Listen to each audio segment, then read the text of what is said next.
72 girls vanished into the jungle, and the man who took them kept a journal of every scream. He didn't just kill them, he rated them. Welcome to True Crime Headquarters, where every story runs darker and truth cuts colder than fiction. I'm so glad you're here.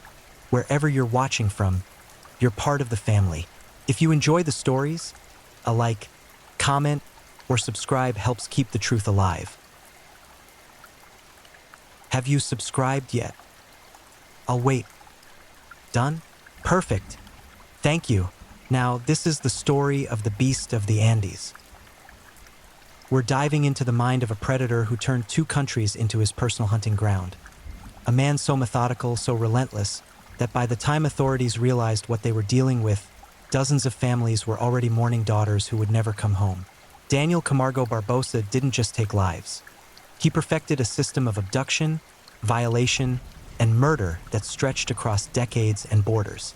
This is the story of a monster who walked free among us, who smiled at his neighbors, who convinced the world he was harmless, until the bodies started surfacing, one after another, in shallow graves that told stories more horrific than any nightmare. Tonight, we hunt the hunter who was never supposed to be freed.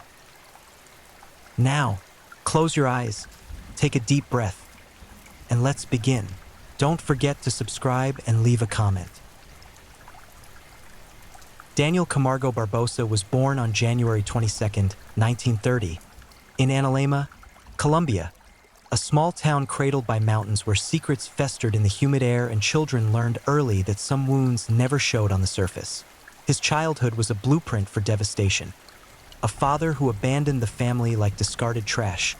A mother who remarried a man whose eyes held promises of pain. The stepfather brought with him a darkness that seeped into every corner of their home. And young Daniel became intimately acquainted with brutality in ways that would calcify his soul into something unrecognizable. But it wasn't just the beatings that warped him.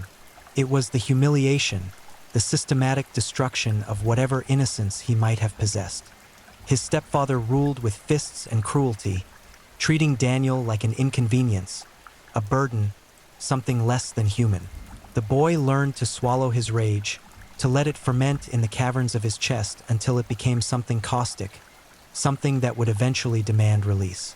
School offered no sanctuary. Daniel was a pariah among his peers, mocked for his poverty, his circumstances, his inability to fight back against the monster at home. Every taunt, every sneer, every moment of exclusion added another layer to the armor he was building around his heart. By the time Daniel reached adolescence, something fundamental had broken inside him. The normal pathways of empathy, of connection, of recognizing the humanity in others, they'd been severed, replaced by a cold machinery that saw people as objects, as tools, as means to an end. He gravitated toward the periphery of society, watching, learning, understanding that the world was divided into predators and prey, and he'd spent far too long in the latter category. His first serious relationship was with a woman who would become the catalyst for his descent into absolute evil. Her name has been lost to the carefully sanitized records, but what she represented to Daniel was everything. Acceptance, desire, the possibility of normalcy. They moved in together, played house, pretended that love could somehow repair the fractured foundation of his psyche. But Daniel discovered something that shattered whatever fragile stability he'd constructed. His partner had been unfaithful. Not just once, but repeatedly, systematically, with a calculation that mirrored his own growing pathology. The betrayal didn't just wound him. It ignited something that had been smoldering for years. In his twisted logic, this woman's infidelity represented every wrong ever done to him, every humiliation, every moment of powerlessness. And he made her pay. The details of what he did to her remain murky, obscured by the fog of decades and incomplete records, but the result was clear.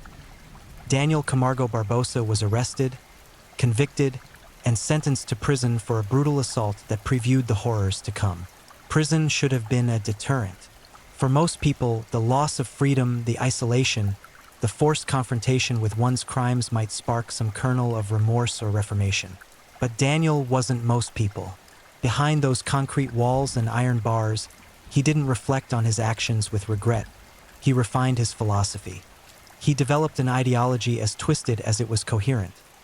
Women who were not virgins, who had experienced physical intimacy, who had made choices about their own bodies, they deserved punishment. They were corrupted, tainted, inferior. In his diseased reasoning, only virgin girls represented purity, and even they existed solely for his gratification before they, too, became worthy of destruction. The prison years weren't rehabilitation. They were graduate school for a serial predator. Daniel observed, studied, learned from other criminals about how to avoid detection, how to manipulate systems, how to exploit the seams in law enforcement cooperation. He was patient, methodical, understanding that his time would come. Every day behind bars was an investment in his future hunting ground. He emerged from that Colombian prison in the late 1960s with his rage honed into a surgical instrument, his contempt for women crystallized into a mission, and his confidence that he could outsmart any authority who dared to interfere with his plans. But Colombia wasn't done with Daniel Camargo Barbosa. Within a few short years of his release, he was back in custody, this time for attempting to sexually assault a young girl. The pattern was already establishing itself. Target vulnerable victims, use manipulation or force to isolate them, satisfy his perverse needs, and discard the evidence. This second conviction should have been a life sentence, a recognition that this man was irredeemable and posed an existential threat to every young woman within his reach. Instead, the Colombian justice system made a decision that would haunt two nations for decades. They sentenced him to prison, yes, but not for life. Daniel was incarcerated in a facility on Gorgona Island, a prison surrounded by the Pacific Ocean's churning waters, theoretically inescapable. The authorities believed the geography itself would contain him, that the sharks and currents and sheer distance from the mainland would serve as an impenetrable cage. They were catastrophically wrong. Daniel Camargo Barbosa was 43 years old when he began planning his escape from Gorgona Island. Other prisoners might have been broken by the isolation, the brutal conditions, the seeming impossibility of freedom. Daniel saw only an obstacle to overcome, a puzzle to solve. He was patient, watching the guards' patterns, understanding the rhythms of the prison, identifying weaknesses in the security protocols. He befriended other inmates, not out of genuine connection. He was incapable of that, but to gather information, to build networks, to position himself for the moment when opportunity would present itself. And then, in November 1984, that moment arrived. The exact details of his escape remain somewhat unclear, lost in the competing narratives of prison officials who didn't want to admit their failures and investigators trying to piece together how such a dangerous predator slipped through their fingers. What is known is this: Daniel Camargo Barbosa somehow made it off Gorgona Island alive. He crossed waters that had consumed other escape attempts, navigated currents that should have been fatal, and emerged on the mainland with nothing but the clothes on his back and an insatiable appetite for violence. But Colombia was too hot for him now. Every law enforcement agency knew his face, his history, his patterns. He needed new hunting grounds, a place where his name meant nothing, where the authorities didn't yet understand what kind of predator was moving among them. He looked to the north, to Ecuador, where the border was porous and refugees and migrants moved with relative ease. He could disappear into the crowds, reinvent himself, start fresh. Daniel crossed into Ecuador with the ease of a ghost, slipping past border checkpoints that were more concerned with drug smuggling than tracking escaped Colombian prisoners. He had no identification, no money, no legitimate way to support himself, and he didn't care. Daniel Camargo Barbosa had been reborn, and Ecuador was about to become the stage for the most prolific killing spree in South American history. He settled initially in Quito, Ecuador's capital, a city sprawling across the Andes with neighborhoods where poverty and desperation created perfect cover for a predator. Daniel took odd jobs, construction work, manual labor, anything that paid in cash and asked no questions. He rented rooms in boarding houses where landlords cared more about timely payments than background checks. To his neighbors, he was quiet, polite, unremarkable. He attended church occasionally, lending an air of respectability to his facade. He smiled at shopkeepers, helped elderly women carry groceries, played the role of the humble immigrant trying to build a better life. But beneath that carefully constructed mask, the monster was studying his new environment, identifying weaknesses, selecting targets. Ecuador's coastal and Andean regions were dotted with small towns and rural communities where young girls walked dirt roads alone, where bus stops were isolated, where trust was still a cultural currency. These were the hunting grounds Daniel had been dreaming about during his years on Gorgona Island. Places where a girl could vanish and hours might pass before anyone even noticed, let alone organized a search. He refined his method with chilling precision. Daniel would scout locations, watching the patterns of daily life, noting which girls traveled alone, which routes offered seclusion, which families seemed too poor or overwhelmed to be vigilant. He dressed respectably, often carrying religious materials or a briefcase to project authority and trustworthiness. When he approached his targets, it was with the confidence of someone who belonged, someone who had every right to offer a ride or assistance or directions. The girls, because they were always girls, always young, always vulnerable, didn't sense the danger until it was far too late. Daniel's decades of rage had taught him patience, control, the ability to suppress his true nature until the perfect moment. He would engage them in conversation, learn their names, their destinations, their dreams. He would offer help, a ride to the next town, assistance with heavy bags, protection from the dangers of traveling alone. The irony was lost on none of them. They couldn't have known they were accepting help from the most dangerous predator in South America. Once he had them isolated, in his vehicle on a secluded road, in an area where screams would be swallowed by wind and distance, Daniel Camargo Barbosa would reveal his true nature. The transformation was absolute. The kind stranger became a calculating rapist and murderer. He would assault his victims with a brutality that spoke to his decades of accumulated hatred, his belief that these girls were simultaneously desirable and deserving of destruction. And when he was finished, when he'd satisfied whatever twisted need was driving him, he would kill them. But Daniel didn't just murder these girls and move on. He documented his crimes with the meticulousness of a scientist conducting experiments. He kept a journal, a handwritten ledger of horror that would eventually become one of the most damning pieces of evidence in South American criminal history. In this journal, he recorded each victim's name, age, physical description, the date and location of the murder, and, most disturbingly, a rating system where he evaluated each girl based on criteria only his diseased mind could comprehend. The journal entries were clinical, detached, devoid of remorse or humanity. He wrote about these murdered children the way someone might review restaurants or hotels, noting what he considered their strengths and weaknesses, which ones had pleased him most, which ones had struggled too much or not enough. The document was a window into a psyche so fundamentally broken that it could transform the murder of 72 human beings into a hobby, complete with record-keeping and analysis. Between 1984 and 1986, Ecuador's rural communities became stalking grounds for a predator operating with impunity that defied comprehension. Daniel Camargo Barbosa had found his rhythm, his system, his perfect methodology for selecting, isolating, assaulting, and murdering young girls without attracting the coordinated law enforcement attention that might have stopped him.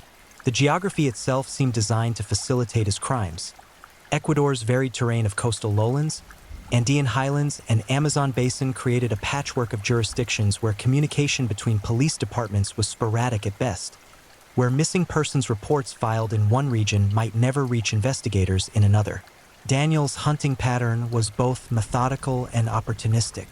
He would spend days or even weeks in a particular area, watching, learning the rhythms of the community, identifying targets. His preferred victims were girls between the ages of 9 and 16, always traveling alone or in vulnerable circumstances, always from families too poor or marginalized to command immediate attention from authorities. These were the daughters of farmers, domestic workers, street vendors, families operating on the knife's edge of survival where a missing child might initially be assumed to have run away or been taken in by relatives. The coastal regions of Guayas, El Oro, and Los Rios became particularly dense with Daniel's crimes. These provinces, with their sprawling rural areas and inadequate road infrastructure, created perfect conditions for a predator who needed isolation. He would drive the highways in a nondescript vehicle, scanning bus stops and roadside paths for targets. When he spotted a potential victim, he would circle back, positioning himself to appear helpful rather than threatening.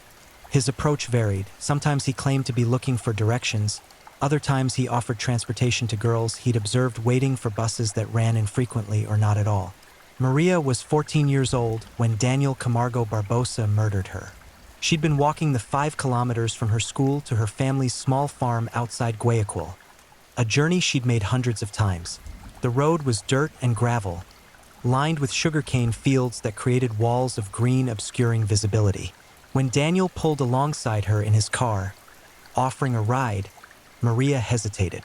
Her mother had warned her about accepting rides from strangers, but the afternoon sun was brutal, and she was tired, and this man seemed kind. He had a Bible on the passenger seat, and he spoke softly, respectfully, asking about her studies and complimenting her intelligence. Maria got in the car. It was the last decision she would ever make. Daniel drove past her farm's turnoff, accelerating when Maria questioned the route. The fear in her voice seemed to excite him. He later wrote in his journal that the moment when his victims realized their danger was one of his favorite parts of the process. He took Maria deep into the sugarcane fields, where the stalks grew so tall and dense that visibility dropped to mere meters. There, in that green prison, he raped her repeatedly. His journal entry notes that she cried for her mother, that she begged him to let her go, that she promised never to tell anyone if he would just spare her life. Daniel Camargo Barbosa had no interest in sparing anyone. When he was finished with Maria, he strangled her with his bare hands, watching as the light faded from her eyes. He buried her body in a shallow grave among the sugarcane, covering the disturbed earth with fallen leaves and debris. Then he drove away, stopping at a roadside stand to buy a cold drink, chatting amiably with the vendor about the weather. By the time Maria's family realized she was missing and reported it to the local police, Daniel was already hunting in a different province. The pattern repeated with horrific consistency. In Los Rios province, he murdered Carmen, a 15-year-old girl walking to the market to sell her mother's woven baskets. In Manabi province, he took Patricia, 13 years old, who'd been waiting for a bus that was running 3 hours late. In Esmeraldas province, it was Rosa, Lucia, and Valentina, 3 separate victims in 3 separate towns over the course of a single month. Each time, the methodology was identical. Approach, isolate, assault, murder, dispose of the body in a location that might not be discovered for weeks or months, then move to the next hunting ground. Daniel's mobility was his greatest asset. While local police in individual jurisdictions might investigate a missing girl or eventually discover a body, they had no mechanism for recognizing the pattern. Ecuador in the mid-1980s lacked centralized databases for tracking violent crimes across regions. Police departments in different provinces rarely communicated, and when they did, it was through bureaucratic channels that moved at glacial speeds. A detective in Guayaquil investigating a murdered girl had no way of knowing that a detective in Quito was investigating a case with identical characteristics, or that similar cases were piling up in El Oro, Los Rios, Manabi, and beyond. The families of the victims were left to navigate their grief in isolation, unaware that their tragedies were connected to dozens of others. When Maria's body was eventually discovered in the sugarcane field, her murder was treated as an isolated incident, perhaps a boyfriend or acquaintance, perhaps a random attack. The investigation stalled within weeks due to lack of evidence and leads. Maria's mother would spend years visiting psychics and following false tips, desperate for any information about what had happened to her daughter, never knowing that the man who'd murdered her child had killed more than 70 other girls using the exact same methodology. Daniel's journal entries during this period reveal a mind completely divorced from empathy or moral reasoning. He wrote about his victims with a mixture of contempt and proprietorship, referring to them as his collection and expressing pride in the numbers he was accumulating. He developed elaborate rating systems based on physical appearance, the level of resistance they offered, and his own satisfaction with each encounter. Some entries included disturbingly detailed descriptions of the murders themselves, the exact method of strangulation he preferred, how long it took for each victim to lose consciousness, the physical changes he observed as life left their bodies. But the journal wasn't just a record of past crimes. It was a planning document for future ones. Daniel would write about his intended targets, girls he'd spotted and was stalking, locations he'd scouted for their isolation and suitability for disposing of bodies. He kept maps marking his hunting grounds, avoiding areas where he'd killed too recently to prevent pattern recognition. He noted which provinces had more aggressive police forces and which ones seemed overwhelmed or indifferent to missing persons cases involving poor, rural families. The psychological portrait that emerges from these writings is of a man who transformed serial murder into a vocation, complete with professional standards and continuous improvement. He critiqued his own performance in earlier killings, identifying mistakes he'd made, talking to a victim too long before an attack, leaving more physical evidence than necessary, choosing locations that turned out to be less isolated than anticipated. Later entries show him implementing corrections, refining his process, becoming more efficient and careful. Forensic psychologists who would eventually analyze Daniel's case noted that his pathology combined elements of several serial killer typologies. He was a power control killer, deriving satisfaction from the absolute dominance he exercised over his victims. He was an anger retaliatory killer, channeling decades of rage toward women into each murder. He was a missionary killer, believing he was purifying society by eliminating girls he deemed sexually impure or available. And he was a hedonistic killer, pursuing personal gratification without regard for the suffering he inflicted. By late 1985, Daniel Camargo Barbosa had murdered at least 50 girls across Ecuador's coastal and highland regions, though the exact number was difficult to determine because bodies were still being discovered years after he'd moved to new hunting grounds. The coastal provinces were particularly saturated with his crimes. Investigators would eventually identify clusters of unsolved murders in specific regions that corresponded to Daniel's documented presence based on journal entries and later confessions. The murders in Guayas province alone numbered in the teens. Daniel had spent several months operating in the area around Guayaquil, Ecuador's largest city, where the urban sprawl gradually dissolved into agricultural communities that provided perfect cover. He would cruise the peripheral neighborhoods where poverty was most concentrated, where families struggled to supervise children who needed to work or travel independently to contribute to household income. These were communities where a missing girl might be assumed to have left for domestic service work in the city, or eloped with a boyfriend, or fallen victim to any number of dangers that plagued marginalized populations. The El Oro province murders followed a similar pattern. This southern coastal province, bordering Peru, had a transient population of migrant workers following agricultural seasons. Daniel blended seamlessly into this demographic, taking construction and farming jobs that provided both income and cover while he hunted. The province's banana plantations, with their vast acreage and minimal supervision, became dumping grounds for bodies that wouldn't be discovered until workers stumbled across them months or years later, often long after decomposition had eliminated useful forensic evidence. What made Daniel Camargo Barbosa so successful as a serial killer during this period was not just his methodology, but his understanding of societal blind spots. He targeted victims from populations that authorities and society at large tended to overlook: poor, rural, often indigenous or Afro-Ecuadorian girls whose disappearances didn't command the same urgent attention as missing children from wealthy, white urban families. He operated in regions where law enforcement was underfunded and overwhelmed, where officers might be investigating dozens of serious crimes simultaneously with minimal resources and no specialized training in serial homicide. The cultural context also played into Daniel's hands. In many rural Ecuadorian communities during the 1980s, discussions about sexual violence were taboo. Families who suspected their daughters had been assaulted might not report it due to shame or fear of stigmatizing the victim. When girls went missing, there was often a presumption that they'd engaged in risky behavior or made poor choices, rather than an immediate recognition that they were victims of predatory violence. This cultural tendency to blame victims rather than focus exclusively on perpetrators created an environment where Daniel could operate with relative impunity. Moreover, Ecuador's political and economic situation in the mid-1980s created additional cover for a serial predator. The country was navigating economic crisis, political instability, and social upheaval that stretched government resources thin and diverted attention from systematic problems like violence against women. Police departments were focused on urban crime, political dissent, and economic crimes that threatened the powerful. The systematic murder of poor, rural girls simply wasn't a priority for institutions already struggling to maintain basic order. Daniel understood all of this intuitively. His journal entries reveal a sophisticated awareness of the sociological landscape he was exploiting.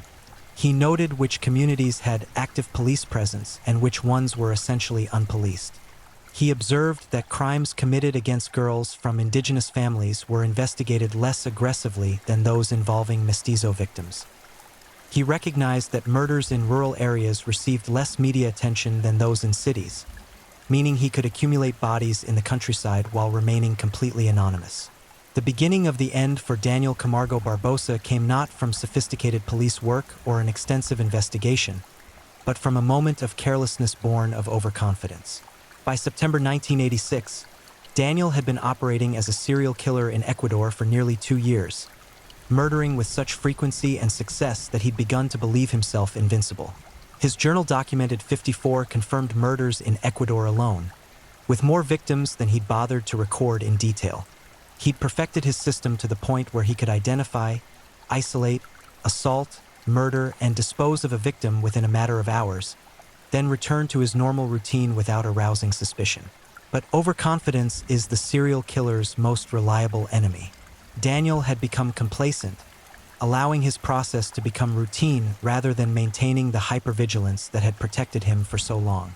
On a September afternoon in Quito, he made the decision that would end his killing spree.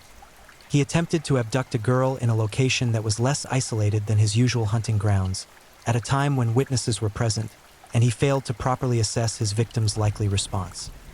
Elizabeth Hernandez was 9 years old, small for her age but possessing the street smarts of a child who'd grown up navigating Quito's rougher neighborhoods. She was walking home from a neighbor's house when Daniel approached her with his standard methodology: friendly smile, respectful tone, an offer of candy and a ride. But Elizabeth had been warned repeatedly by her mother about men who offered rides to children. Unlike many of Daniel's previous victims who came from rural areas where such warnings were less common, Elizabeth lived in a community where child safety was a constant conversation among worried parents. When Daniel tried to guide Elizabeth toward his vehicle, she didn't comply passively. She screamed, a piercing sound that shattered the afternoon quiet and immediately drew attention. Several people emerged from nearby houses and shops, moving toward the commotion. Daniel's first instinct was to abandon the attempt and flee, but he made a critical error. He grabbed Elizabeth's arm, trying to physically force her toward his car. This escalated the situation from suspicious to overtly criminal, and witnesses now had a clear view of a grown man attempting to forcibly abduct a screaming child. Elizabeth fought with the desperation of someone who understood that getting into that car meant death. She bit Daniel's hand, kicked at his shins, continued screaming, and most importantly, managed to break free just as the first witnesses reached them. Daniel panicked. Rather than immediately fleeing, he froze for a crucial few seconds, trying to decide whether to grab Elizabeth again or run. Those seconds cost him his freedom. A man from a nearby shop tackled him, and within minutes, a crowd had gathered. Police were called, and Daniel Camargo Barbosa, wanted in Colombia for escape, murder, and rape, responsible for the deaths of at least 54 girls in Ecuador, was arrested for attempted kidnapping. The initial arrest was almost anticlimactic. The Quito police who responded to the call had no idea they'd captured one of South America's most prolific serial killers. To them, Daniel was just another predator who'd tried to snatch a child and gotten caught. They booked him on attempted kidnapping charges, processed his fingerprints, and began what they expected would be a routine investigation. Daniel, meanwhile, provided a false name and maintained the calm demeanor that had served him so well throughout his killing spree. He was confident that without identification and with no obvious connection to previous crimes, he'd face a relatively minor sentence and eventually be back on the streets. But Colombian authorities had been searching for Daniel Camargo Barbosa since his escape from Gorgona Island nearly 2 years earlier, when his fingerprints were run through international databases. A process that took several days in the 1980s due to manual record checking. They triggered an alert. The Quito police were informed that the man they'd arrested for attempted kidnapping was actually an escaped Colombian prisoner with a history of sexual assault and murder. Suddenly, this routine case became a major investigation. The interrogation of Daniel Camargo Barbosa began as an attempt to understand his activities since escaping from Colombia. Ecuadorian investigators, now aware they might be dealing with a serial offender, started asking about unsolved disappearances and murders of young girls. Daniel initially denied everything, maintaining that he'd been living quietly in Ecuador, working odd jobs, bothering no one. But investigators had a significant advantage. They'd searched his residence and found the journal. The journal was initially mistaken for a diary or personal notebook, but when investigators began reading the entries, they realized they discovered something unprecedented in South American criminal history. Page after page documented murders with clinical precision, names, dates, locations, descriptions of the victims and the crimes. The numbers were staggering. As investigators cross-referenced the journal entries with unsolved cases, they began to understand the magnitude of what Daniel had done. Missing persons reports that had been filed but never solved, bodies that had been discovered but never identified, families that had spent months or years searching for daughters. All of it connected to the neatly handwritten entries in Daniel's journal. The interrogation strategy shifted. Confronted with overwhelming documentary evidence of his crimes, Daniel couldn't maintain his denials. But rather than showing remorse or attempting to minimize his responsibility, he displayed an unsettling pride in his accomplishments. He confirmed the journal entries were accurate, filled in details that he hadn't written down, and even directed investigators to burial sites they hadn't yet discovered. His cooperation wasn't motivated by guilt or a desire to help the families of his victims. It was an opportunity to boast about his success as a predator, to ensure that the full scope of his crimes was properly understood and credited to him. Over days of interrogation, Daniel confessed to murdering at least 72 girls across Ecuador, 54 that were documented in his journal and additional victims that he'd killed but not bothered to record. He walked investigators through his methodology, explaining how he selected victims, the routes he drove while hunting, the locations he favored for disposing of bodies. He discussed his crimes with the detached tone of a craftsman explaining his trade, showing no emotional response to the suffering he'd inflicted. When asked why he'd targeted young girls, he returned to his twisted ideology. They were either pure and therefore desirable, or impure and therefore deserving of punishment. Either way, they existed for his gratification. The confession sparked a massive effort to locate and identify victims. Ecuadorian authorities coordinated with police departments across multiple provinces, matching Daniel's information against missing persons reports and unsolved murders. Forensic teams were dispatched to remote locations to search for burial sites that Daniel had described.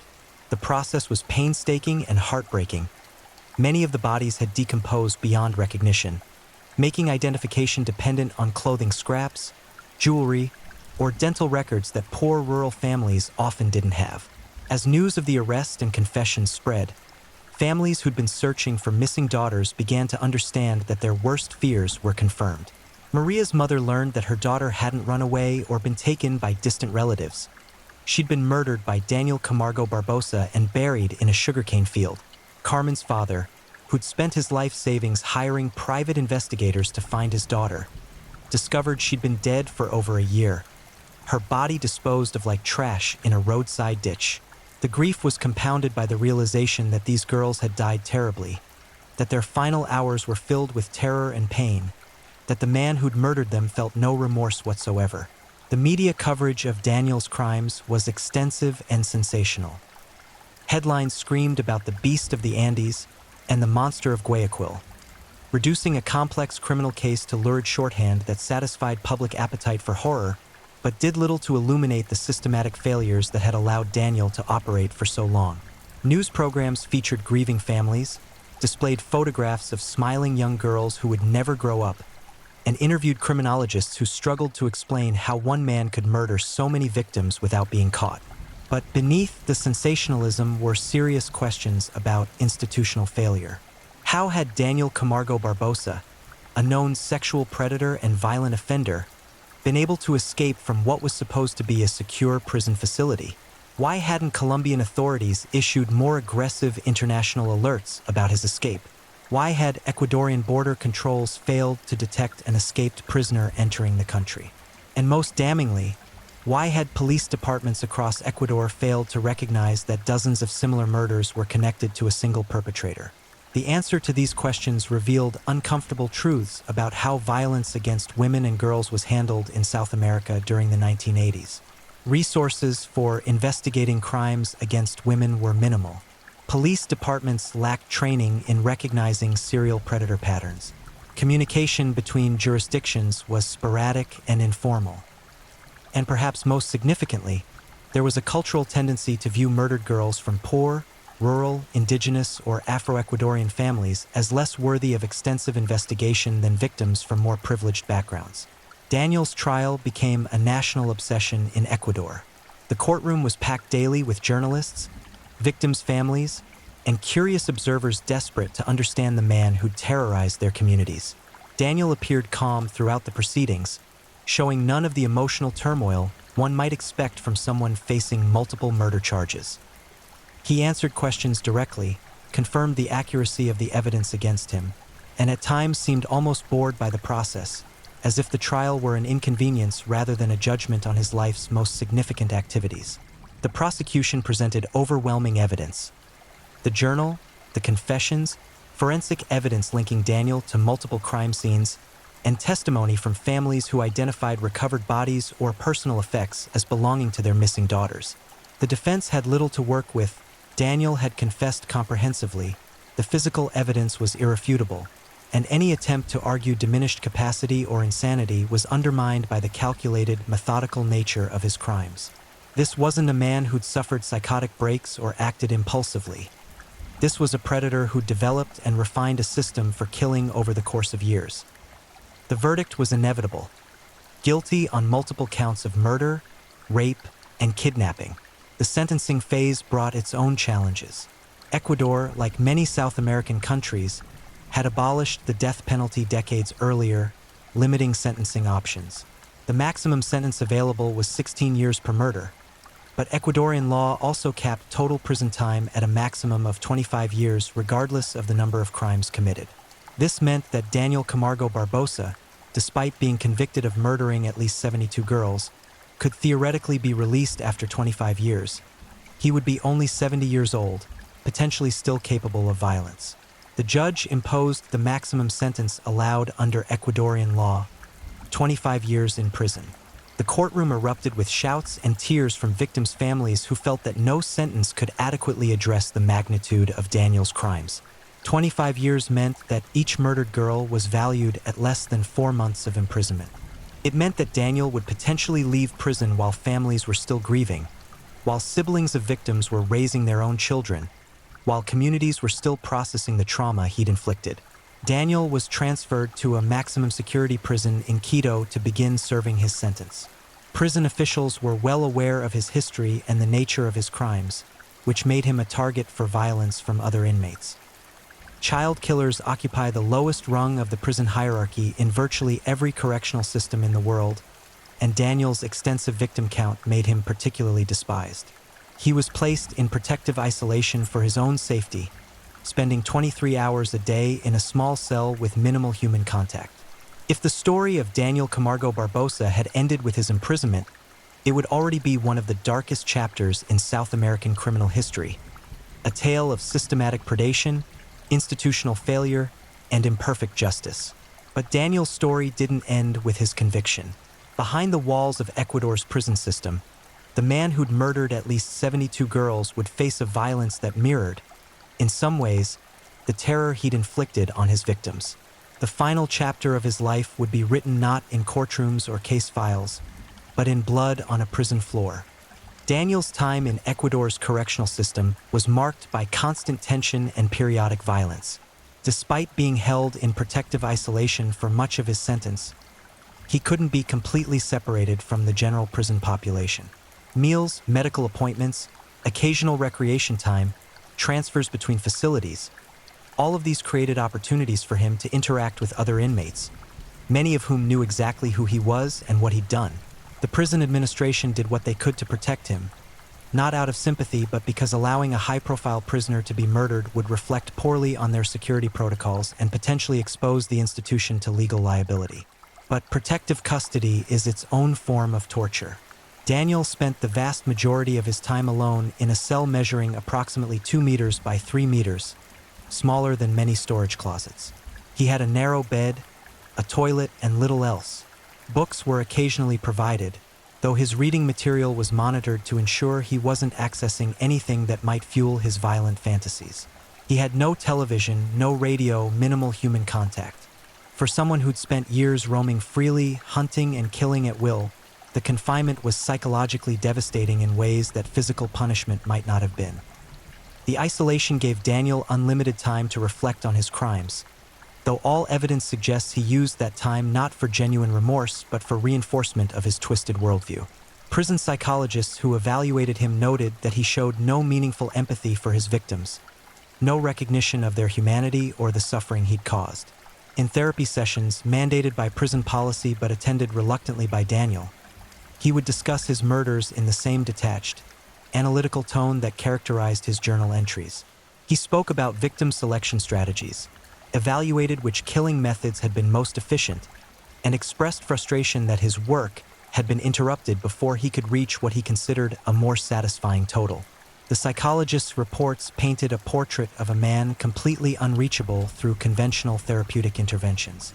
Daniel had no interest in rehabilitation because he didn't believe he needed rehabilitation. In his mind, he'd been performing a service, removing what he considered corrupted elements from society.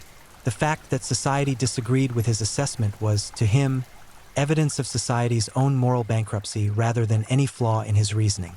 One psychologist noted in a report that interviewing Daniel was like conversing with someone from an alternate moral universe where all familiar ethical reference points have been inverted. As the years passed and Daniel remained imprisoned, the families of his victims grappled with their own ongoing trauma. For many, the conviction and sentencing provided no closure. How could it, when 25 years seemed like a grotesque undervaluation of their daughters' lives? Support groups formed among the families, creating networks of shared grief and mutual support. Some became activists, pushing for legal reforms that would allow longer sentences for serial killers and advocating for better resources for investigating violence against women and girls. The case also sparked broader conversations in Ecuador about the systematic vulnerabilities that had allowed Daniel to operate for so long.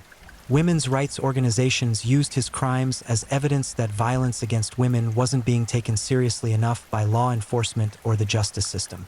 They pointed out that if Daniel had been targeting wealthy businessmen or politicians' children instead of poor rural girls, he would have been caught after the first or second murder rather than the 72nd. The uncomfortable truth was that Ecuadorian society, like societies throughout the world, had allowed certain populations to exist in a state of relative vulnerability where their victimization was treated as less urgent, less important, less worthy of resources than violence against more privileged groups. Legislative changes did eventually emerge from the public outrage over Daniel's crimes. Ecuador reformed its criminal sentencing laws to allow for longer maximum sentences in cases involving multiple murders. Police departments received training in recognizing serial predator patterns and were encouraged to communicate more effectively across jurisdictional boundaries. A national database for tracking violent crimes was established, though implementation was slow and incomplete due to funding limitations and bureaucratic resistance. But for Daniel himself, imprisoned in his small cell, these broader social conversations were irrelevant. His world had contracted to the dimensions of his confinement. A daily routine of meals delivered through a slot, occasional monitored showers, rare glimpses of sky through a barred window. The monotony was broken occasionally by violence. Other inmates who managed to get close enough to spit on him, throw waste at him, or land a quick punch before guards intervened. Daniel accepted these attacks with the same emotional flatness he'd displayed throughout his trial, as if physical assault was just another aspect of his environment to be endured rather than something that provoked fear or anger. Years accumulated. Daniel aged behind bars, his hair graying, his body weakening from lack of exercise and poor prison nutrition. By the early 1990s, he was in his 60s, looking older than his years, his health deteriorating from various untreated ailments that plague long-term prisoners in underfunded correctional systems. Prison officials began to worry about the logistical complications that would arise if Daniel died of natural causes while incarcerated, the media attention, the family's reactions, the questions about whether he'd received adequate medical care. But Daniel Camargo Barbosa would not die of natural causes. On November 13, 1994, Daniel was in a section of the prison where repairs were being conducted. The construction work required temporary movement of some protective custody inmates to facilitate access to certain areas of the facility. Security protocols dictated that these inmates should be moved individually and kept separated from the general population, but prisons are chaotic environments where protocols are sometimes compromised by staffing shortages, communication failures, or simple human error. What happened next remains somewhat murky, with different accounts from prisoners, guards, and prison officials that don't entirely align. What is clear is that Daniel was placed in a holding area where he came into contact with other inmates, including a man named Giovanni Noguera Prieto. Noguera was serving time for murder, a violent offender with his own history of brutality and a well-known hatred for child killers. Whether the encounter was genuinely accidental or whether prison officials or other inmates engineered the situation remains a matter of speculation and debate. Within minutes of being in proximity to Daniel, Noguera attacked. He'd armed himself with a makeshift weapon. Accounts vary on whether it was a sharpened piece of metal, a shiv carved from plastic, or simply his fists and improvised bludgeons. The attack was swift and brutal, driven by the kind of focused rage that distinguishes targeted prison violence from random altercations. Noguera struck Daniel repeatedly, targeting his head and torso with blows designed to kill rather than merely injure. Guards responded, but not immediately. In the crucial minutes before intervention, Noguera inflicted catastrophic damage. When guards finally pulled him off Daniel, the serial killer who'd murdered at least 72 girls was lying in a spreading pool of blood, barely conscious, his breathing ragged and uneven. He was rushed to the prison infirmary, but the injuries were too severe for the limited medical resources available. Daniel Camargo Barbosa died shortly thereafter, at the age of 64, 8 years into his 25-year sentence. The reaction to Daniel's death was complex and divided. Some of his victims' families expressed satisfaction that he'd experienced violence before death, that he'd felt fear and pain in his final moments just as his victims had. Others felt cheated that he'd escaped the full sentence, that he died relatively quickly rather than spending decades contemplating his crimes. Prison reform advocates pointed to the incident as evidence of security failures and argued that no prisoner, regardless of their crimes, should be subjected to extrajudicial violence. Law enforcement officials quietly noted that Daniel's death solved several potential problems. There would be no release after 25 years, no risk of him committing additional crimes, no ongoing costs of his incarceration. The circumstances of Daniel's death sparked an investigation into prison security protocols and whether officials had been negligent or even complicit in allowing the attack to occur. Noguera claimed during questioning that the attack was spontaneous, driven by opportunity rather than planning, and that no guards or prison officials had facilitated it. But prisoners who'd been in the area told different stories. Some claimed guards had deliberately created the situation. Others said inmates had bribed officials to allow access to Daniel. The investigation ultimately concluded that security protocols had been violated, but found insufficient evidence to prove deliberate action by prison staff. No one was charged in connection with Daniel's death. Giovanni Noguera Prieto became something of a folk hero among certain segments of the prison population, and even among some members of the public who viewed him as having delivered justice that the legal system couldn't. He received additional charges for the killing and had years added to his sentence, but within the prison hierarchy, his status had been elevated. He'd killed a child murderer, which earned him respect and protection from other inmates. In interviews conducted years later, Noguera expressed no remorse for killing Daniel, stating that he believed he'd done society a service by eliminating a predator who might otherwise have eventually been released. Daniel Camargo Barbosa's body was buried in an unmarked grave in a cemetery for unclaimed and indigent deceased. No family members attended the burial. His relatives had long since disowned him, refusing to be associated with his crimes. No memorial service was held. The man who'd obsessively documented the deaths of 72 girls disappeared into anonymity and death. His final resting place known to only a few prison officials and cemetery workers who quickly forgot the details. But while Daniel's physical presence had been eliminated, his legacy continued to reverberate through the lives he'd destroyed and the systems that had failed to stop him sooner. Families of his victims continued to gather annually on the anniversary of his arrest, a bittersweet commemoration that acknowledged their losses while celebrating that he'd finally been stopped. Some of the siblings of his victims became advocates for crime victims' rights, channeling their grief into activism aimed at preventing similar tragedies. The broader impact of Daniel's crimes on Ecuadorian society was significant and lasting. His case became a reference point in discussions about serial predation, violence against women, and the importance of effective law enforcement communication.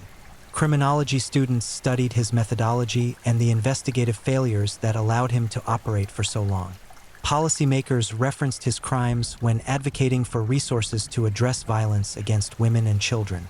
Forensic psychologists continued to analyze Daniel's case long after his death, trying to understand the combination of factors that had created such a prolific killer. His childhood trauma, while severe, was not unique. Many people experience similar or worse abuse without becoming serial killers. His hatred of women, while pathological, was shared by many violent offenders who never reached his level of systematic predation. What made Daniel different was the combination of his psychological pathology, his intelligence and planning capabilities, his understanding of institutional weaknesses he could exploit, and his geographic mobility that allowed him to stay ahead of law enforcement. Some researchers focused on the ideological component of Daniel's crimes, his belief system that rationalized the murder of dozens of girls as a form of moral purification. This aspect of his psychology was particularly disturbing because it suggested his killings weren't impulsive or driven purely by sexual gratification, but were instead part of a coherent, if completely deranged, worldview. He'd constructed an entire philosophical framework that positioned him as an agent of societal improvement, removing corrupting influences one victim at a time. The Colombian crimes that predated Daniel's time in Ecuador received renewed attention after his death. Investigators from Colombia traveled to Ecuador to review his journal and confessions, hoping to solve cold cases that might be connected to his earlier activities. They discovered that Daniel had been significantly less meticulous in his record-keeping during his Colombian killing spree, making it difficult to confirm exact numbers of victims. The consensus estimate was that he'd murdered between 15 and 20 girls in Colombia before his imprisonment on Gorgona Island, bringing his total victim count to somewhere between 87 and 92 murders across his lifetime. This made Daniel Camargo Barbosa one of the most prolific serial killers in documented history, comparable to figures like Luis Garavito, also Colombian, with over 130 confirmed victims, and Pedro Lopez, Colombian, claiming over 300 victims, though many are unverified. The fact that three of the most prolific serial killers in history emerged from Colombia sparked academic discussions about what social, economic, and institutional factors in the country might have contributed to this phenomenon. Poverty, political instability, weak law enforcement, cultural attitudes toward violence. All were examined as potential contributing factors. But academic analysis, while important for understanding and preventing future cases, did little to comfort the families still grieving decades after their daughters were murdered. Maria's mother lived another 15 years after Daniel's death, never fully recovering from the loss of her child. She kept Maria's room exactly as it had been the day she disappeared, a shrine to a life cut short before it could truly begin.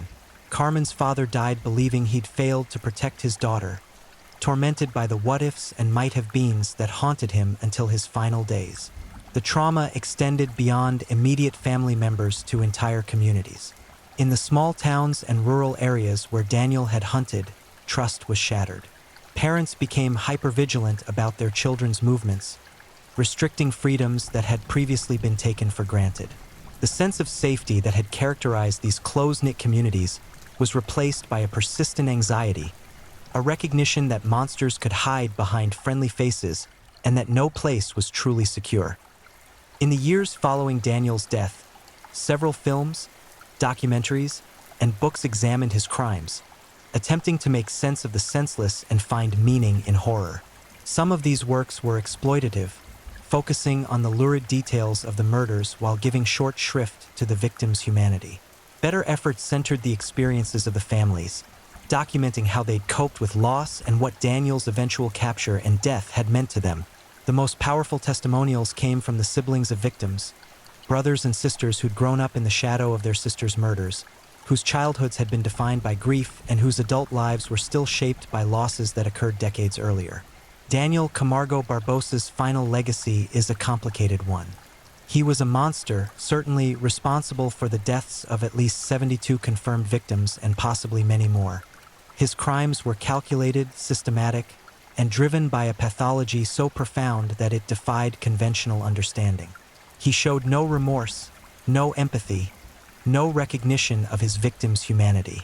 His death in prison was violent and controversial, raising questions about justice, vengeance, and the responsibilities of correctional systems to protect even the most despicable prisoners.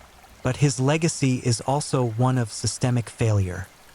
A cautionary tale about what happens when violence against women and girls isn't taken seriously, when law enforcement agencies don't communicate effectively, when poverty and marginalization create populations vulnerable to predation.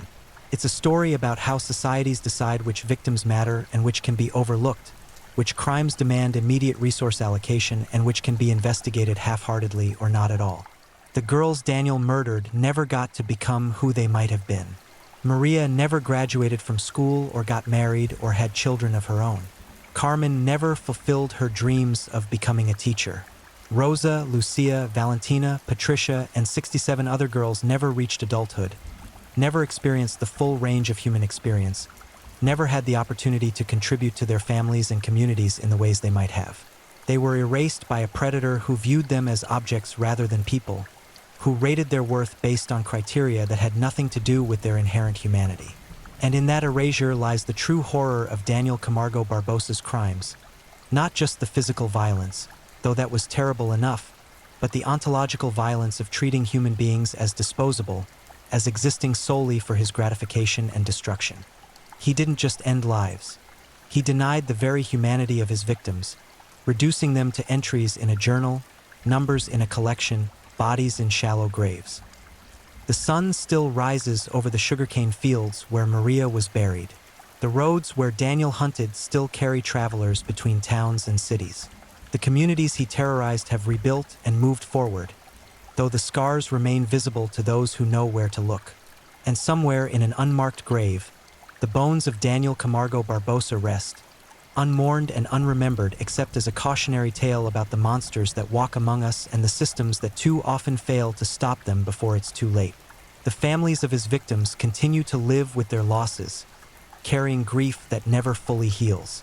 They found ways to move forward, to honor their daughters' memories, to ensure that these girls are remembered as people rather than statistics. They've become advocates, educators, activists, transforming their pain into purpose. And in that transformation, they've ensured that Daniel's final legacy isn't just one of horror, but also of resilience, of communities refusing to let a monster define their story, of families insisting that their daughters' lives mattered then and matter still. This is the story of Daniel Camargo Barbosa, the beast of the Andes, the predator who murdered at least 72 girls across 2 countries, the man who documented his crimes with clinical precision, and the killer who died violently in prison before completing his sentence.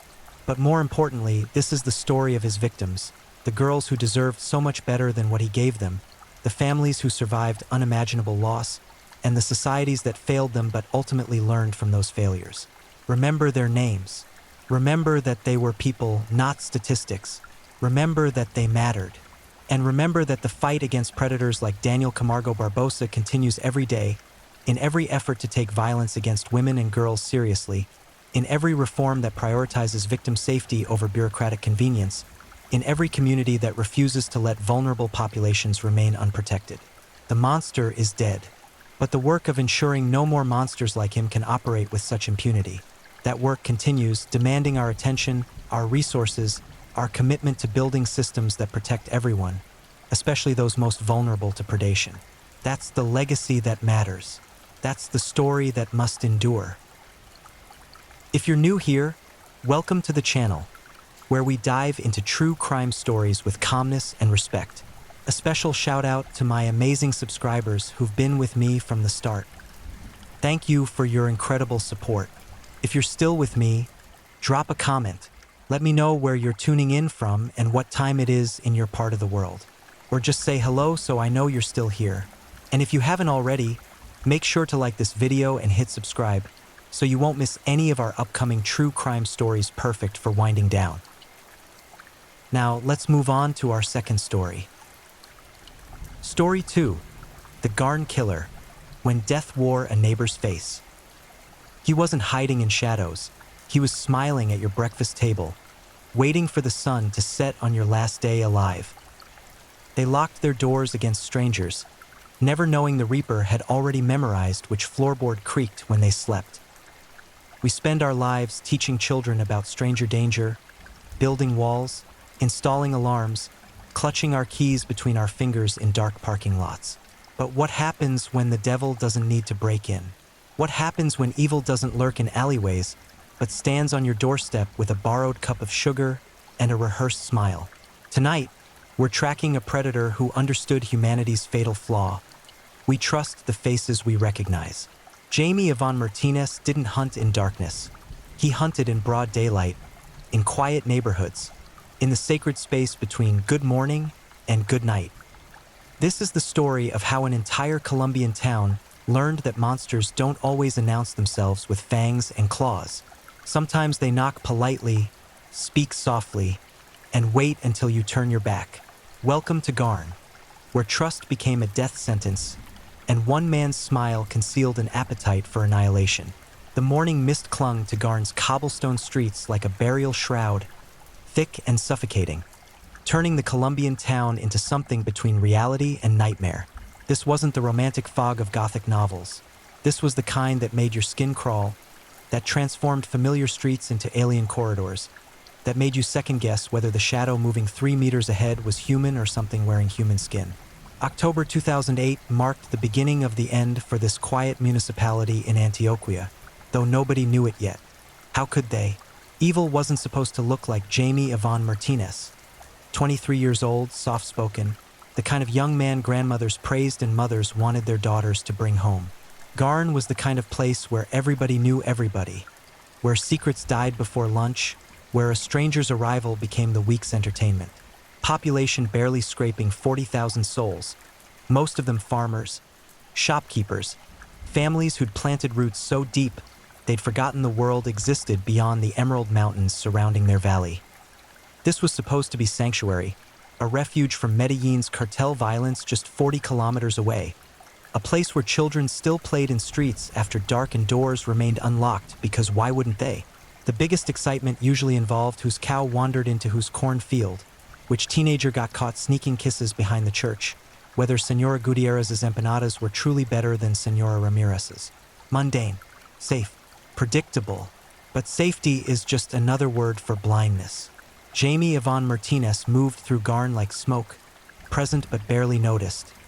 His face so utterly unremarkable that witnesses would later struggle to describe him. Medium height, medium build, dark hair cut conservatively, eyes that reflected whatever emotion the moment required. Concerned, friendly, apologetic, harmless. Always harmless. He'd arrived in town months earlier, renting a small house on the outskirts, telling neighbors he was looking for work, trying to escape the chaos of the city, seeking peace. Who could blame him? Everyone understood wanting to breathe clean air, to hear roosters instead of gunfire, to raise a family where childhood meant innocence instead of premature knowledge of death. The neighborhood welcomed him with the casual warmth Colombians are famous for. Women brought him soup when they made extra. Men invited him to weekend dominoes games. Children accepted candy from his always stocked pockets without parental concern because this wasn't a stranger anymore. This was Jamie, the polite young man from number 47 who always said good morning, who helped carry groceries, who attended Mass every Sunday morning and sat in the back pew with hands folded in perfect imitation of piety. But hands that fold in prayer can also fold around a throat. His first victim was Luz Marina Ocampo, a 68-year-old widow who lived alone in a house painted the color of aging lemons, 2 streets from Jamie's rental. She was everyone's favorite grandmother, the kind who kept a pot of coffee perpetually warm for visitors, who knew every family's history back 3 generations, whose laugh sounded like wind chimes and whose hands were never still. Always knitting, always cooking, always creating something to give away because generosity was her religion. October 15th, 2008. The date meant nothing then. Now it's carved into Garn's collective trauma like graffiti on a tombstone. Luz Marina had mentioned needing help with her garden. The rainy season had turned her backyard into a jungle, and arthritis had transformed her fingers into useless claws, beautiful but broken. Jamie overheard this at the corner store while buying cigarettes he didn't smoke, a habit he'd adopted because it gave him excuses to linger, to listen, to learn who was vulnerable and who was lonely and who, crucially, wouldn't be missed for hours or days. He volunteered immediately, that perfect smile deployed like a weapon, offering to come by that afternoon when he finished his errands. Errands. Such an innocent word for scouting, for planning, for sharpening the knife that waited in his jacket pocket like a secret prayer. She welcomed him with fresh coffee and pan de bono still warm from the oven. Trusting as a child because why wouldn't she trust him? He'd proven himself harmless across dozens of interactions, each one a brick in a bridge that led straight into hell. They worked in the garden for an hour, Jamie pulling weeds with borrowed gloves while Luz Marina directed from her plastic chair, pointing with her cane like a conductor leading an orchestra. Neighbors saw them, waved, smiled at the heartwarming sight of youth helping age, community bonds strengthening under the afternoon sun. Nobody saw Jamie follow her inside when rain started spitting from bruised clouds. Nobody heard her scream because he'd learned anatomy in ways medical students never would. He knew exactly where to press on the throat to silence sound before it could become help, before it could transform into salvation. She fought. The coroner would later catalog defensive wounds that told a story of desperation, of nails dragging across skin, of fists hammering against a chest that felt nothing, absolutely nothing, because Jamie Yvonne Martinez had discovered something intoxicating about himself. He was empty where empathy should live, and that emptiness made him powerful, made him efficient, made him God in miniature with the authority to decide who saw tomorrow and who didn't. He strangled her slowly, not because he had to, the knife would have been faster, but because he wanted to feel the exact moment life became death, wanted to experience the transition, the sacred threshold where a person stops being a person and becomes meat, becomes object, becomes nothing. Her eyes went from terror to confusion to pleading to empty, and he watched every microsecond of that journey with the focus of a scholar studying sacred texts. When her body finally went limp, he felt something he'd never felt before. Complete, whole, satisfied in ways that sex and food and accomplishment had never achieved. He staged the scene carefully, making it look like a robbery gone wrong. Drawers pulled open, cheap jewelry scattered, television unplugged but abandoned because what thief could carry a television in daylight without questions? He walked out her front door at 5:15 in the afternoon, nodding to Senor Parra watering his roses 3 houses down. Just another neighbor finished with a good deed, heading home before dinner. Luz Marina's body wasn't discovered until the following morning when her daughter arrived for their weekly breakfast tradition. The scream that erupted from that yellow house rewired Garn's understanding of sound. It was animal, primal, the kind of noise that bypasses ears and embeds directly into bone marrow. Police arrived within minutes, a small-town force used to handling drunk and disorderlies and occasional domestic disputes. Not murder, never murder, because murder was a city problem, a somewhere-else problem, not here, not in Garn. The investigation was textbook but toothless.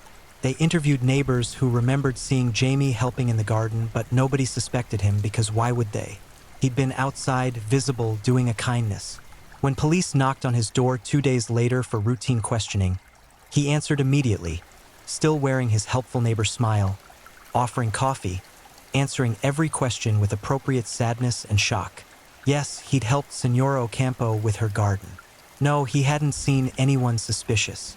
Such a tragedy, such a terrible tragedy. Who could do such a thing to such a sweet woman?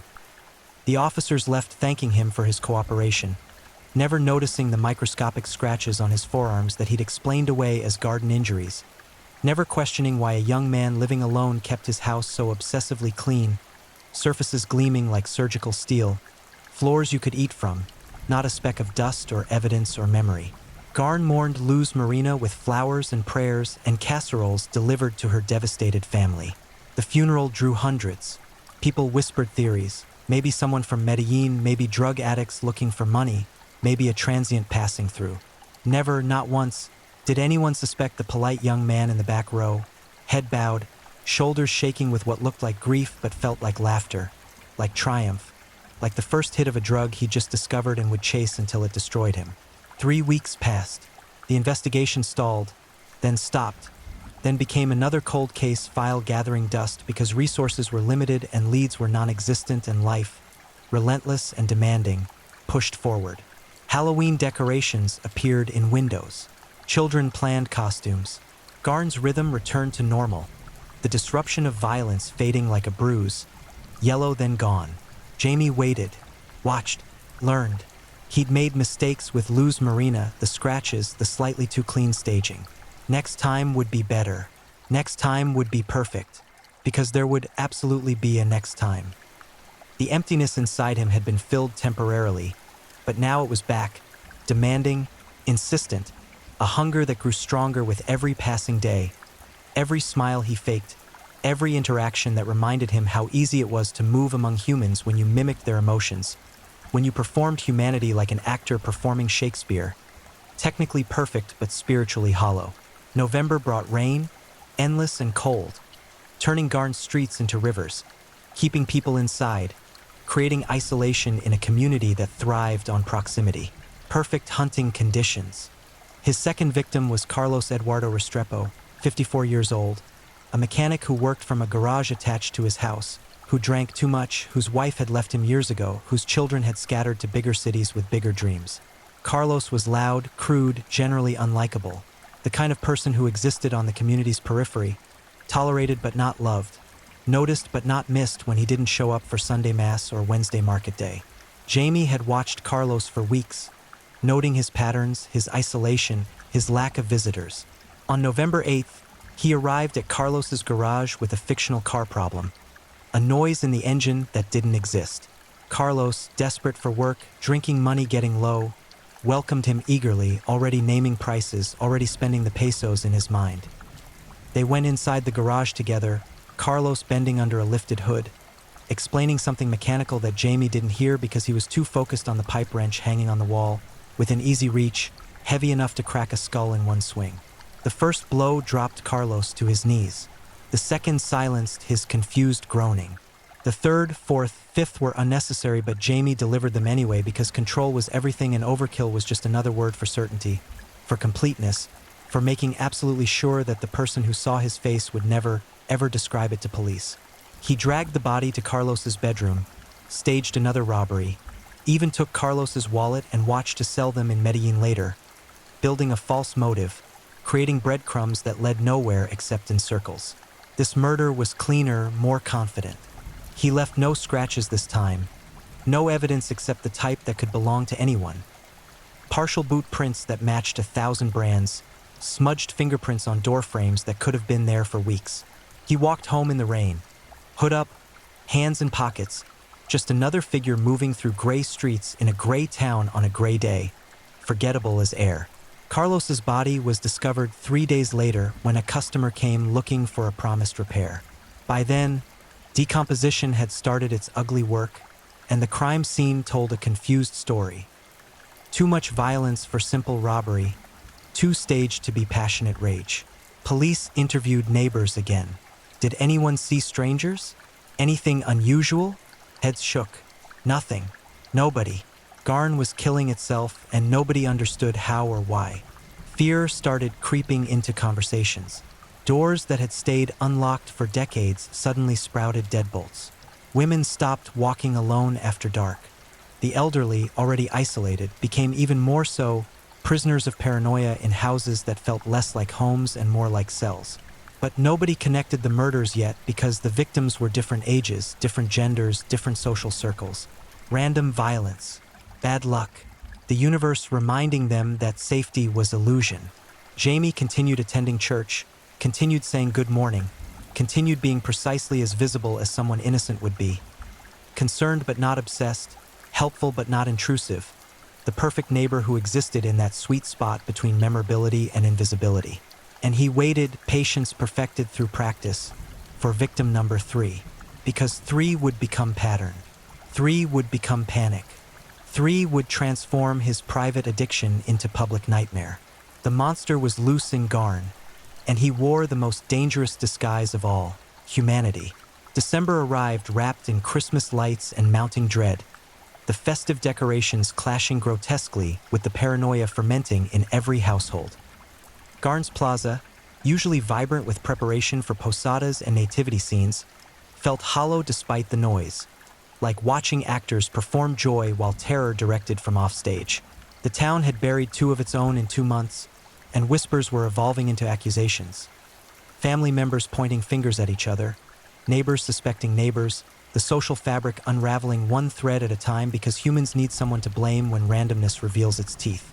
Police presence increased, but what good are patrols in a town where the killer looks like everyone else, where suspicion becomes universal and therefore useless? Commander Rodrigo Salazar, a 20-year veteran who'd transferred from Medellin specifically to escape this kind of violence, held press conferences that promised progress while delivering nothing. Forensics were limited. This wasn't Bogota with its advanced laboratories and specialists. They were working with outdated equipment, understaffed departments, and crime scenes contaminated by well-meaning neighbors who'd trampled evidence while discovering bodies. The only concrete fact they had was terrifying in its simplicity. Someone in Garn was killing without obvious motive, without witnesses, without mistakes large enough to catch. Jamie Yvonne Martinez watched the press conferences on his small television, volume low, curtains drawn, and felt something approaching pride. Not the warm pride of accomplishment. He wasn't capable of warmth. But the cold satisfaction of a craftsman recognizing quality work. He created chaos from nothing, transformed a sleepy town into a fear factory, and nobody suspected the quiet young man who'd helped organize the neighborhood watch program, who'd volunteered to check on elderly residents, who'd positioned himself as helper while actually creating a catalog of victims, a menu of possibilities. His 3rd victim broke the pattern he'd been unconsciously building, and that deviation was entirely deliberate. Maria Fernanda Torres, 29 years old, beautiful in the way that turns heads and stops conversations, newly married, 6 months pregnant with her first child, working as a teacher at Garn's primary school. She represented everything Jamie wasn't: connected, loved, anticipated, creating life instead of ending it. Maybe that's why he chose her, or maybe it was simpler. She'd been kind to him at a school fundraiser, had smiled genuinely when he donated a modest amount, and that smile had felt like mockery somehow, like she could see through his performance to the emptiness underneath, and for that unconscious insight she needed to be erased. December 19th, 2008. School had closed for Christmas break. Maria Fernanda was home alone, her husband working a double shift at the power plant, trying to save extra money before the baby arrived. She was wrapping presents in the living room, Christmas carols playing softly, completely unaware that her future was being measured in minutes, not decades. Jamie knocked at 7:30 in the evening, a time when darkness provided cover but wasn't so late as to raise suspicion. He'd learned timing mattered. Too early and people were alert, defenses up, routines in motion. Too late and paranoia answered instead of politeness. 7:30 was the sweet spot, the transition between day and night when humans were tired, guards lowered, thinking about dinner and television instead of mortality. She opened the door with that same smile, recognition immediate. "Jamie, what brings you here?" Friendly, trusting, one hand resting on her swollen belly in that unconscious gesture all pregnant women make, protecting life they haven't even met yet. He'd prepared a story. He'd found her husband's wallet near the church, must have fallen from his pocket, didn't want him to worry, thought he'd drop it off personally. She invited him in without hesitation because kindness recognizes kindness, or what looked like kindness, what performed kindness so perfectly that even 6 months of pregnancy brain fog couldn't detect the predator standing on her threshold. The wallet was real. He'd pickpocketed it that afternoon, another skill he'd taught himself through practice and YouTube tutorials, adding tools to his arsenal because versatility mattered in this work, because locked doors and suspicion could be circumvented with the right excuse, the right prop, the right performance. She thanked him effusively, offered coffee, mentioned how worried her husband would have been. What a relief, what good timing, please sit. Let me get you something for your trouble. She turned her back to walk toward the kitchen. Fatal mistake. Terminal politeness. The knife was out and buried in her neck before her next breath, severing the carotid with precision he'd researched in medical diagrams, studied in butcher shop observations, perfected in his imagination across hundreds of rehearsals. She dropped instantly, hands flying to her throat in that useless gesture humans make when life is pouring out between their fingers, eyes wide with shock and betrayal and confusion because this wasn't supposed to happen. Not here, not to her, not when she'd done everything right, been everything good. He held her down and watched her die, which took longer than the others because pregnant bodies fight harder, biology screaming against the injustice, two lives struggling instead of one. When she finally went still, he stared at her stomach for a long moment, feeling nothing. No guilt, no horror, no recognition that he'd just murdered potential, obliterated futures, plural.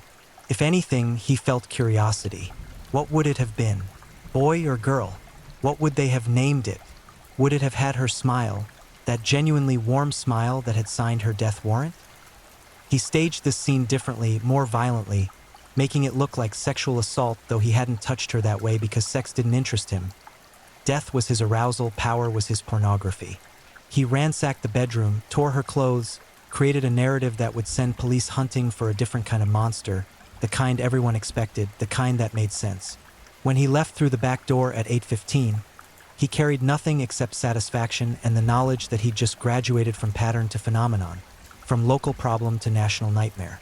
Maria Fernanda's husband found her at 10:30 when he came home early, having finished his shift faster than expected, excited to surprise her with churros from her favorite vendor. His scream rewired Garn's understanding of grief. It wasn't a sound, it was a physical force, a shock wave of anguish that shattered windows in neighboring houses, or seemed to, or should have, because how could the world stay intact when something so fundamentally wrong had happened inside it? The scene that greeted first responders was carnage. Blood everywhere, Christmas presents soaked in it. A life ended and a life unborn obliterated in Garn's safest neighborhood, in a house with locks and lights and everything that was supposed to guarantee security. Commander Salazar vomited in the front yard, something he hadn't done in 20 years of police work, and when he finally composed himself enough to speak, his first order was simple. Lock down everything. Nobody in or out. We're hunting a demon. The investigation escalated immediately. State police arrived from Medellin. Forensic specialists came from Bogota. The case made national news. Pregnant teacher murdered in small town. Colombia's conscience collectively shocked. Everyone asking how this could happen. Why this kept happening. Where was God? Where was justice? Where was the safety promised by distance from urban violence? Garn became famous for all the wrong reasons, its name synonymous with terror, tourists canceling trips, property values plummeting, families packing to leave because if it could happen to Maria Fernanda, young, careful, connected, it could happen to anyone. The forensic evidence was frustratingly minimal. Partial boot prints, again. Fibers that could have come from 1,000 jackets. DNA under Maria Fernanda's fingernails that would only be useful if they had a suspect to compare it against. The staged sexual assault fooled nobody with experience. It was too perfect, too textbook, missing the chaos of actual passion crimes. This was calculation wearing rage as a mask, intelligence mocking law enforcement's capabilities. But the DNA was cataloged, stored, waiting for science to catch up with evil. Jamie attended Maria Fernanda's funeral, standing in the back with hundreds of others, watching her husband collapse at the graveside, watching her students cry in their uniforms, watching a town's innocence get lowered into the ground in a coffin that held 2 bodies in one. He felt nothing except mild irritation that security was so tight. Police everywhere, filming attendees, recording license plates, clearly hoping the killer would be arrogant enough to show. But he wasn't arrogant. He was meticulous. He blended into grief like a chameleon adapting color, his face arranged in appropriate sadness, tears that weren't really tears dampening his cheeks because he'd learned to fake those too. Learned that moisture could be summoned through eye-watering techniques, through thinking about anything except death, because death made him smile and smiling would betray everything. The manhunt intensified. Roadblocks appeared on every route out of Garn. Police interviewed thousands. Every man between 15 and 50 became suspect. Alibis required, lives invaded, privacy dissolved in the acid of collective fear. They questioned Jamie on December 27th, a 2-hour interrogation that covered his movements, his background, his thoughts on the murders. He performed perfectly, giving them slight nervousness. Too much calm would seem suspicious. But maintaining eye contact, answering directly, even volunteering to provide DNA, saying anything to help catch this monster, anything to make sure this never happened again. They took his DNA sample, filed it with 600 others collected during the dragnet, sent it to the backlogged Bogota laboratory where it would wait its turn behind murders that seemed more solvable, rapes with known suspects, crimes where evidence might actually matter instead of sitting in a database like seeds waiting for spring that might never come. Jamie went home cleared, suspicion lifted, free to continue existing as concerned citizen, helpful neighbor, the face that represented everything Garn wanted to believe about itself. Community, compassion, collective vigilance.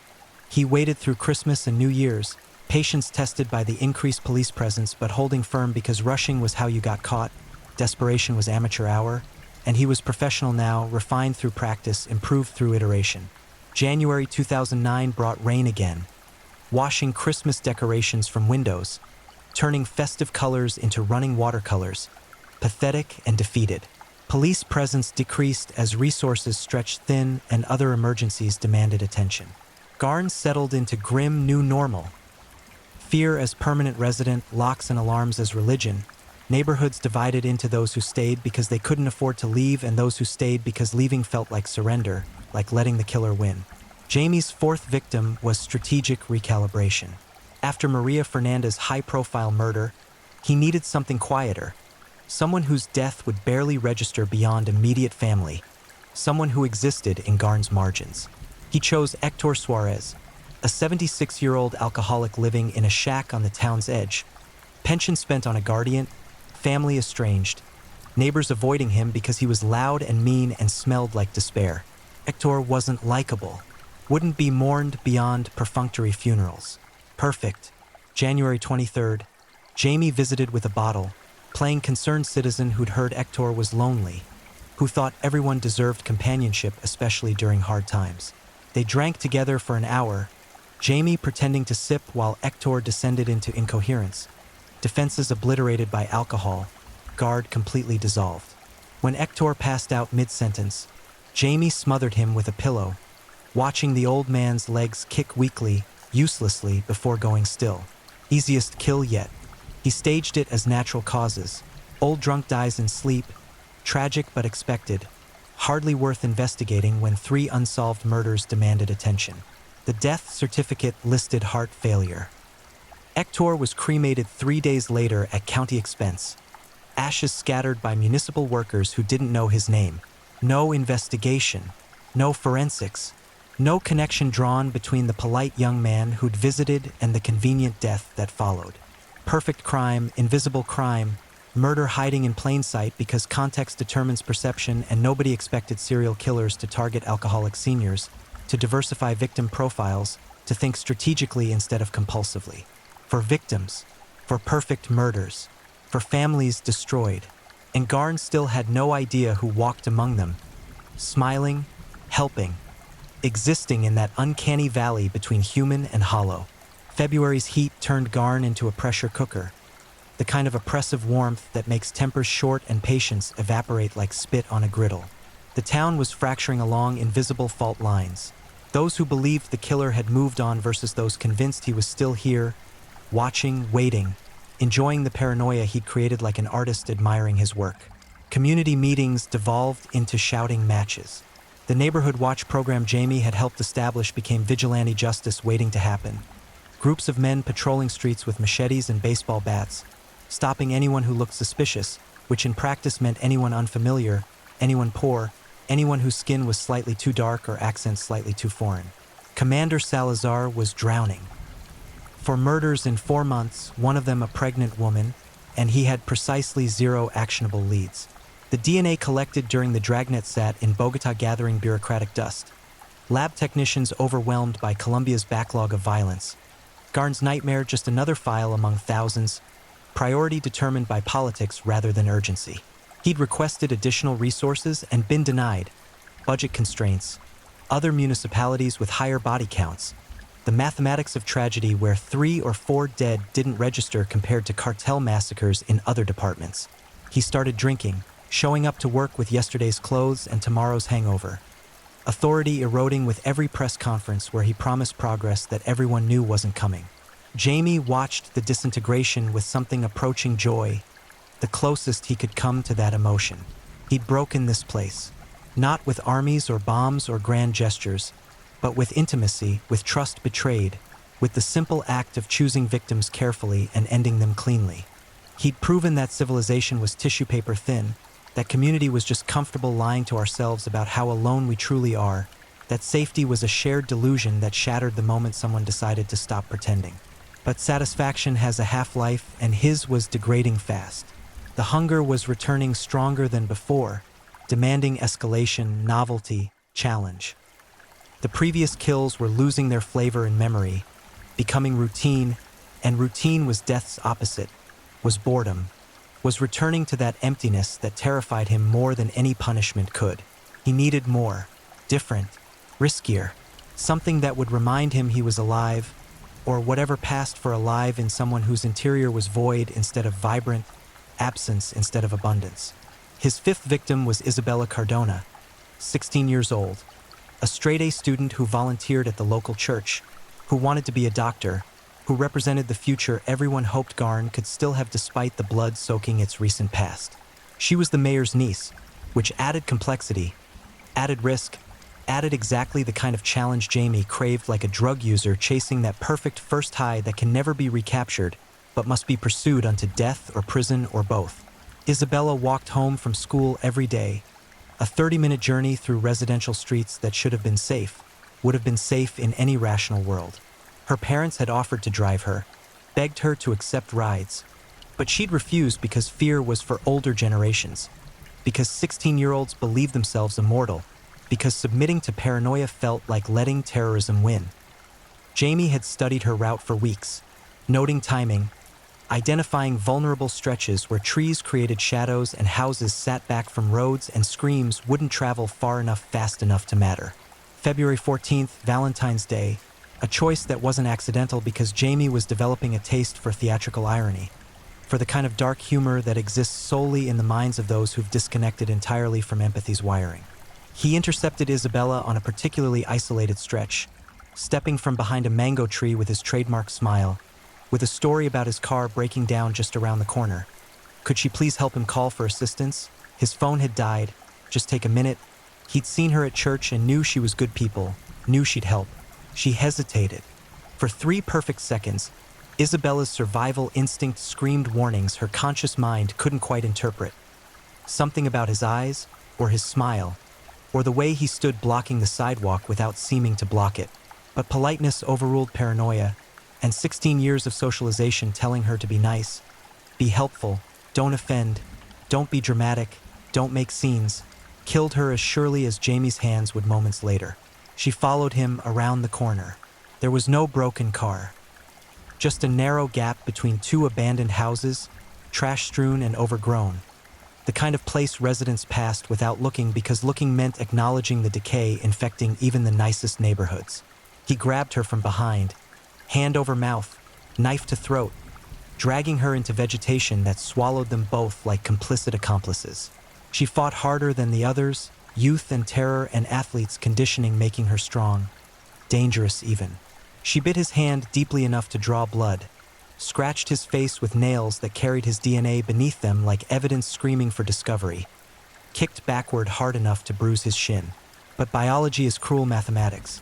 He had 40 pounds on her, 7 years of adult strength, and the absolute certainty that he was willing to go further than she could imagine while she still clung to hope that this couldn't be happening, wasn't happening, would stop if she just fought hard enough, screamed loud enough, wanted to live intensely enough. It took 6 minutes to strangle her, 6 minutes of her consciousness fading and returning and fading again, her eyes pleading with him for mercy that didn't exist in his vocabulary, for recognition of shared humanity he'd never possessed. When she finally went limp, he held on for another 2 minutes, making absolutely certain, because her strength had surprised him, scared him even, and fear was something he couldn't afford, needed to eliminate at the source. He left her body hidden in the vegetation, taking her backpack to suggest abduction, to create false hope that she might still be alive somewhere, imprisoned but breathing, recoverable through ransom or rescue. The bite mark on his hand throbbed, bleeding through the bandage he'd carry back to his house, and the scratches on his face would raise questions but could be explained. He'd say a stray dog attacked him, he'd been walking in the countryside, startled it accidentally, got lucky it wasn't rabid. Isabella's disappearance mobilized Garn like nothing before it. She wasn't just another victim. She was youth, potential, connection to power through her uncle the mayor. Search parties formed within hours, hundreds of people combing streets and fields and forests, calling her name until voices went hoarse, praying for miracle while dreading confirmation. Media descended like locusts, national news vans clogging streets, journalists interviewing anyone with opinions, transforming Garn's tragedy into entertainment for breakfast television viewers sipping coffee and thanking God they didn't live in places where girls vanished in daylight. Jamie joined the search parties, bandaged hand hidden in his jacket pocket. Scratches explained to the few who noticed with his rehearsed dog attack story that nobody questioned because why would they? He was there searching, wasn't he? Showing concern, demonstrating community spirit, being visible in exactly the way an innocent person would be. He even found himself standing next to Isabella's father at one point, both of them staring into the same forest, one desperately hoping, one absolutely knowing, separated by knowledge's cruel chasm. They found her body on day 3, decomposition accelerated by February heat, discovery made by a volunteer searcher who'd ventured off the organized grid, whose scream stopped the entire operation mid-stride, whose trembling finger pointed at vegetation that had become grave. The scene was chaos, volunteers trampling evidence, Isabella's mother collapsing, her father held back by 6 men while he screamed threats at nobody and everybody, promising death to whoever did this, swearing vengeance that sounded biblical, absolute, feudal. Commander Salazar stared at the body and knew his career was over regardless of whether he caught the killer. 5 victims now, ages ranging from 16 to 76, methods varying, patterns non-existent except for the shared geography of Garn and the growing suspicion that they were hunting someone local, someone who moved among them invisible because he was familiar, someone whose face appeared in the background of crime scene photos, funeral attendance rosters, search party sign-in sheets. The forensic team worked the scene with renewed intensity. They found DNA under Isabella's nails, photographed the bite mark the medical examiner discovered on her shoulder during autopsy, human teeth, male probably, distinctive enough to match if they ever found the mouth that made it. They collected hair samples, fiber samples, every microscopic piece of evidence that might matter when they finally had a suspect to compare against. The DNA went to Bogota marked urgent, priority, expedite, words that meant little when every case arrived with identical labels, when technicians were doing the work of 10 with resources for 5. But this time was different. Isabella's uncle, Mayor Cardona, wielded political power like a weapon. Mayor Cardona made phone calls that actually got answered. He leveraged political debts, threatened budget cuts, invoked favors from senators and governors who owed him from previous campaigns. Within 48 hours, Isabella's DNA evidence jumped the queue, processed ahead of cases that had been waiting months, analyzed with the kind of attention usually reserved for high-profile political assassinations. The technicians worked overtime, comparing the unknown male DNA from beneath Isabella's fingernails and from her shoulder wound against the database of samples collected during Garn's dragnet. Jamie Yvonne Martinez's name appeared on the screen at 3:17 in the morning, March 2nd, 2009. Match probability, 99.97%. The technicians stared at the results for a full minute, double-checking, triple-checking, because mistakes at this stage could destroy prosecutions, could let monsters walk on technicalities. But the science was clear, undeniable, mathematical certainty translated into damning evidence. She picked up the phone and called Commander Salazar, waking him from the first decent sleep he'd had in weeks. "We have him," she said, voice steady despite hands shaking. "The Garn killer. His name is Jamie Yvonne Martinez." Salazar sat up so fast he knocked over the bottle on his nightstand, watching whiskey spread across with like prophetic stain. "You're certain?" His voice barely functioned, hope and disbelief wrestling for dominance. Absolutely certain. The DNA from Isabella Cardona matches samples he gave during the voluntary collection in December. He's in the system. He's one of yours. Salazar's hands went numb. Jamie Ivan Martinez.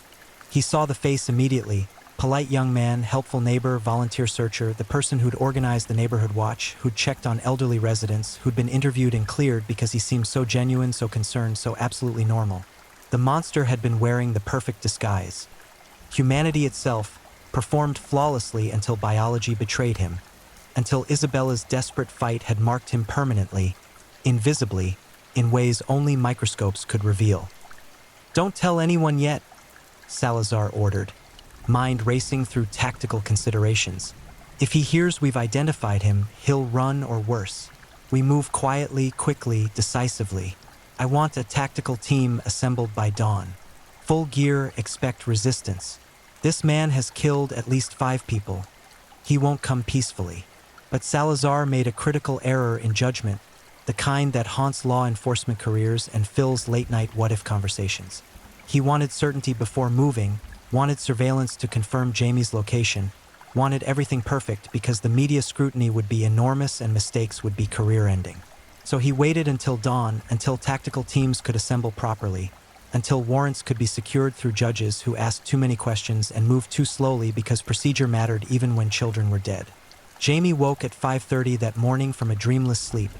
He never dreamed, which he considered proof of clear conscience, not understanding that conscience was precisely what he lacked, and felt wrongness in the air immediately. Intuition or survival instinct, or whatever primitive brain circuitry still functioned beneath his manufactured personality, screamed warnings he couldn't articulate but absolutely trusted. Something had shifted. The atmosphere tasted different, charged like the pressure drop before hurricanes. He went to his window and saw what his unconscious had already registered. A car parked across the street that hadn't been there yesterday. 2 men inside pretending not to watch his house, pretending so badly that a child could have spotted the surveillance. His heart rate remained steady. Panic was for amateurs, but his mind shifted immediately into escape protocols he'd mentally rehearsed hundreds of times because preparation was survival, because every predator knows eventually you become prey. He dressed in layers, clothes that wouldn't draw attention, packing nothing because possessions were anchors and he needed to be weightless, frictionless, gone before they realized he knew. He had cash hidden in various locations. $3,000 in American currency sewn into jacket linings. Another $2,000 in Colombian pesos distributed across shoes and belts. Emergency funds for exactly this scenario. No credit cards to trace, no bank accounts to freeze, no digital footprint to follow. He'd prepared for this moment since his first kill, since Luz Marina's death had taught him that satisfaction required risk and risk required exit strategies. He left through the back window at 6:15, moving low through his yard into the neighbor's property, into the alley system that networked behind Garn's houses like capillaries beneath skin. The surveillance team didn't spot him. They were watching the front door, assuming their target was civilian, untrained, unaware. By the time tactical teams arrived at 7:30, battering ram ready, adrenaline pumping, Jamie was already 3 kilometers away, hitchhiking toward Medellin on a farmer's truck. Just another worker heading to the city for day labor, unremarkable as air. The house was empty, obsessively clean as expected, but empty of its monster. Commander Salazar stood in the sterile living room and felt his stomach drop into his shoes, knowing immediately what the absence meant, knowing he'd waited too long, been too cautious, let procedure take precedence over urgency. Forensic teams swept the property anyway, finding nothing useful. No trophies from victims, no journals documenting kills, no evidence beyond the eerie cleanliness that suggested pathology but proved nothing. They did find one thing, taped to the refrigerator where someone had clearly placed it that morning. A note, handwritten in perfect cursive, addressed to whoever finds this. Commander Salazar read it with gloved hands, bile rising in his throat. "You'll never understand what I am because you spend your lives pretending to be better than you are. I simply stopped pretending. The emptiness inside me is the truth inside all of you. I just had the courage to look directly at it, to embrace it, to become it. You hunt me because I remind you of what you refuse to acknowledge. That morality is performance, that compassion is learned behavior, that the only difference between me and you is that I stopped lying. I gave Garn's people what they secretly craved: permission to be afraid, to lock doors, to suspect neighbors, to recognize that community is just collective delusion. You're welcome. I'll be watching from wherever I go next, reading about your failures, enjoying the panic that will spread when they realize the Garn killer was never caught, only scattered seeds. Sweet dreams, Commander. Check your locks twice tonight. The note was unsigned, but the handwriting matched samples from Jamie's rental application, and the tone, clinical, detached, self-aware, confirmed what they already knew. They weren't hunting an impulsive killer driven by rage or trauma. They were hunting something else entirely, something that understood itself perfectly and felt nothing except mild amusement at the chaos it created. The manhunt went national. Jamie Yvonne Martinez's face appeared on every television screen, every newspaper front page, every police station bulletin board across Colombia. His background was dissected. Orphaned at age 7 when parents died in a car accident, raised by an aunt who described him as quiet, never any trouble, never any emotion either. Juvenile record completely clean, work history sparse but unremarkable, relationships non-existent beyond superficial neighborhood interactions. Psychologists analyzed him on television, using words like psychopath and antisocial personality disorder, explaining to horrified audiences that people like Jamie existed among us constantly, that the capacity for remorseless violence wasn't aberration but variation, evolutionary psychology's dark gift to a species that conquered through cooperation but survived through controlled brutality. Garn became pilgrimage site for the morbidly curious. True crime enthusiasts descended like flies, taking selfies at murder locations, buying coffee at the shop Jamie had frequented, walking routes his victims had walked, consuming tragedy as entertainment because distance transforms horror into fascination, because other people's nightmares make excellent stories when you're guaranteed to wake up safe. But Jamie himself vanished. Sightings poured in from across Colombia. Someone who looked like him in Cali, someone with similar build in Cartagena, someone with his eyes buying bus tickets in Bucaramanga, but every lead dissolved into mistaken identity or wishful thinking. He'd become ghost, myth, the monster who escaped, the cautionary tale whispered when doors are locked and lights go out. Months passed. The investigation remained open but slowly deflated, resources redirected to newer emergencies.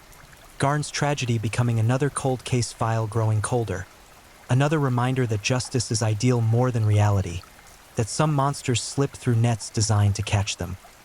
Commander Salazar retired early, unable to sleep without seeing Isabella's face, unable to exist in his own skin knowing he'd waited those critical hours, had valued procedure over instinct, had given evil precisely enough time to escape.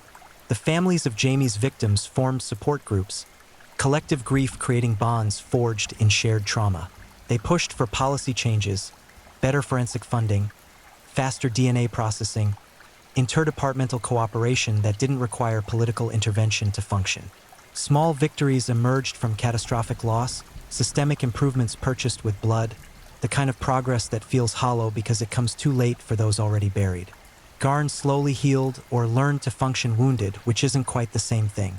The paranoia faded to background anxiety.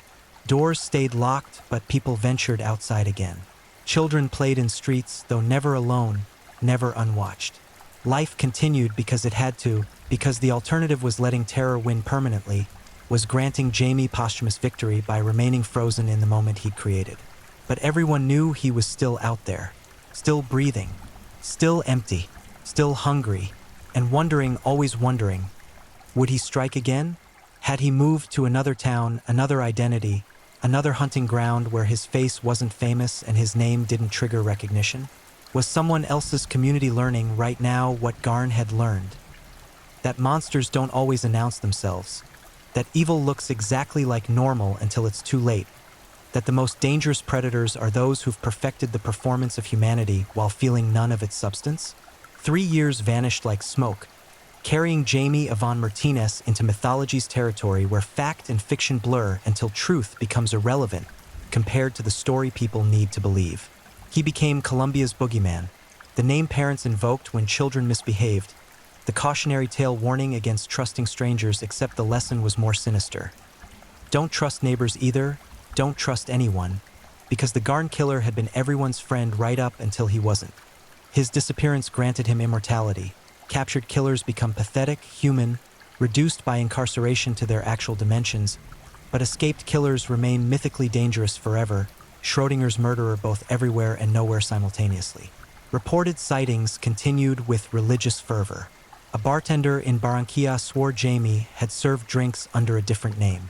A schoolteacher in Pasto insisted he'd applied for a position, interview conducted normally before she recognized something wrong in his eyes, though security footage showed no one matching his description.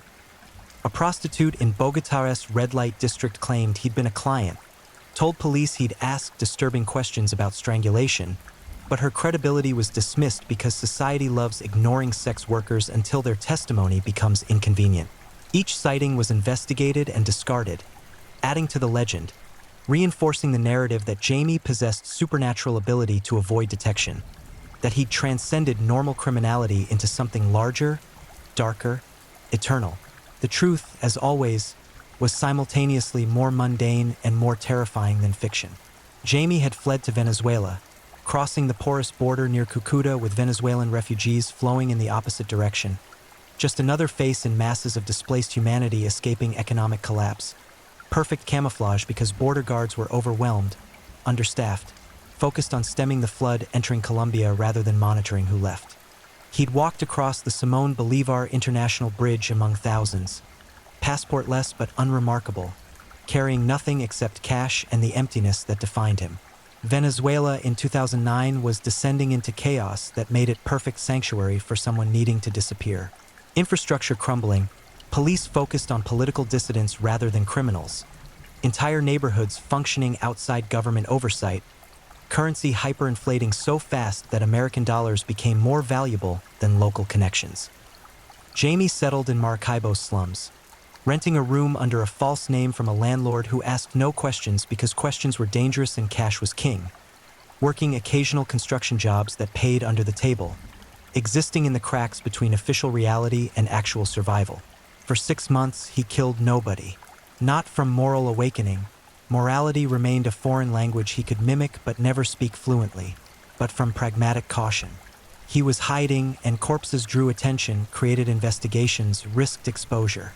The hunger remained constant, gnawing, demanding satisfaction like addiction screaming for the needle. But he developed enough self-control through necessity to delay gratification, to wait until safety permitted indulgence. The waiting nearly destroyed him. Without killing to define himself, without power over life and death to confirm his specialness, his superiority, his fundamental difference from the masses, he felt himself dissolving, becoming nobody, just another desperate man in a desperate city, indistinguishable from millions. Depression would be the clinical term, though his depression wasn't sadness but absence of satisfaction. The withdrawal symptoms of a drug user denied his substance, biological imperative demanding feeding while circumstance demanded starvation. In October 2009, exactly 1 year after Luz Marina Ocampo's murder had initiated his documented killing spree, Jamie broke. He selected a victim carefully, an elderly homeless woman who sheltered in an abandoned factory, whose presence would barely register as absence, whose death would be attributed to Venezuela's general collapse rather than specific violence. He strangled her with the methodical patience of someone rediscovering lost rhythm, feeling the life drain from her body while his own vitality returned. Parasite feeding on host, emptiness temporarily filled by emptying someone else. The kill was sloppy by his previous standards. Desperation made him careless, hungry made him hasty. He left the body poorly hidden, took no precautions about DNA, didn't stage the scene. But Venezuelan police had neither resources nor motivation to investigate thoroughly. Another dead homeless woman in a city hemorrhaging corpses daily? The report was filed and immediately forgotten. Attention focused on political protests and food riots and the 1,000 other crises demanding response. Jamie felt better immediately, recharged, alive. He'd confirmed the terrible truth. Killing wasn't something he did. It was what he was. Without it, he was nothing. With it, he became God, became purpose, became the only version of himself that felt real. The realization brought relief rather than horror because horror requires caring, and caring was precisely what his neurology had never developed. He killed 3 more times in Maracaibo across the following year, each victim selected for obscurity. The homeless, the addicted, the disappeared who wouldn't be missed because society had already erased them while they still breathed. Venezuelan authorities never connected the deaths, never suspected serial activity because the victims were pre-categorized as tragic but expected casualties of national decay. Jamie had found paradise, a place where murder blended into background noise, where chaos provided perfect camouflage, where he could indulge his emptiness without consequence. But paradise, like everything else, was temporary. By late 2010, Venezuela's situation had deteriorated from bad to catastrophic. Food shortages became famine. Power outages lasted days. Violence escalated from occasional to constant. Even the slums where Jamie had found sanctuary became too dangerous, too unpredictable, warlords and gangs carving territories, demanding tribute, executing anyone who seemed suspicious or wealthy or simply unlucky. The chaos that had protected him now threatened him, and survival required relocation. He crossed back into Colombia in January 2011, using different border crossing, different false name, appearance altered by 2 years of malnutrition that had hollowed his cheeks and grayed his skin, made him gaunt enough that even thorough comparison against old photographs might not trigger recognition. He avoided Antioquia completely, staying far from Garn and Medellin, settling instead in Cali on Colombia's Pacific coast, a city large enough to disappear within, violent enough that a few more deaths wouldn't register as anomalous. Cali became his hunting ground for the next 18 months. He refined his technique, learned from previous mistakes, became more efficient, more careful, more coldly perfect. His victim count climbed 8, 10, 12, but Colombian authorities never connected them, never suspected serial activity because he varied methods, varied victim profiles, varied everything except the core emptiness driving each kill. He strangled some, stabbed others, bludgeoned a few, each variation deliberate experimentation, scientific method applied to murder, testing what provided maximum satisfaction with minimum risk. Luck, that fickle collaborator, finally abandoned him in August 2012. His victim was Diego Paredes, a 41-year-old taxi driver who'd picked Jamie up for what seemed like routine fare. They drove to an isolated area at Jamie's request. He claimed to be meeting friends for a barbecue, needed to pick up supplies from a warehouse. Diego suspected nothing until Jamie's wire wrapped around his throat from behind, cutting off air and screams simultaneously. The ligature technique perfected through practice, efficient as industrial execution. But Diego was stronger than he looked, fueled by survival desperation, and he fought with everything biology could summon. He threw himself backward, smashing Jamie against the taxi's interior, breaking the rhythm of strangulation enough to suck a desperate breath and scream, a truncated howl that nevertheless carried through open windows into the evening air. He grabbed the wire with both hands, pulling forward, tearing skin but creating space, oxygen flooding back into lungs and brain, consciousness returning from the edge where it had been teetering. Jamie recovered first, wrapping the wire tighter, adjusting position, but precious seconds had been lost and the scream had been heard. Voices approached, footsteps running, people converging on sounds of distress with the kind of collective courage that emerges in communities numb to violence, where intervention becomes mandatory because ignoring horrors normalizes them completely. Jamie had maybe 20 seconds before witnesses arrived, 20 seconds to decide between completing the kill and escaping. He chose escape, releasing Diego and bolting from the taxi into surrounding buildings, navigating alleys with the practiced efficiency of someone who'd always scouted exit routes, always maintained escape plans, always prepared for exactly this contingency. Behind him, Diego collapsed into the driver's seat, gasping, bleeding from torn hands, but alive, conscious, able to describe his attacker to the crowd gathering around the taxi. The description went to police immediately. Male, late 20s, medium build, distinctive scar above left eyebrow. A detail Jamie had acquired during a Venezuela fight, permanent mark he'd never thought would matter until it became the identifying feature that destroyed his anonymity. Cali police began searching, not with particular urgency because attempted taxi robberies were common, but searching nonetheless, circulating the description, requesting witnesses check footage, routine investigation that would have died like thousands of others if not for one detail.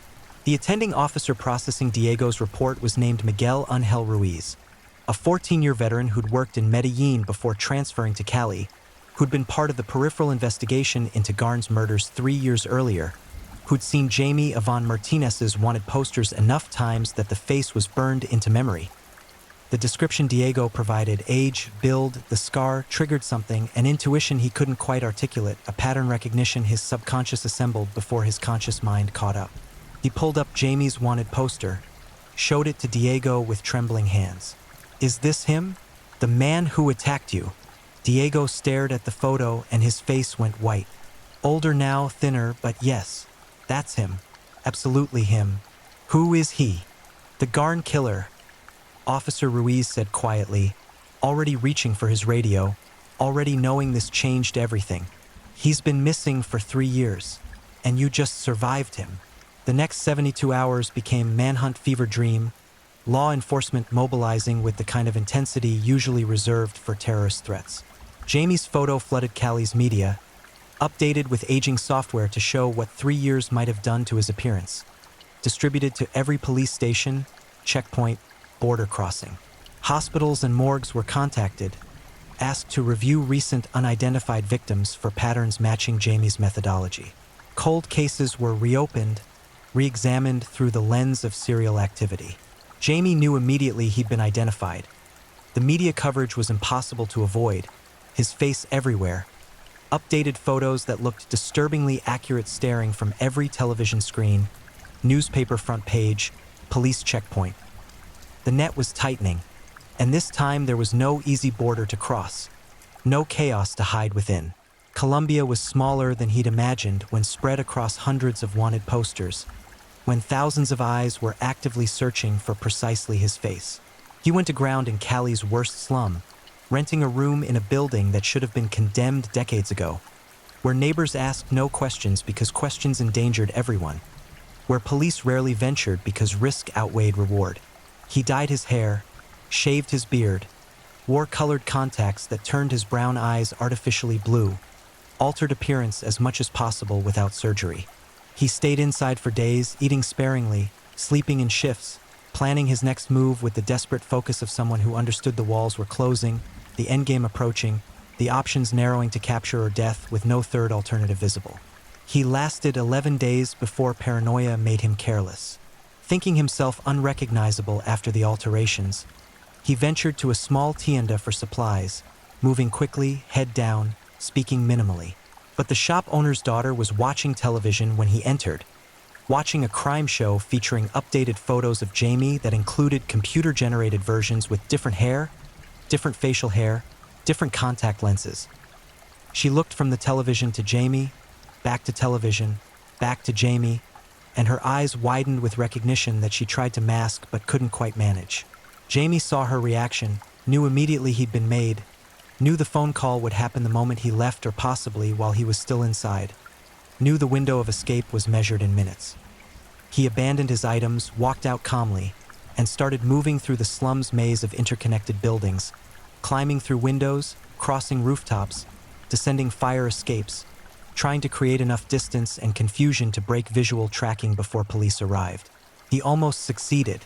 He reached the slum's perimeter, was stepping onto a main street where he could blend into crowds and disappear, when the police cruiser rounded the corner and officers spotted him based on the radio description. Blue contacts, dyed black hair, gray jacket, moving with purposeful speed that suggested flight. They shouted for him to stop, hands moving to weapons, protocol demanding compliance before escalation. Jamie ran, not because he thought he could escape. The streets were filling with police, backup responding to radio calls, helicopters audible in the distance, but because running was instinct, because stillness meant capture and capture meant confronting all those families, all those victims, all that accumulated emptiness transformed into something with weight and consequence and accountability. He couldn't face that. Would rather die in motion than live in cage. The chase lasted 6 blocks. Jamie was fast, but desperation wears down stamina faster than exertion, and police were trained, coordinated, communicating through radios to box him into progressively smaller areas. He turned down an alley and found police blocking the exit. Turned another direction and encountered more officers advancing with weapons drawn. The net had closed completely, every direction offering nothing except surrender or bullets. He stopped running in that alley, surrounded by concrete and trash and the accumulated detritus of urban poverty.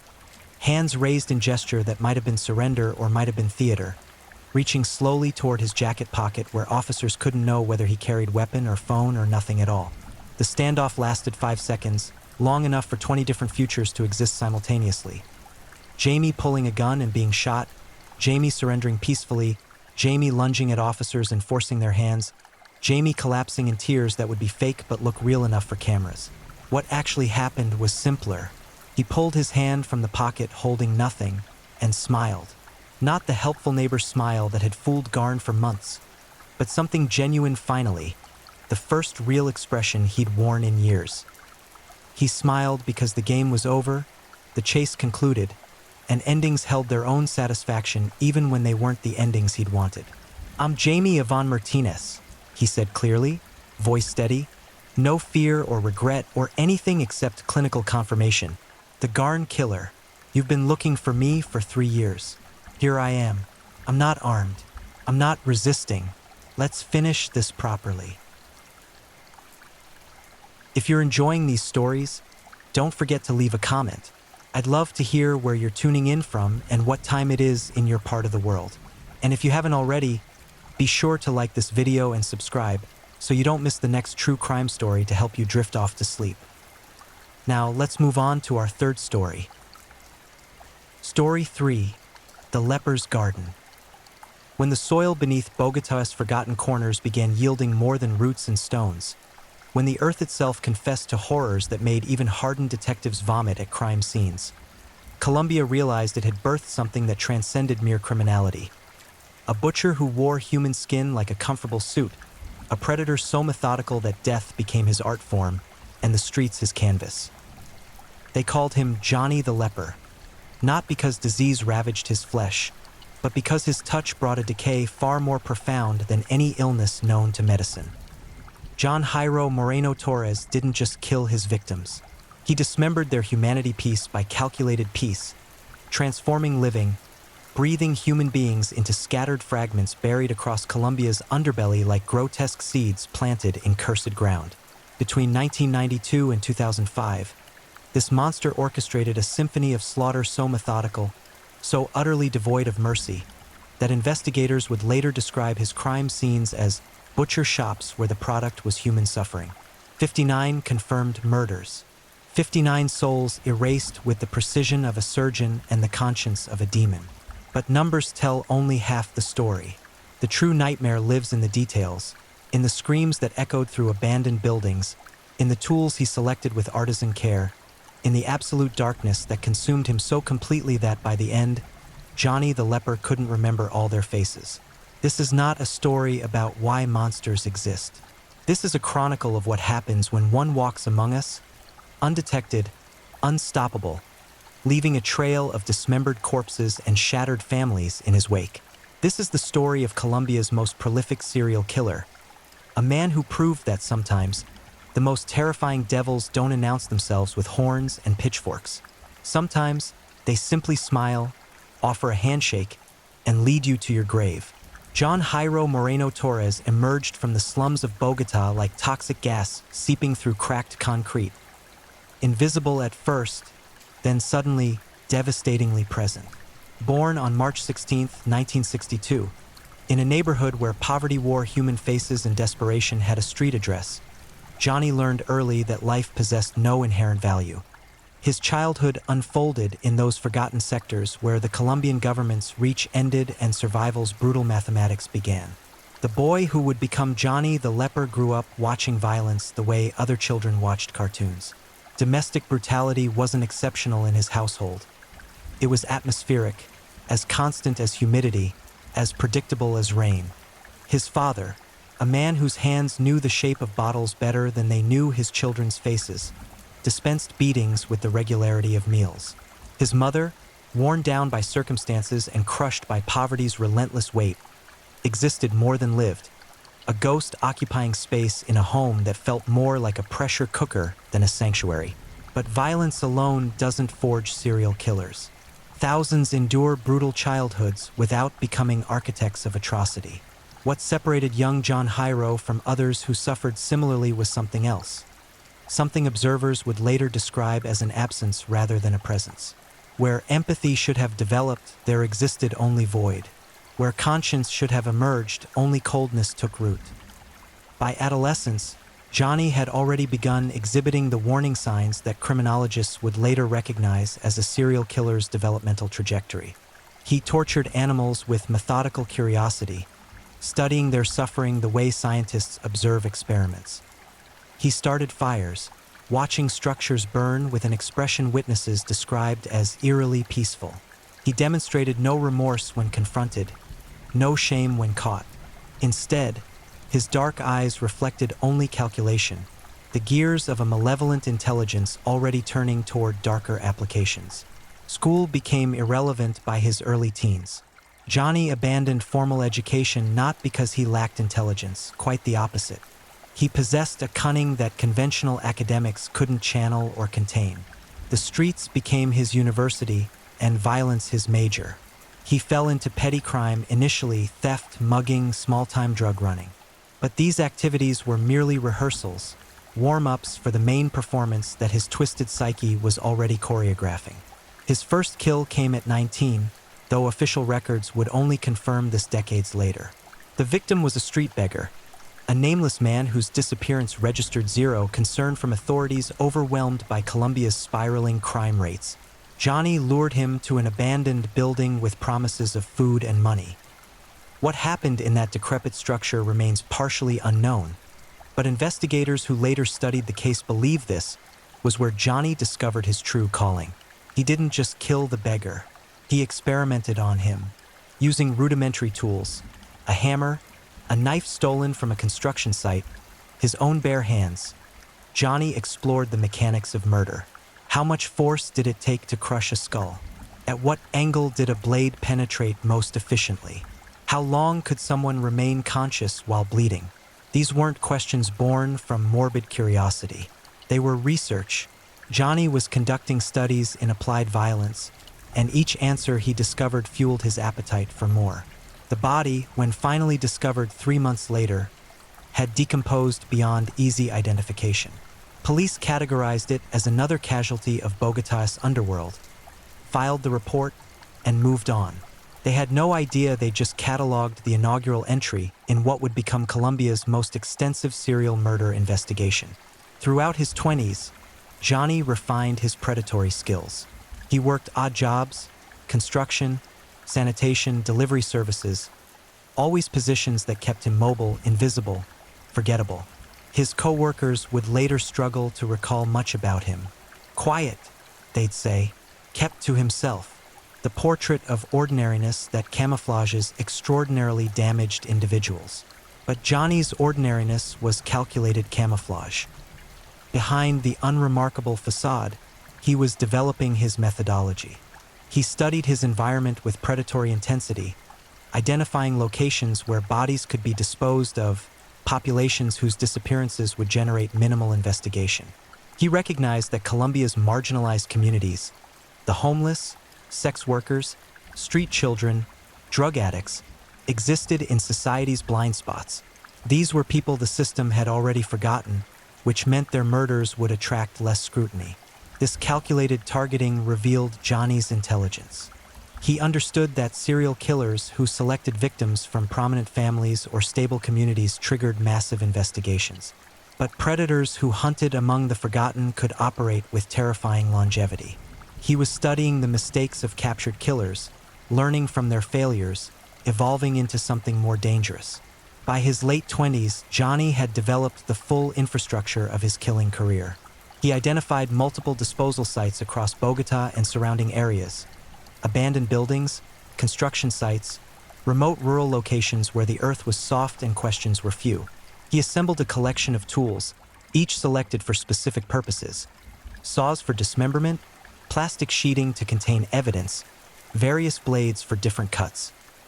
He stored these implements in scattered locations, never keeping everything in one place, demonstrating an understanding of forensic investigation that was remarkably sophisticated for someone with minimal formal education. His victim selection process became increasingly strategic. He frequented areas where vulnerable people congregated, bus stations late at night, certain street corners known for drug activity, shelters where the homeless sought temporary refuge. He'd observe for hours, studying routines, identifying individuals who appeared most isolated, most desperate, most willing to trust a stranger offering help. The approach varied but followed patterns. Sometimes he'd offer money for simple tasks, carrying boxes, helping with a delivery, cleaning an apartment. Other times he'd pose as someone who could connect victims with employment, housing, or assistance. His demeanor was unthreatening, his voice gentle, his promises believable enough to override the survival instincts that might otherwise have saved his targets. Once isolated with a victim, Johnny's transformation was absolute. The gentle-voiced helper vanished, replaced by something coldly efficient. He'd overpower his victims quickly, using surprise and physical advantage to establish control before they could scream or flee. Then came the violence, methodical, exploratory, prolonged. Johnny didn't kill quickly. Speed held no interest for him. Instead, he'd spend hours with his victims, inflicting various injuries, studying their reactions, experimenting with different techniques. He'd break bones systematically, observing how fractures in different locations produced different screams. He'd create cuts and wounds, watching blood flow patterns, timing how long consciousness persisted with various injuries. The psychological torture accompanying the physical was equally calculated. He'd talk to his victims while hurting them, his voice maintaining that same gentle tone he'd used to lure them. He'd describe what he was doing, explain what came next, promise that death would arrive soon while deliberately delaying it. The cruelty wasn't passionate, it was clinical, the work of someone conducting research that happened to require human subjects. After death, the dismemberment began. Johnny approached this task with butcher's precision. He'd learned through practice which joints separated most easily, which tools worked best for different cuts, how to minimize mess while maximizing efficiency. The bodies became components, torso, limbs, head, each piece wrapped separately, transported to different disposal locations to minimize the chance of discovery. This distribution strategy demonstrated remarkable criminal sophistication. Even if one body part was discovered, without the complete corpse, identification became exponentially more difficult. Without identification, investigations stalled. Without investigations, Johnny remained free to continue. And continue he did. Through the early 1990s, his killing accelerated. What began as occasional murders became more frequent. Once every few months became once per month, then multiple times monthly. The progression suggested not just opportunity but compulsion, an addiction to the act itself, a need that grew with feeding rather than diminishing. Witnesses who'd encountered Johnny during this period, those who'd been approached but declined his offers, or who'd seen him in areas where victims later disappeared, provided remarkably consistent descriptions. A man of average height and build, unremarkable features, calm demeanor. Someone easily forgotten, which was precisely the point. He'd mastered the art of being nobody, of occupying space without registering in memory, of vanishing from perception even while present. His nickname, Johnny the Leper, wouldn't emerge until much later, coined by investigators struck by how people seemed to pull away from his influence once they understood what he was, as though evil itself was contagious, as though proximity to such darkness might somehow spread. The name carried biblical weight, evoking images of unclean things, outcasts, individuals so tainted that society must separate itself from them or risk contamination. But in the early 1990s, Johnny remained anonymous, unidentified, unimpeded. He perfected his craft while Colombia's attention focused on drug cartels, guerrilla warfare, political corruption. Serial murder seemed almost quaint compared to car bombs and cartel assassinations. Johnny exploited this distraction, building a body count that would eventually dwarf most of his international counterparts, operating with a freedom that hindsight would render incomprehensible. By 1995, he'd killed at least 20 people. Though exact numbers remained uncertain, because many victims were never reported missing. 20 confirmed corpses, but potentially dozens more whose remains lay undiscovered in shallow graves, or whose dismembered parts had been consumed by wilderness, elements, and time. Johnny the leper was hitting his stride, operating at peak efficiency, confident in his invincibility. He had every reason for that confidence. No investigation targeted him. No witnesses had identified him. No evidence connected scattered body parts to a single perpetrator. He was invisible, a ghost who walked among the living while dealing exclusively in death. The abandoned textile factory on Bogotá's southern outskirts became Johnny's cathedral, a shrine to suffering where he conducted his most elaborate work. The building had been forgotten by the city's development, left to decay when the business failed in the mid-1980s. Its broken windows stared blindly at overgrown lots. Its walls, stained with water damage and graffiti, absorbed screams that no passersby would ever hear. Johnny discovered this location in 1996, and it changed everything about his methodology. Before, he'd used scattered sites, always moving, never staying long enough to establish territory. But this factory offered something unprecedented: space, privacy, and infrastructure. The main floor provided room to work. The basement, partially flooded but still accessible, offered built-in disposal. The surrounding area was sufficiently desolate that Johnny could transport victims and bodies without attracting attention. He converted sections of the factory into zones, each serving specific purposes. One corner became his tool storage, carefully maintained saws, knives, hammers, each cleaned meticulously after use. Another area featured a makeshift examination table, constructed from metal sheeting salvaged from the factory itself. Here, restrained victims would spend their final hours experiencing torments that their minds couldn't process and their bodies couldn't escape. The brutality Johnny inflicted in this space exceeded anything from his earlier crimes. With time, privacy, and familiar surroundings, he pushed violence into territories that forensic psychiatrists would later struggle to comprehend. His victims weren't just murdered, they were systematically destroyed, reduced from human beings into collections of trauma and tissue. Maria Santos disappeared on March 3, 1997, last seen accepting a ride from a man matching Johnny's description. She was 32, a sex worker supporting 3 children, saving money to escape the streets. Her body was never found complete. 3 months after her disappearance, hikers discovered her right leg in a drainage ditch 15 kilometers from the factory. 6 months later, her skull emerged from a construction site. Additional fragments appeared sporadically over 2 years. Each discovery reignited police interest briefly before other priorities pushed her case back into obscurity. What investigators didn't know, what they couldn't know until Johnny's eventual confession, was that Maria had lived for 3 days in that factory. Johnny had kept her restrained, periodically returning to inflict new injuries, study her deterioration, document her suffering through photographs he kept hidden in various locations. He'd broken her methodically, fingers first, then hands, then arms, working his way through her skeletal system like a butcher following a diagram. Between sessions of violence, he'd leave her alone in darkness, letting fear and pain compound, marinating her psychological state before resuming physical torture.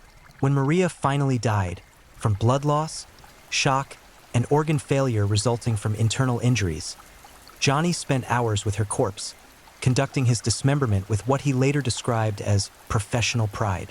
Each cut was precise, each separation of joint executed with technical skill accumulated through dozens of prior victims. He wrapped each segment carefully, then transported them to different locations over several weeks, ensuring that even if discovered, the pieces wouldn't be connected. But Maria was just one. The factory became an assembly line of horror where human beings entered whole and left scattered across Colombia's geography like seeds from some malevolent harvest. Carlos Mendez, a homeless veteran who'd survived military service only to lose his battle with addiction, made the mistake of accepting Johnny's offer to clean the factory for cash in April 1997. He was 51, invisible to most passersby, his presence so diminished by circumstance that his disappearance registered zero official concern.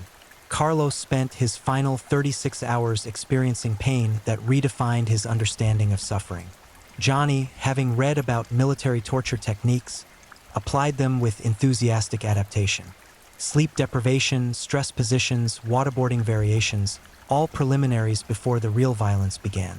Johnny documented that he'd extracted 3 of Carlos's teeth with pliers while the man remained conscious, wanting to study how such specific pain manifested in screams and facial contortions. He'd used a blowtorch on Carlos's feet, timing how long the veteran could endure before losing consciousness. When death finally arrived, it came almost as mercy, a relief from existence that had become purely composed of agony. The teenager was perhaps the most haunting case. 16-year-old Diego Rivera ran away from an abusive household in June 1997, believing streets offered better prospects than home. He was wrong. Johnny encountered him near the bus terminal, hungry and desperate. The promise of food and a safe place to sleep was enough. Diego followed Johnny to the factory, unaware he was walking into his own death.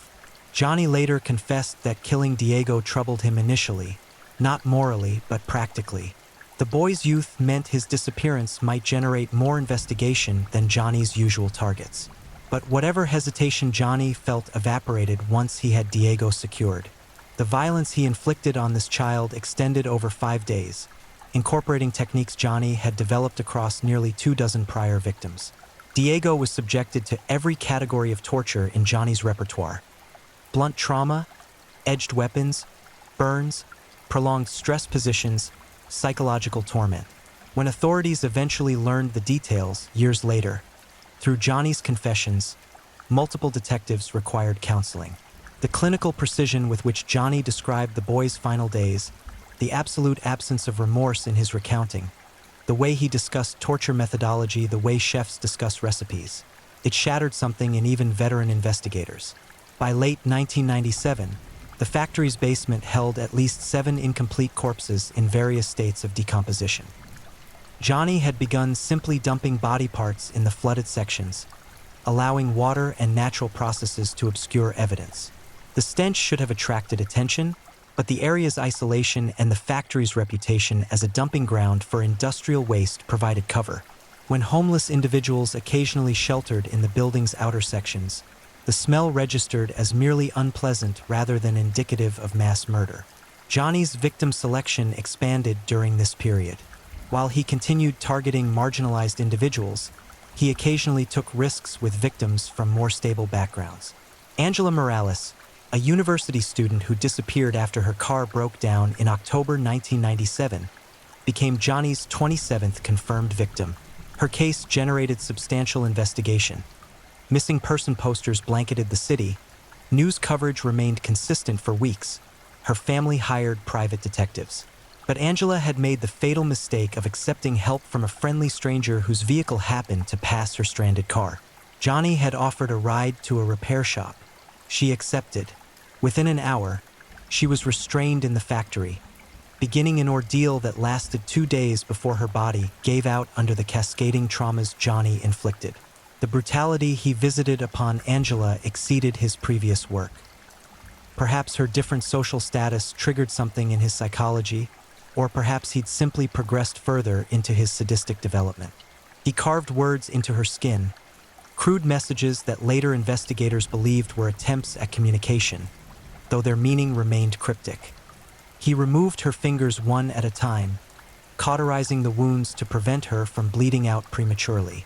He kept her conscious through applications of ammonia whenever she fainted, ensuring she experienced every moment of her destruction.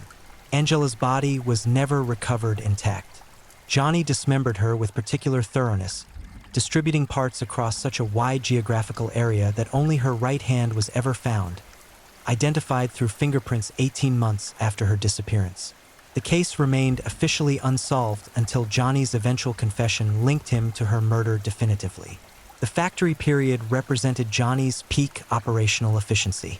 Between 1996 and 1999, he killed an estimated 32 people at this location alone.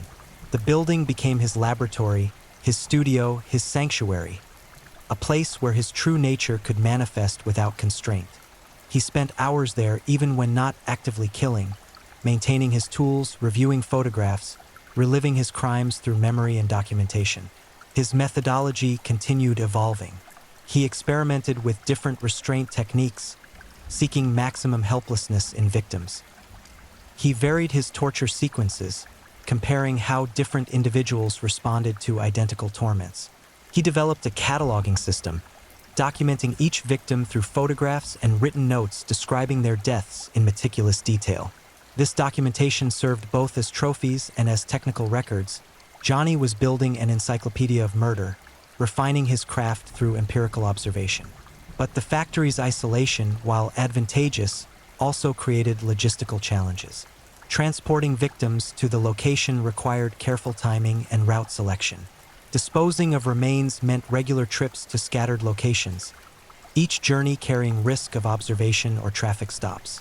The building's deteriorating infrastructure occasionally complicated his work, collapsing ceiling sections, rising water levels in the basement, structural instabilities. In early 1999, circumstances forced Johnny to abandon the factory. A development company purchased the surrounding land, planning construction that would bring workers and attention to the area. Johnny spent weeks removing evidence, transporting his tools and documentation to new storage locations, ensuring nothing remained that could connect him to the site. He poured chemicals throughout the basement, attempting to accelerate decomposition of remains he couldn't transport. Then he vanished from the location, never returning. When authorities eventually excavated the factory site in 2006, after Johnny's arrest and confession, they discovered a nightmare. The basement yielded bone fragments from at least 12 individuals. DNA analysis eventually identified 8 of them. The others remained anonymous, their identities lost to decomposition and Johnny's selective memory. Forensic examination of the main floor revealed blood evidence consistent with extreme violence, though cleaning and time had degraded most biological material beyond analysis. The factory crimes represented Johnny's most intensive killing period. But abandoning this location didn't slow his violence. It merely forced adaptation. He'd proven to himself that he could operate a sustained killing operation. Now he'd demonstrate he could do so while remaining mobile, continuing his predation without a fixed base, proving that his true facility for murder wasn't tied to any particular place but was instead intrinsic to his being. The factory was gone, but Johnny the leper remained active, and his bloodiest years still lay ahead. The loss of his factory sanctuary forced Johnny to return to nomadic killing, but he was no longer the amateur experimenter who'd begun his career. He was now a seasoned predator with nearly 40 murders behind him, refined techniques, and a confidence bordering on invincibility. Between 1999 and 2003, Johnny transformed Colombia's highways and cities into his hunting ground, leaving a trail of dismembered corpses that would eventually connect across multiple jurisdictions. His vehicle, a nondescript panel van purchased through intermediaries, became his mobile killing chamber. Johnny modified the interior with soundproofing material stolen from construction sites, installed restraint points welded to the frame, and created false compartments for tool storage and temporary body disposal. The van's exterior remained unremarkable: faded paint, minor dents, commercial signage for a plumbing business that didn't exist. It was designed to be forgotten, to blend into traffic and streetscapes without registering in observer memory. This mobility expanded Johnny's operational range dramatically. Where the factory had constrained him geographically, the van allowed hunting across multiple cities, exploitation of different victim pools, and distribution of crimes across jurisdictions that didn't communicate effectively. Colombian law enforcement's coordination problems became Johnny's tactical advantage. He understood that murders separated by distance and administrative boundaries would be investigated as isolated incidents rather than serial crimes. Roberto Castillo became Johnny's 43rd victim in May 1999. A day later seeking work in Medellin, Roberto accepted Johnny's offer of employment transporting materials. Once inside the van, Johnny disabled him with a hammer blow to the base of the skull, non-lethal but incapacitating. By the time Roberto regained consciousness, he was restrained, gagged, and the van was moving to a remote location Johnny had scouted previously. Johnny's mobile methodology required finding isolated spots where he could work undisturbed for several hours.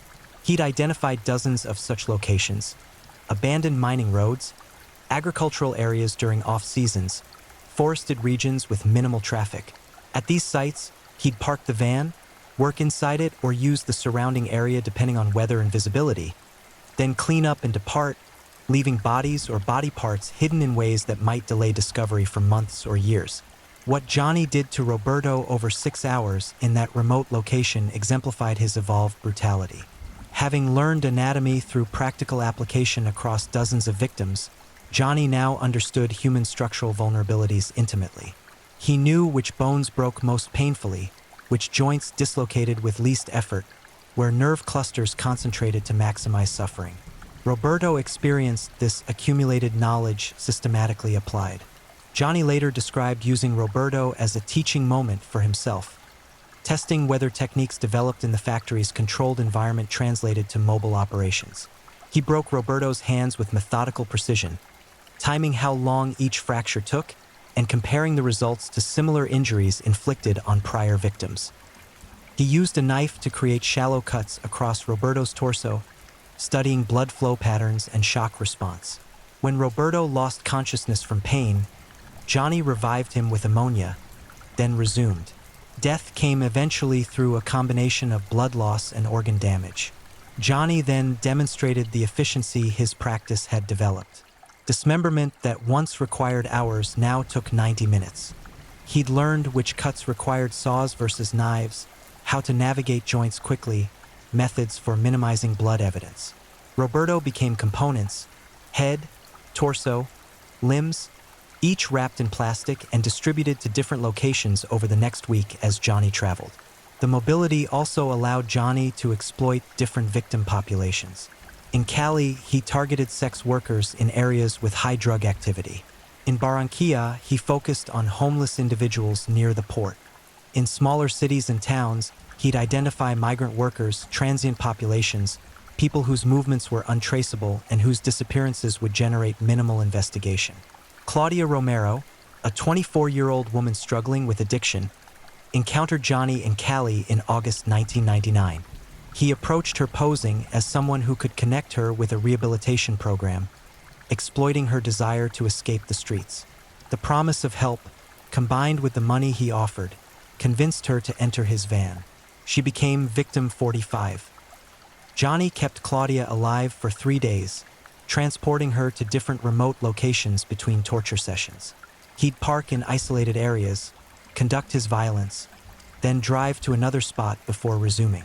This pattern meant Claudia experienced extended periods of terror while restrained in the moving van, knowing each stop might be her last, unable to predict when Johnny's work would resume. The psychological torture of this uncertainty compounded the physical violence. Johnny recognized this and exploited it deliberately. He'd sometimes drive for hours without stopping, letting Claudia's anticipation build. Other times he'd pull over frequently, opening the van doors, then closing them and driving away without touching her. When he finally did inflict violence, the release of built-up terror made victims' reactions more extreme, which Johnny found satisfying. Claudia's death came from internal bleeding after Johnny ruptured her spleen with repeated kicks. He'd been experimenting with whether specific internal injuries could be achieved through external trauma, treating her body as an educational tool. When she died, he expressed annoyance in later statements. Not remorse, but frustration that she'd expired before he'd completed his experiments. Her remains were scattered across 3 departments. Her head was never recovered. Johnny claimed he'd weighted it and disposed of it in a river, though he couldn't remember which one. This uncertainty would haunt Claudia's family, who held memorial services without closure, unable to properly bury their daughter because most of her remained missing. By 2000, Johnny had killed at least 51 people. This number would remain uncertain because his own recollections grew hazier as his victim count increased. He'd stopped documenting systematically after abandoning the factory, making later confessions incomplete. Some victims he remembered clearly, particularly those who'd resisted unusually or whose deaths involved novel techniques. Others blurred together in his memory, indistinguishable from each other, reduced to generic recollections of screaming, bleeding, and eventual silence. This inability to remember his victims individually revealed something profoundly disturbing about Johnny's psychology. He'd so thoroughly dehumanized his targets that they'd ceased to exist as individuals even in his own mind. They were experiments, tools for studying pain, objects providing temporary entertainment before disposal. Their identities, histories, families, aspirations, none of it registered or remained. They were meat that briefly moved and made noise before becoming waste. The mobile period also featured Johnny's only known attempted victim who escaped. In November 2001, 28-year-old Eduardo Vargas accepted a ride from Johnny, but became suspicious when Johnny drove past Eduardo's stated destination. Eduardo pretended to acquiesce. Then when Johnny stopped at a traffic light, Eduardo forced open the van's door and fled. Johnny attempted pursuit but abandoned it when witnesses appeared. This near miss should have triggered extreme caution. Instead, Johnny killed again within 2 weeks, apparently confident that Eduardo either wouldn't report the incident or that his description would be too generic to threaten Johnny's freedom. He was correct on both counts. Eduardo, an undocumented immigrant with reasons to avoid police contact, never filed a report. The encounter became just another moment when someone's instincts saved them from becoming a statistic in Johnny's growing tally. The kill rate during this mobile period averaged 1 victim every 6 to 8 weeks. Sustainable, manageable, frequent enough to satisfy Johnny's compulsions without generating obvious patterns. He varied his victim demographics, locations, and disposal methods enough that no investigator connected the dots. Colombia's crime rate and jurisdictional fragmentation provided perfect cover for a predator who understood how to exploit system weaknesses. Luis Herrera, a truck driver who picked up Johnny hitchhiking in March 2002, made the mistake of mentioning he was traveling to a remote delivery location. Johnny saw opportunity. Once they reached the isolated area, Johnny overpowered Luis, killing him in his own truck. Johnny then stole the vehicle, used it for several days to transport both his own activities and Luis's corpse, then abandoned both truck and body in separate locations. This crime demonstrated Johnny's opportunistic evolution. He was no longer bound to rigid patterns. Any situation could become a killing opportunity if circumstances aligned. The increasing spontaneity made him more dangerous but also more vulnerable. Unplanned crimes created evidence that carefully orchestrated murders avoided. The mobile years saw Johnny's violence maintain its intensity while his operational security became more sophisticated. He'd learned from his factory period that fixed locations created concentrated evidence. Distribution spread that evidence thin, making discovery less likely and investigation more complicated. Each body part found might generate local investigation, but without central coordination, no one recognized the pattern. By late 2003, Johnny had killed 59 people, though even this number remained uncertain because some crimes were never solved or connected to him, and his memory had become unreliable regarding the precise count and details of earlier murders. He'd been active for over 11 years, averaging more than 5 murders annually, operating across multiple Colombian departments, victimizing dozens of families who would never receive complete answers about their loved ones' fates. But the end was approaching. Not because Johnny's compulsions were diminishing, if anything, he was accelerating. Not because his techniques were failing, he'd never been more efficient. The end came because eventually, even in systems as fractured as Colombian law enforcement, patterns emerge. Enough bodies create enough data points. Enough families demand enough answers. Enough investigators compare enough notes. And sometimes monsters make mistakes. The beginning of Johnny's end arrived not through brilliant detective work, but through mundane bad luck, the kind of random chance that disrupts even the most careful criminal operations. On February 15, 2005, Johnny was driving his van through Bogota when a minor traffic accident occurred. Another driver backed into his vehicle in a parking lot. The damage was minimal, but the other driver insisted on exchanging information for insurance purposes. Johnny attempted to avoid this exchange, offering to forget the incident, but the other driver, a middle-aged woman concerned about her driving record, insisted they document everything properly. When police arrived to file the accident report, They ran Johnny's license information through their system as routine procedure. The license was legitimate, but the van's registration raised flags. The vehicle's VIN didn't match the registration documents Johnny provided. This discrepancy would normally result in vehicle impoundment and fines. But the responding officer, with time before his shift ended and a curiosity about why someone would forge vehicle documents, decided to examine the van more carefully. He noticed soundproofing material visible through the window. He observed what appeared to be restraint points welded to the interior frame. He detected a smell, faint but distinct, that his years of experience identified as biological decay masked by cleaning chemicals. The officer called for backup and a search warrant. Within 6 hours, forensic teams were examining the van. What they discovered initiated Colombia's largest serial murder investigation in decades.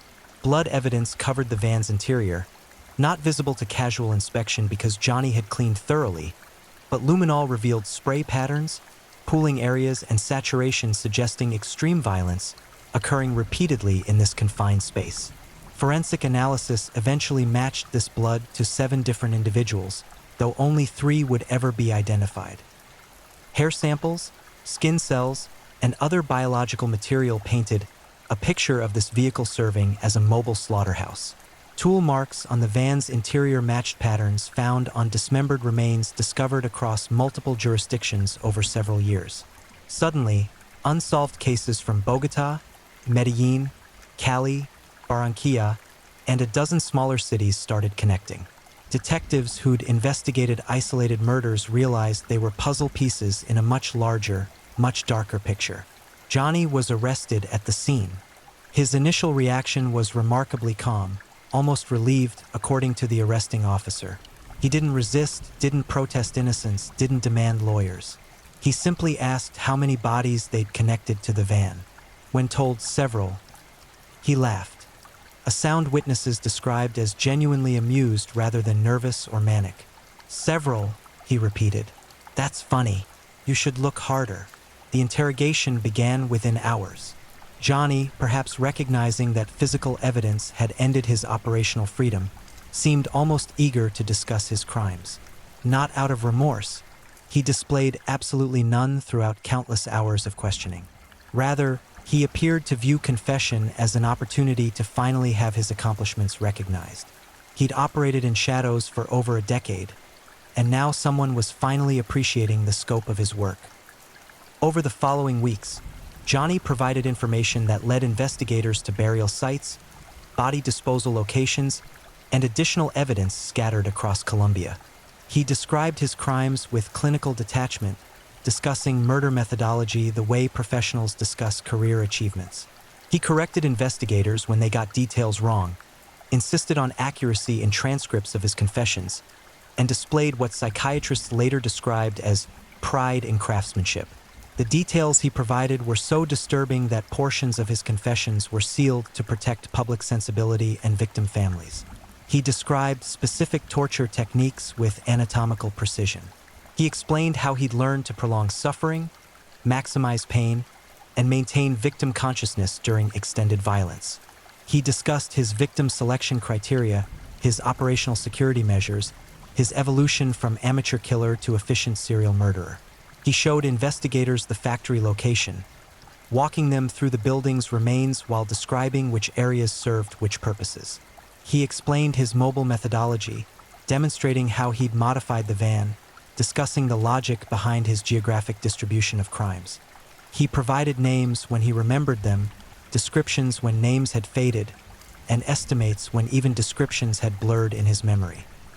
The confirmed victim count reached 59, though investigators believe the actual number likely exceeded 70. Johnny himself couldn't provide a definitive total. His record-keeping had been abandoned after the factory period, and his memory proved unreliable regarding crimes from years prior. Some victims he described precisely, what they wore, what they said, how they died. Others existed only as vague recollections. A woman in Cali, maybe 2000 or 2001. Short hair. Cried a lot. Victim families faced the nightmare of learning their loved ones' fates. Some had spent years hoping their missing family members might still be alive, perhaps having chosen to disappear voluntarily. Johnny's confessions extinguished those hopes definitively. Others had already mourned, but without closure, uncertain of circumstances or details. Johnny provided those details with horrifying specificity, destroying any comforting ambiguities families might have maintained. The psychological evaluation conducted during Johnny's detention revealed a profile that aligned with classic psychopathy. He displayed no empathy, no remorse, no emotional connection to his victims as human beings. His effect remained flat when discussing violence that traumatized hardened detectives. He viewed his crimes instrumentally. They provided satisfaction, entertainment, release of compulsions, but evoked no moral consideration whatsoever. When asked why he killed, Johnny's responses varied but consistently revealed his fundamental pathology. Sometimes he claimed necessity. Victims were sources of experimentation, tools for developing skills, objects serving a purpose. Other times he described compulsion, urges that demanded satisfaction, pressures that required release through violence. Occasionally he offered philosophical justifications. Life possessed no inherent meaning. Death was inevitable. He merely accelerated natural processes. But underlying all explanations was a simple, terrifying truth. Johnny killed because he wanted to, because he could, and because he found it satisfying. No traumatic trigger justified his crimes. No psychotic break explained his violence. He was simply a person whose psychology lacked the constraints that prevent most humans from destroying each other. Where others felt empathy, he felt nothing. Where conscience should have existed, only appetite remained. The trial became a media sensation throughout Colombia. Journalists packed the courtroom daily, broadcasting details that horrified the nation. Victim families attended, some seeking justice, others simply needing to see the monster who destroyed their lives given human form and legal accountability. Johnny sat through proceedings with apparent boredom, occasionally correcting factual errors in testimony, but otherwise displaying minimal engagement. His defense attorney mounted no serious challenge to the prosecution's case. The evidence was overwhelming. Physical forensics, Johnny's confessions, witness testimony placing him with victims before their disappearances. Instead, the defense focused on mental competency arguments, suggesting that someone who committed such crimes must be legally insane and therefore should receive psychiatric treatment rather than punishment. Psychiatric experts testified for both prosecution and defense. All agreed Johnny met criteria for antisocial personality disorder and displayed clear psychopathic traits. But prosecution experts argued he understood right from wrong, planned his crimes carefully, and took extensive measures to avoid capture, all indicating legal sanity despite his moral pathology. The defense's experts contended that someone so divorced from empathy and human connection couldn't be truly competent to stand trial. The judge ultimately ruled Johnny legally sane, competent to stand trial, and fully responsible for his actions. Colombian law, which had abolished the death penalty decades earlier, meant Johnny faced the maximum sentence available: 60 years imprisonment without possibility of parole. The sentencing hearing provided victim families an opportunity to address Johnny directly. Dozens testified, describing the people he'd murdered, their hopes, their kindness, their value to families and communities. They showed photographs of birthdays and graduations, weddings and holidays, moments of joy with people whose futures Johnny had stolen. They explained the cascading trauma his crimes had created: children growing up without parents, parents burying children, siblings forever haunted by imagination about their loved ones' final moments. Johnny listened to this testimony with apparent indifference. His expression remained neutral throughout. When given the opportunity to address the court before sentencing, he declined.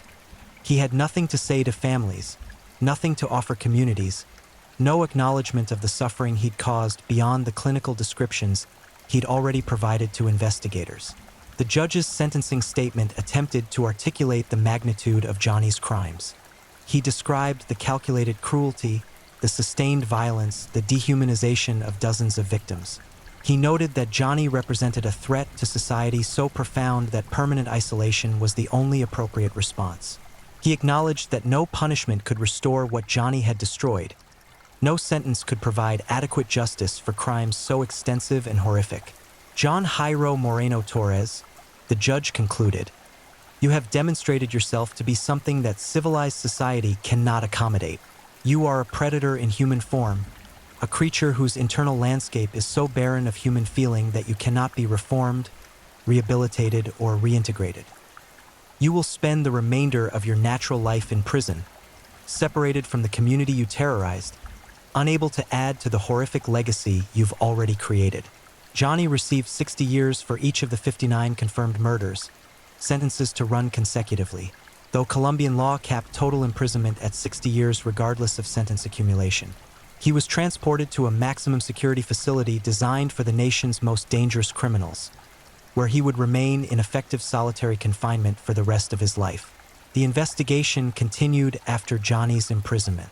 Detectives worked to identify additional victims, pursuing leads from his confessions and comparing unsolved cases to his known patterns. They excavated sites he'd mentioned, analyzed evidence he'd helped locate, and worked with families seeking closure about missing loved ones. Additional remains were discovered periodically over subsequent years. In 2007, construction workers unearthed bones at a location Johnny had identified. DNA analysis connected them to a woman who'd disappeared in 2001. In 2009, hikers found a skull that was eventually matched to one of Johnny's described victims. In 2012, flooding exposed remains in a riverbank location Johnny had used for disposal. Each discovery reopened wounds for families, providing answers they'd sought while confirming nightmares they'd hoped to avoid. The recoveries allowed proper burials, memorial services, and a measure of closure, though nothing could truly close wounds that Johnny's violence had inflicted. Psychological studies of Johnny continued during his imprisonment. Researchers interested in serial killer psychology sought to understand the mechanisms behind his extended killing career and extreme violence. Johnny participated in some of these studies, apparently enjoying the attention and opportunity to discuss his crimes. He remained consistent in displaying no remorse, no empathy, no recognition that his victims possessed humanity worth respecting. He described killing with the detachment of someone discussing a former job. "It was what I did," he explained to one researcher. "Some people work construction. Some people sell things. I killed people. That was my activity." When pressed about victim suffering, he acknowledged it intellectually but showed no emotional engagement. Yes, they suffered. That was part of it. Suffering was the point in many cases, but I don't feel bad about it. I feel nothing about it except that I can't do it anymore. This absence of remorse troubled researchers and criminologists who studied his case. Most serial killers, when captured and confronted with their crime's consequences, display some psychological response: rationalization, denial, even twisted pride. Johnny simply existed in a state of complete emotional detachment from his violence. The crimes were facts, nothing more. They evoked in him the same level of concern as someone might feel about having eaten lunch a decade ago: acknowledgement without significance.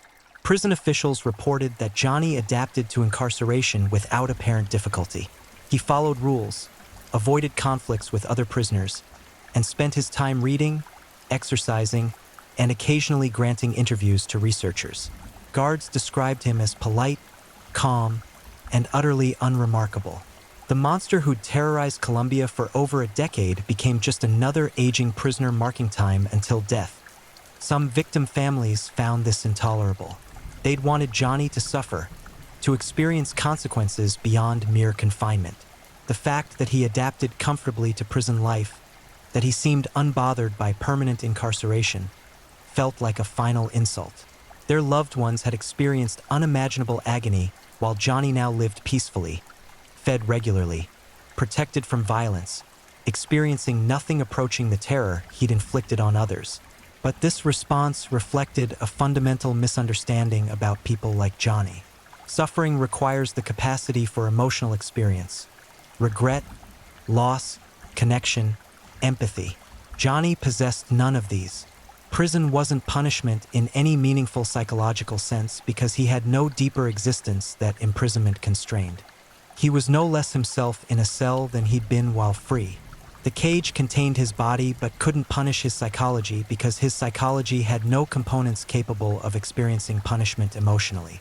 The psychiatric consensus that emerged from studying Johnny categorized him among the most severe psychopaths documented in criminal psychology.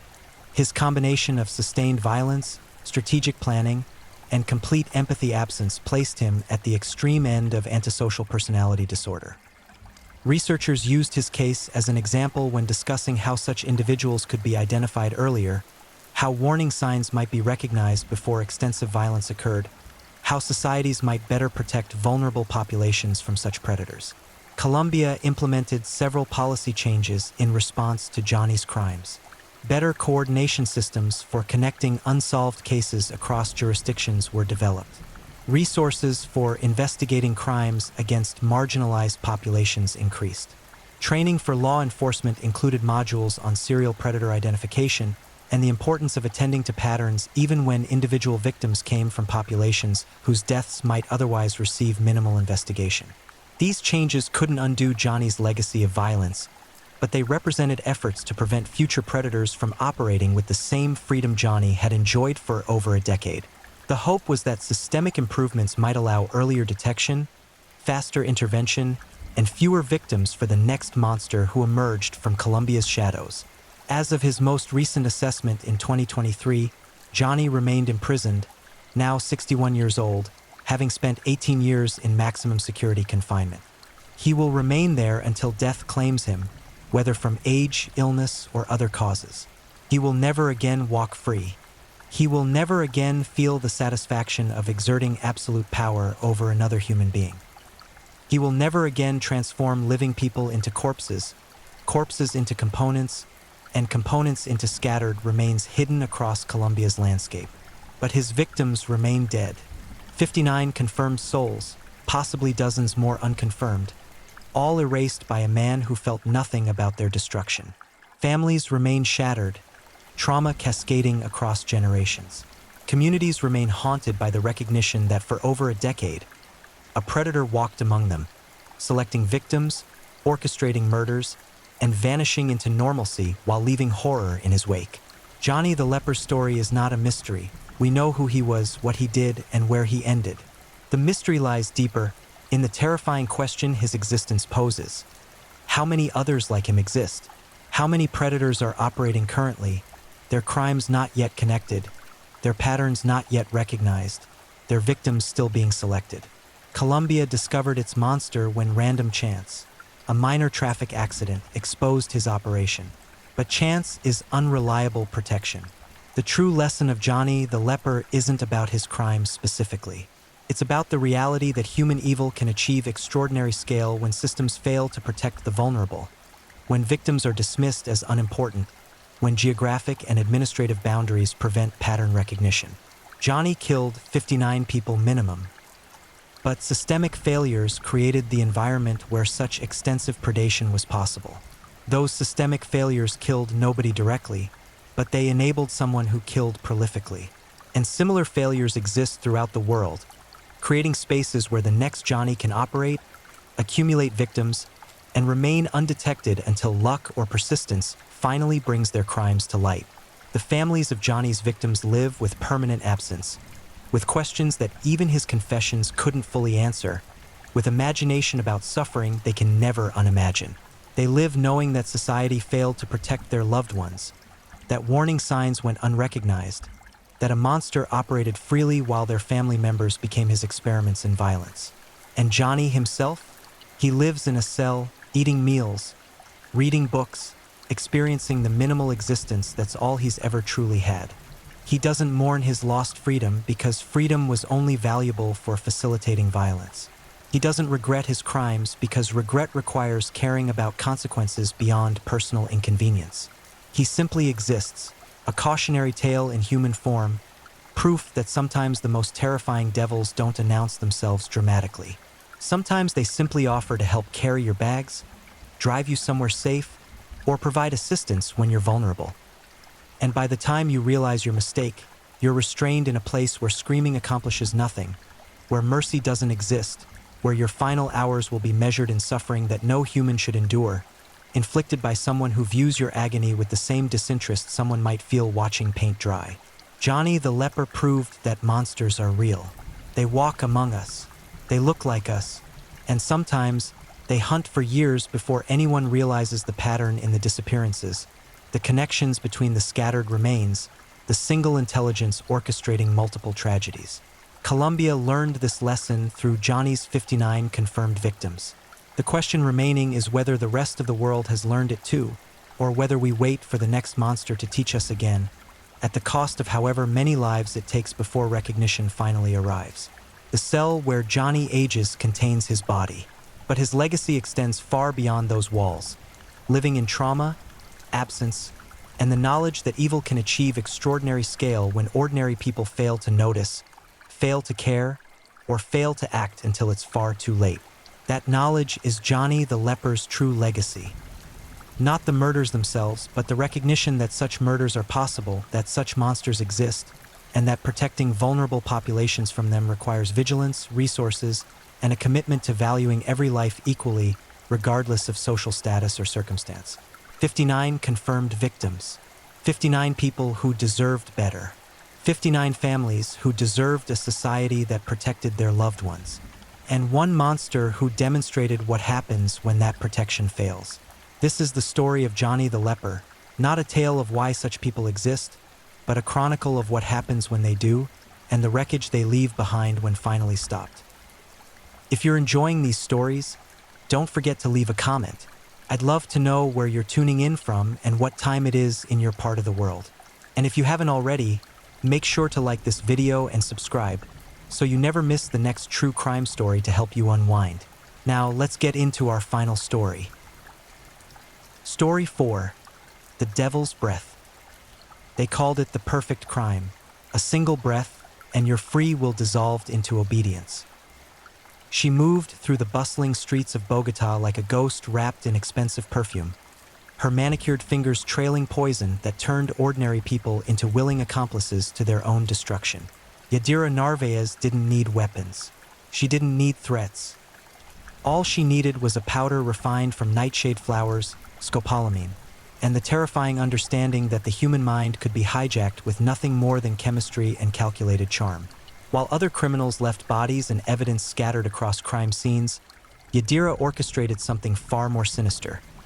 She turned her victims into participants, forcing them to empty their bank accounts, unlock their homes, and sometimes, in the most horrific cases, dig their own graves while smiling. This is the story of Colombia's most chilling serial killer, a woman who understood that the most dangerous weapon isn't a blade or a bullet, but the ability to steal someone's consciousness and make them betray themselves. The queen of scopolamine didn't just take lives. She erased identities, demolished families, and left behind victims who survived, but could never truly remember the horror of what they'd done under her control. This is her reign of terror, told through the fog of forgotten screams and the cold reality of neurotoxic murder. The human brain contains approximately 86 billion neurons, each one firing electrical impulses that create thoughts, memories, and the fundamental sense of self. Yadira Narvaez learned early in life that this magnificent biological machinery had vulnerabilities, chemical backdoors that could be exploited by someone patient enough to study them and ruthless enough to use them. Born in 1979 in the sprawling poverty of Bogotá's southern districts, she grew up surrounded by violence that carved itself into the city's identity like graffiti on crumbling walls. Her childhood unfolded in neighborhoods where paramilitaries and drug cartels wrote the rules, where bodies appeared in alleys with the regularity of morning newspapers, and where survival required a particular kind of cunning that most people never develop. Yadira's mother worked as a street vendor, selling arepas and empanadas to workers who barely acknowledged her existence. Her father existed only as a name occasionally mentioned with bitterness and regret.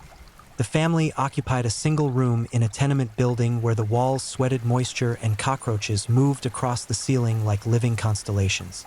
She shared a mattress with 3 younger siblings, and the sounds that kept her awake at night included screaming from neighboring apartments, gunfire echoing through the concrete canyons, and the low rumble of her own hunger twisting her stomach into knots. But Yadira possessed something her siblings lacked, an observational intelligence that transformed every interaction into a lesson. She watched the neighborhood dealers operate their corners with military precision. She studied the prostitutes who worked the avenue, noting how they read clients within seconds, identifying which men carried cash and which carried danger. She observed the con artists running their shell games and card tricks, understanding that the real skill wasn't manual dexterity but psychological manipulation, the ability to make marks believe they were smarter than they actually were. By age 14, Yadira had developed a reputation as someone who could acquire things: stolen phones, forged documents, information about police patrols. She moved through the criminal ecosystem like Mercury, never staying in one place long enough to become a target, never aligning herself with any single gang or operation. She understood instinctively that independence meant survival, that the moment you became predictable, you became vulnerable. Her introduction to scopolamine came through a chance encounter with a man named Ernesto, a former medical student who'd abandoned legitimate pursuits after discovering the more lucrative world of pharmaceutical theft. Ernesto operated a small laboratory in a garage where he synthesized party drugs for Bogotá's club scene: MDMA variations, ketamine derivatives, occasionally cocaine when he could source the base materials cheaply enough. Yadira met him while fencing stolen electronics, and something about her intensity caught his attention. Unlike the other street criminals he dealt with, she asked questions. She wanted to understand the chemistry, the mechanisms of action, the specific effects different compounds produced in human neurology. Most dealers treated drugs as commodities, products to be moved for profit. Yadira treated them as tools waiting to be properly understood and deployed. Ernesto mentioned scopolamine almost casually during one of their conversations, describing it as a curiosity rather than a practical substance. The drug derived from plants in the nightshade family, particularly the Brugmansia and Datura species that grew wild across Colombia. Indigenous shamans had used it for centuries in religious ceremonies, exploiting its powerful deliriant properties to induce visions and spiritual experiences. But in modern criminal contexts, scopolamine had acquired a darker reputation. The drug belonged to a class of compounds called tropane alkaloids, which blocked specific neurotransmitter receptors in the brain, primarily those involving acetylcholine. This disruption created a unique state where victims maintained basic motor functions and could follow instructions, but lost their ability to form new memories and exercise independent judgment. They became biological puppets, conscious but not truly aware, capable of complex actions but unable to resist suggestion. Colombian criminals had been using scopolamine for decades in crude applications, blowing powder into victims' faces during muggings, slipping it into drinks at bars, smearing it on documents that required signatures. But these methods were unpredictable and dangerous. Scopolamine had a narrow therapeutic window, the difference between an effective dose and a lethal one measured in milligrams. Too little, and the victim remained conscious enough to resist or remember. Too much, and they stopped breathing entirely. Yadira recognized something in scopolamine that others had overlooked. This wasn't just a robbery tool or a rape drug. This was a weapon that could fundamentally alter the power dynamics of any interaction.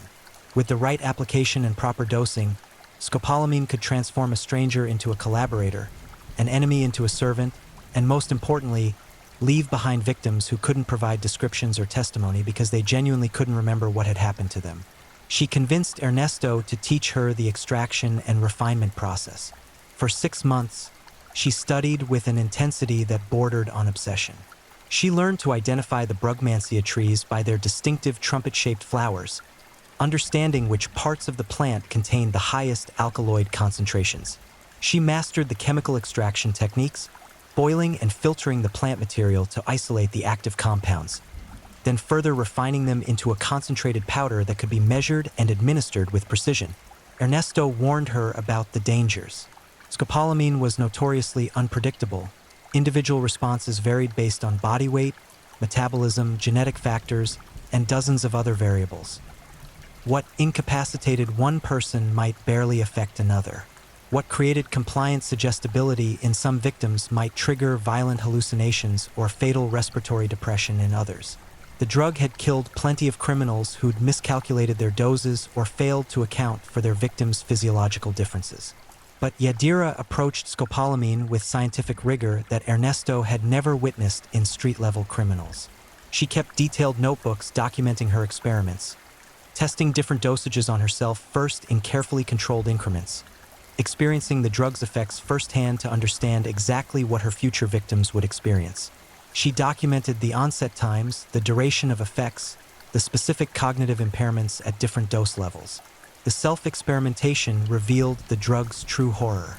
Under scopolamine's influence, Yadira maintained awareness. She could see and hear and understand what was happening around her, but her ability to critically evaluate information or resist suggestions evaporated completely.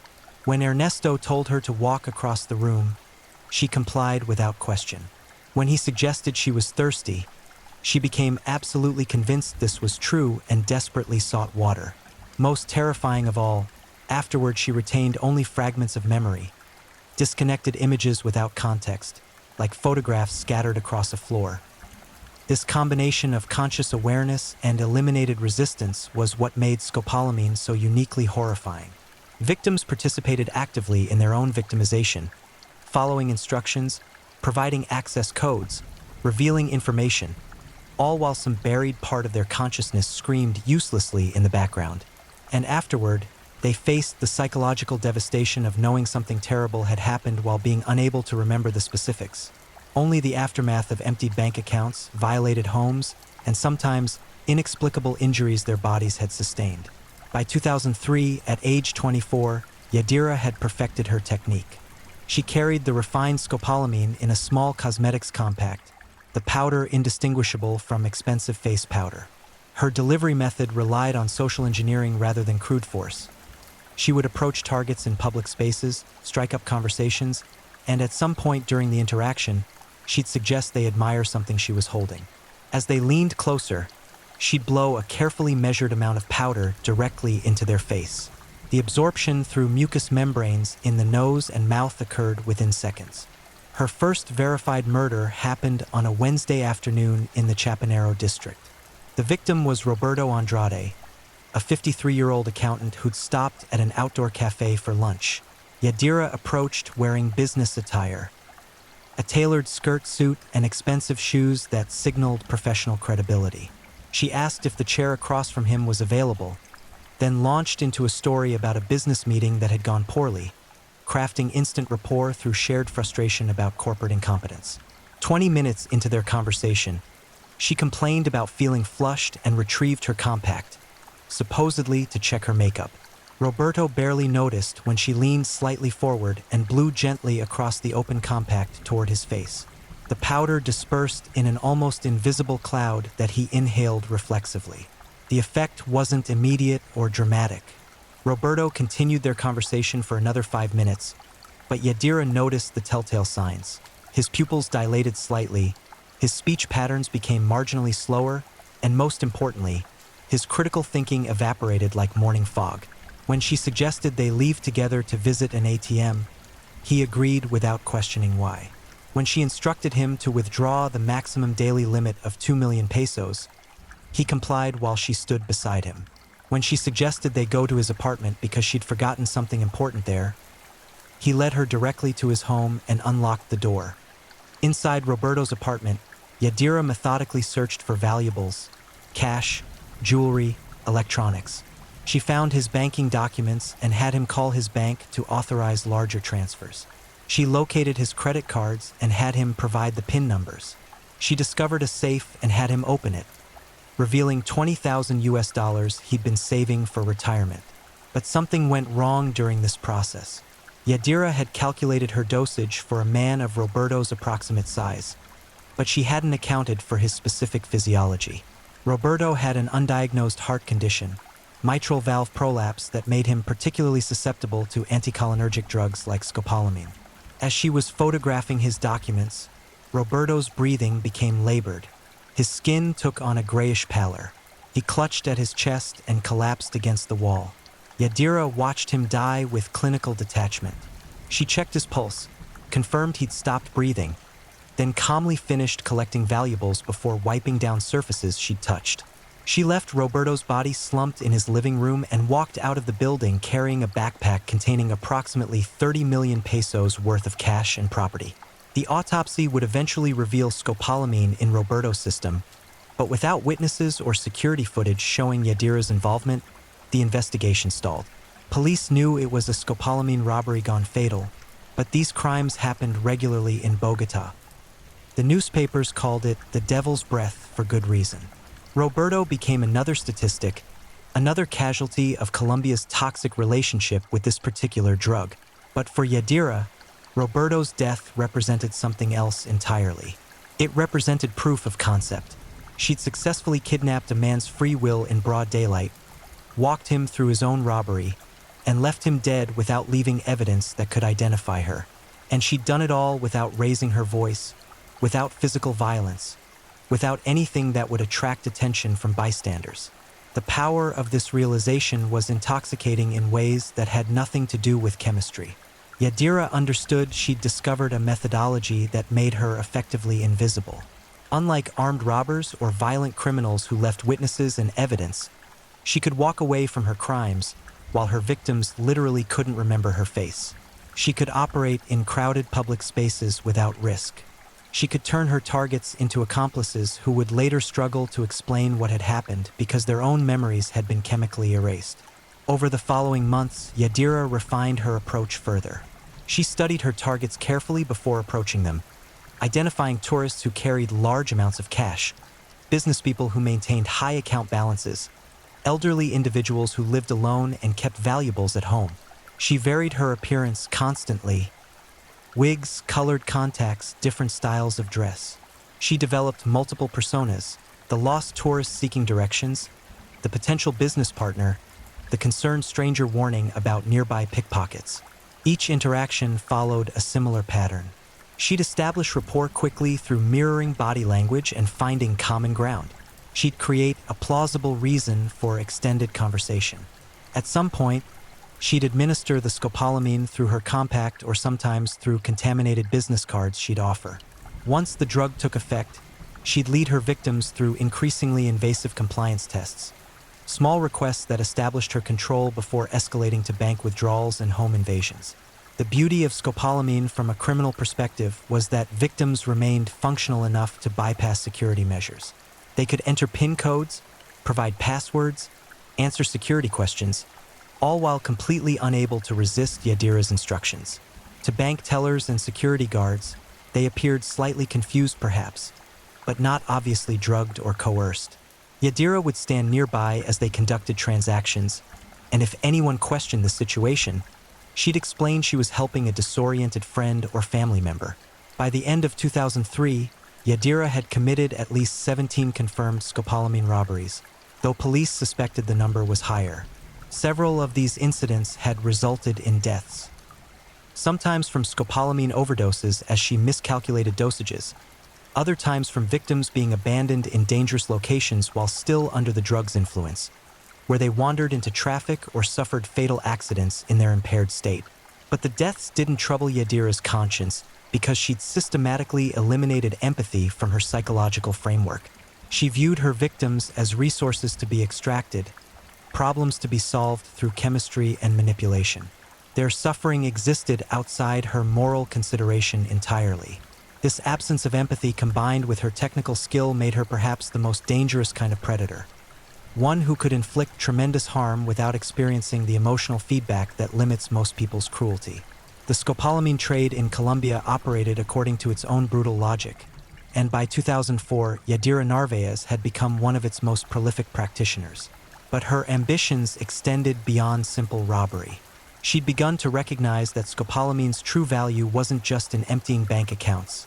It was in the complete psychological domination it provided, the godlike power to reprogram human behavior at its most fundamental level. Her 23rd victim was a woman named Patricia Osorio, a 41-year-old nurse who made the fatal mistake of accepting help from a stranger. Patricia had been struggling with heavy shopping bags outside a supermarket in the Usaquén district when Yadira approached, offering assistance with a warm smile and sympathetic comments about how stores never provided enough bags. The two women walked together toward the parking area, chatting about the rising cost of groceries and the challenges of working in healthcare. Yadira deployed her compact while they waited at a crosswalk, the gesture disguised as checking her lipstick. Patricia inhaled the scopolamine without awareness, and within minutes, her psychological defenses dissolved completely. Yadira guided her to Patricia's own car, had her drive them to her apartment, and once inside, began the systematic process of extracting everything of value. But this robbery took a darker turn than Yadira's previous crimes. As she searched Patricia's apartment, she discovered the nurse lived alone following a recent divorce. There were no children. Patricia's family lived in another city. Nobody would check on her for days, possibly weeks. This realization sparked something in Yadira's mind, a horrifying understanding that she could extend her control far beyond a few hours. She began administering maintenance doses of scopolamine to Patricia, keeping her in a chemically induced state of compliance for 3 full days. During this time, Yadira systematically dismantled Patricia's entire financial life. She had Patricia call her bank and authorize complete account closures, transferring funds to accounts Yadira controlled. She forced Patricia to sign over the title to her car. She had Patricia contact her employer and resign from her job, citing health problems. She made Patricia record a video message to her family explaining she was taking an extended spiritual retreat and shouldn't be contacted. The psychological torture Yadira inflicted during those 3 days exceeded anything physical violence could have achieved. She kept Patricia conscious enough to understand what was happening but unable to resist. Patricia watched herself destroy her own life, calling her bank, signing documents, saying things she didn't mean to say. Some fragment of her consciousness remained aware and screaming, but the scopolamine had severed the connection between awareness and action. She was a prisoner inside her own body, forced to participate in her own complete destruction. On the 3rd day, Yadira prepared a final massive dose of scopolamine, approximately 4 times the amount needed to induce compliance. She mixed it into a glass of juice and instructed Patricia to drink it. Patricia did so willingly, the drug's grip still absolute. Within 30 minutes, Patricia's breathing became shallow and irregular. Her heart rate dropped dangerously. The massive dose suppressed her respiratory drive and triggered cardiac dysrhythmia. She died on her living room floor while Yadira packed up the last of the valuables. The autopsy would later reveal catastrophic levels of scopolamine in Patricia's system, concentrations so high that forensic toxicologists initially suspected laboratory error. The investigation documented the horrifying timeline of her final days through bank records and phone logs, revealing the systematic financial destruction that had preceded her death. But Yadira had been careful: no fingerprints, no DNA evidence, no security footage showing them together. Patricia had appeared to act alone in all her transactions, speaking clearly to bank representatives and her employer, showing no obvious signs of coercion. Patricia's death marked an escalation in Yadira's methodology. She discovered that scopolamine could be used not just for robbery but for complete psychological demolition, turning victims into active participants in their own extended torture before finally killing them. This represented a form of murder that exceeded conventional violence in its cruelty. She wasn't just ending lives. She was forcing people to dismantle their own existences while conscious enough to understand the horror of what they were doing. Her next victim was an elderly man named Hector Ruiz, 74 years old, a retired teacher living on his pension in a modest apartment in the Santa Fe district. Yadira targeted him after noticing he made regular trips to a bank branch, always on Wednesdays, always mid-morning. She studied his routine for 2 weeks before making contact, approaching him outside the bank with a story about being new to the neighborhood and seeking recommendations for a good pharmacy.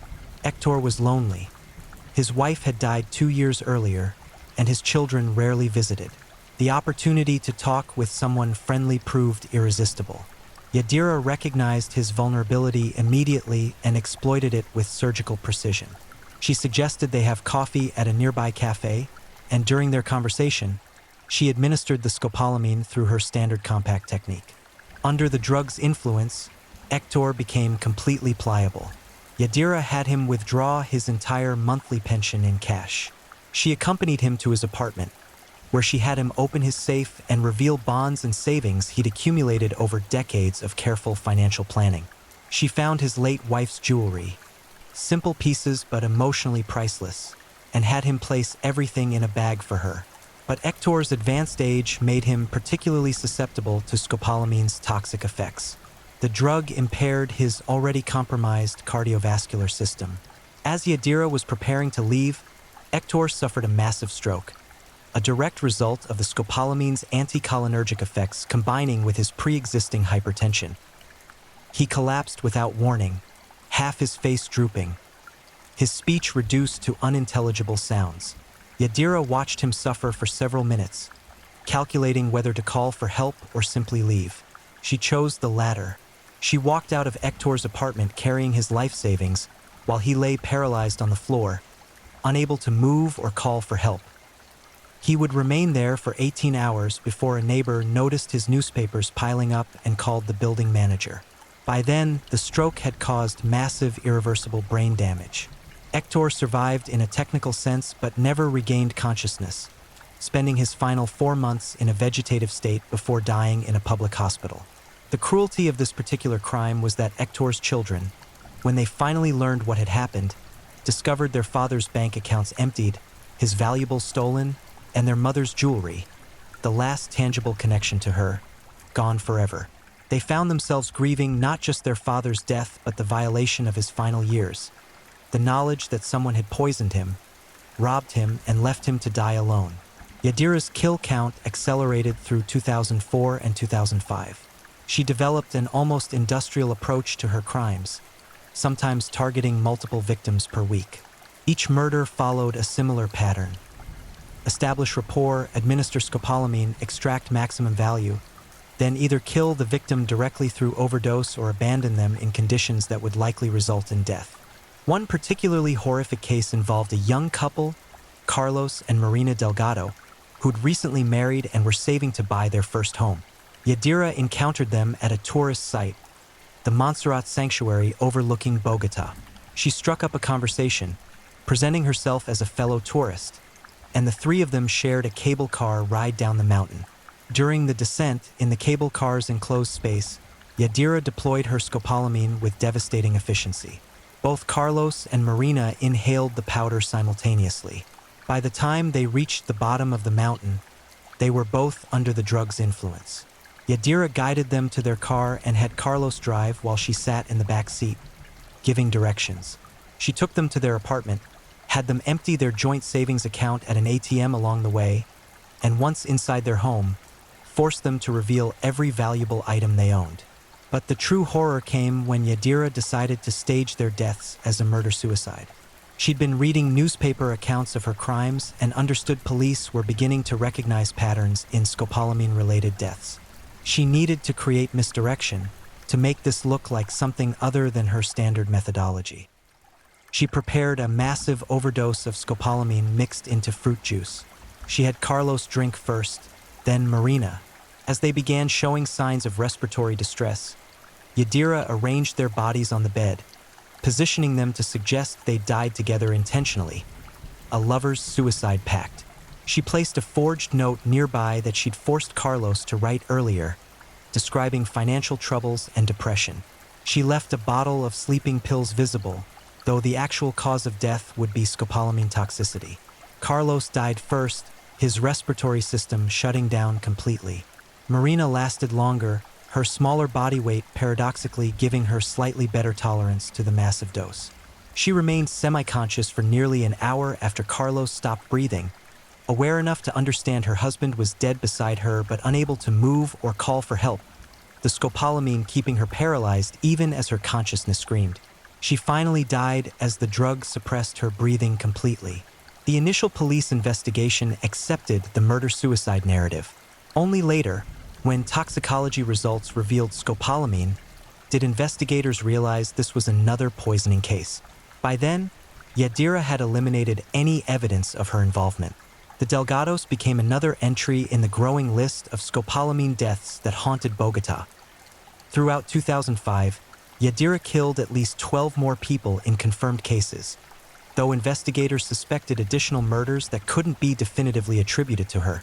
Her victims included an American tourist named David Hammond, who she robbed and left wandering in a dangerous neighborhood, while so impaired by scopolamine that he walked into traffic and was killed by a bus. She killed a wealthy businessman named Jorge Aristizabal by administering such a massive dose that he went into cardiac arrest while they were still in the bank where he'd just withdrawn 200 million pesos. She murdered a young woman named Lucia Vega, a university student, by keeping her drugged for 2 days while systematically stealing her identity, draining her accounts, maxing out her credit cards, using her personal information to open new lines of credit. When Yadira finally finished extracting every possible peso of value, she gave Lucia a lethal dose and left her body in a hotel room registered under a false name. Each murder demonstrated Yadira's complete absence of conscience. She killed without hesitation, without remorse, without any recognition of her victims' humanity. To her, they were simply sources of money and valuables, obstacles to be eliminated once they'd served their purpose. The fact that scopolamine forced them to participate in their own murders, to walk to ATMs, to unlock their homes, to hand over their possessions willingly, seemed to delight her. She'd found a method of killing that turned victims into collaborators, that made them betray themselves at the most fundamental level. The psychological damage she inflicted on victims who survived extended far beyond physical trauma. Those who lived through encounters with Yadira faced devastating mental health consequences. They experienced severe dissociation and post-traumatic stress. They couldn't trust their own memories or judgment. Many developed paranoid tendencies, unable to interact with strangers without overwhelming anxiety. Several survivors attempted suicide in the months following their victimization, unable to reconcile the knowledge that they participated willingly in their own violation even though their will had been chemically hijacked. Families of the deceased faced similar psychological devastation. They had to process the knowledge that their loved ones had suffered deaths that were preventable, that involved not just physical murder but complete psychological violation. They knew their family members had been conscious during at least part of their ordeal, aware of what was happening but unable to resist. This knowledge produced a particular species of grief that combined loss with horror and helpless rage. By late 2005, Yadira had accumulated millions of pesos through her crimes. She developed a money laundering system involving multiple intermediaries who converted stolen cash and goods into legitimate assets. She maintained several apartments under false identities. She lived well, designer clothes, expensive restaurants, regular trips to the coast. The money she stole funded a lifestyle completely disconnected from the poverty she'd grown up in. But her success also bred carelessness. She'd committed so many crimes without consequences that she began to believe she was untouchable. She stopped varying her methodology as much. She took greater risks, targeting victims in more public locations. She kept trophies from some of her murders, jewelry, photographs, personal items that served no financial purpose but satisfied some psychological need to possess pieces of her victims' lives. This combination of confidence and carelessness would eventually lead to her undoing, but not before she'd killed at least 14 more people in 2006. The body count rose steadily, each victim representing not just a life ended but a family destroyed, a circle of friends traumatized, a community forced to confront the reality that someone could walk among them distributing poison and mind control with complete impunity. By 2006, Colombian authorities had begun to recognize they were dealing with something unprecedented in the history of scopolamine crime. The drug had been used criminally in Colombia for decades, but typically in isolated incidents. Opportunistic robberies where criminals blew powder in victims' faces and led them to ATMs before abandoning them. What Yadira Narvaez had pioneered was something far more systematic and lethal: the use of scopolamine for prolonged psychological torture and premeditated murder. Detective Alvaro Campos of Bogotá's Homicide Division was the first investigator to recognize the pattern. He'd been reviewing toxicology reports from unsolved deaths over the previous 3 years when he noticed the commonalities: scopolamine poisoning, victims found in their homes or hotels, signs of systematic robbery, empty bank accounts, but no witnesses and minimal physical evidence. The deaths had been classified separately based on circumstances, but Campos understood he was looking at the work of a single killer. The challenge was that Yadira left almost no traditional forensic evidence. She wore gloves and avoided leaving DNA. She worked in public spaces where security cameras were poorly positioned or non-functional. She changed her appearance constantly, Most critically, her surviving victims couldn't provide useful descriptions because the scopolamine had disrupted their memory formation. They remembered fragments, a woman's voice, perhaps, or a general impression of someone friendly, but nothing concrete enough for a police artist or identification. Campos began building his case by focusing on the methodology rather than the perpetrator. He created a database of every scopolamine-related crime in Bogotá over the past 5 years, then applied filtering criteria to identify those that shared specific characteristics: systematic financial extraction, evidence of prolonged contact with the victim, careful staging or cleanup of crime scenes, and lethality either through direct overdose or indirect abandonment. This analysis revealed 43 possible connected cases between 2003 and mid-2006. Of these, 28 had resulted in deaths. The others involved victims who'd survived but suffered severe poisoning and complete financial devastation. The geographic distribution of crimes clustered in Bogotá's wealthier districts, but with occasional incidents in smaller cities where the perpetrator had apparently traveled to target specific victims. The financial scope of the crimes was staggering. Conservative estimates suggested the killer had stolen more than 8 billion pesos, approximately $3 million at the time, plus valuables that couldn't be precisely quantified. But the human cost exceeded any financial calculation. 28 confirmed deaths, with several additional suspicious cases that might be connected. Dozens of survivors whose lives had been psychologically demolished. Hundreds of family members traumatized by the knowledge of what their loved ones had endured. Campos brought his findings to his superiors in May 2006, arguing that they were dealing with Colombia's most prolific serial killer, a perpetrator who'd been operating with near impunity for years because the weapon she used was neurochemical rather than physical. His presentation met skepticism initially. Serial killers in Colombia typically fit certain profiles: paramilitaries, sicarios working for cartels, politically motivated assassins. A woman using scopolamine to systematically poison and rob victims didn't match traditional patterns. But Campos persisted and eventually secured authorization to form a task force specifically focused on these connected cases. The team included toxicologists, forensic accountants, criminal psychologists, and detectives from multiple precincts. They began by re-interviewing every surviving victim, trying to identify any commonalities in the perpetrator's approach or appearance. This process revealed crucial details. Multiple victims remembered the suspect as attractive and well-dressed, projecting an image of education and professional status. Several recalled her offering help or striking up conversations about ordinary topics: work stress, traffic, weather. Most significantly, nearly all remembered some interaction involving something the suspect was holding. A compact, a business card, a document, immediately before their memory became fragmented. The task force also analyzed the progression of crimes, noting that the violence and complexity had escalated over time. Early cases involved relatively simple robberies. Victims led to ATMs and abandoned once they'd withdrawn cash.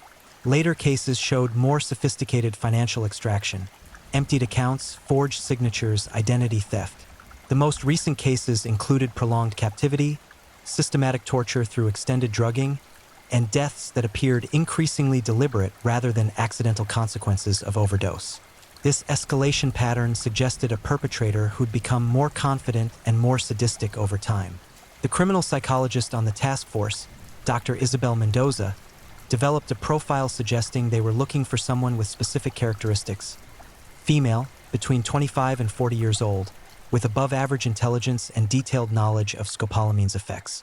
The perpetrator likely had some background in chemistry or pharmacology, or had access to someone with that expertise. Critically, she demonstrated complete absence of empathy, psychopathic traits that allowed her to torture and kill without experiencing normal emotional responses. Dr. Mendoza noted that the killer's choice of weapon was particularly revealing. Scopolamine allowed her to dominate victims psychologically rather than physically, to turn them into collaborators rather than simply overpowering them. This suggested someone who derived satisfaction not just from the material gains of robbery but from the act of control itself, the godlike power to reprogram human behavior at its most fundamental level. While the task force worked to identify the perpetrator, Yadira continued killing. In June 2006, She murdered a man named Sebastián Montoya, a 36-year-old architect, by keeping him drugged for 4 days while systematically looting his apartment and his office. She forced him to call clients and demand advance payments for work he hadn't completed, then had him transfer those payments to accounts she controlled. When she'd extracted everything of value, she gave him a dose calculated to cause respiratory failure, then arranged his body to suggest he died of natural causes while sleeping. In July, she killed 2 elderly sisters, Rosa and Elena Pacheco, who lived together in a house in the Tusaquillo district. Yadira had observed them for weeks, understanding they were isolated and maintained substantial savings. She approached them at a church, establishing rapport by discussing their shared Catholic faith. Over the course of several visits, she built trust until they invited her to their home for tea. Once inside, Yadira contaminated their drinks with scopolamine. As the drug took effect, she had them reveal the location of their savings. Nearly 40 million pesos in cash kept hidden in the house because they distrusted banks. She had them sign over their property to her using forged documents she'd prepared in advance. Then she administered lethal doses to both women, arranging their bodies in their beds to suggest they died peacefully in their sleep. The Pacheco sisters weren't discovered for nearly a week, by which time decomposition had compromised some forensic evidence. But toxicology still revealed the scopolamine, and investigators found the forged property documents that showed the clear fingerprints of fraud. The crime was added to the task force's list of connected cases, bringing the known death toll to 31. In August 2006, Yadira made her first significant mistake. She targeted a businessman named Ricardo Salinas, following her standard approach of striking up conversation in a cafe. She administered the scopolamine and led him through her usual routine: ATM withdrawals, a trip to his apartment to collect valuables. But what Yadira didn't know was that Ricardo's brother, Miguel, had scheduled a visit that afternoon. Miguel arrived at Ricardo's apartment to find the door ajar. Inside, he discovered Ricardo sitting on the couch with a blank expression, clearly impaired, while a woman Miguel had never seen before was systematically packing electronics and other items into bags. Miguel's arrival startled Yadira, who'd been so focused on her robbery that she'd failed to hear him enter. For the first time in her criminal career, Yadira faced direct confrontation. Miguel demanded to know what was happening, moving to position himself between Yadira and the door. Yadira reacted with quick thinking born from years of criminal experience. She told Miguel his brother was feeling ill and she was helping him gather items to take to the hospital. She moved toward Miguel with her compact already in hand, trying to deploy scopolamine on this unexpected witness. But Miguel had spent years working in emergency medicine as a paramedic. He recognized the signs of chemical impairment in his brother immediately: the dilated pupils, the slackened facial muscles, the absent expression. When Yadira raised her compact and began to blow powder toward his face, Miguel instinctively held his breath and turned away, then lunged forward and knocked the compact from her hand. The powder scattered across the floor in a fine cloud. Yadira abandoned her bags and ran, pushing past Miguel and sprinting down the apartment building's stairs. Miguel didn't pursue her. His priority was his brother, who was clearly in medical distress. He called emergency services immediately, and Ricardo was transported to a hospital where doctors confirmed scopolamine poisoning and administered supportive care that likely saved his life. More importantly, Miguel had seen Yadira's face clearly. For the first time, the killer had a witness who could provide a detailed description.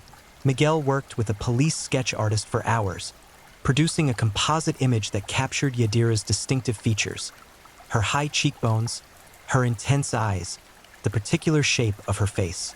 The sketch was circulated to every police precinct in Bogota and published in newspapers with a warning about the scopolamine killer. Yadira saw her face staring back at her from a newspaper stand 2 days after the incident. The sketch wasn't perfect, but it was close enough to be recognizable. For the first time since beginning her killing spree, she felt genuine fear.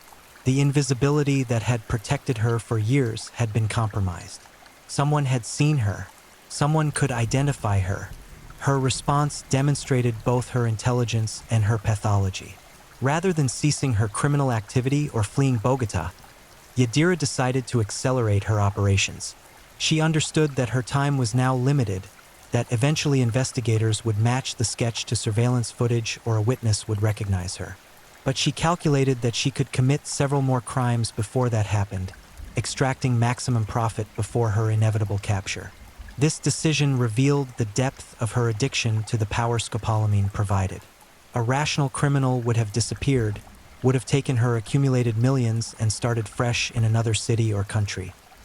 But Yadira couldn't abandon the psychological satisfaction her crimes provided, the intoxicating sense of omnipotence that came from hijacking someone's consciousness, from turning them into willing participants in their own destruction.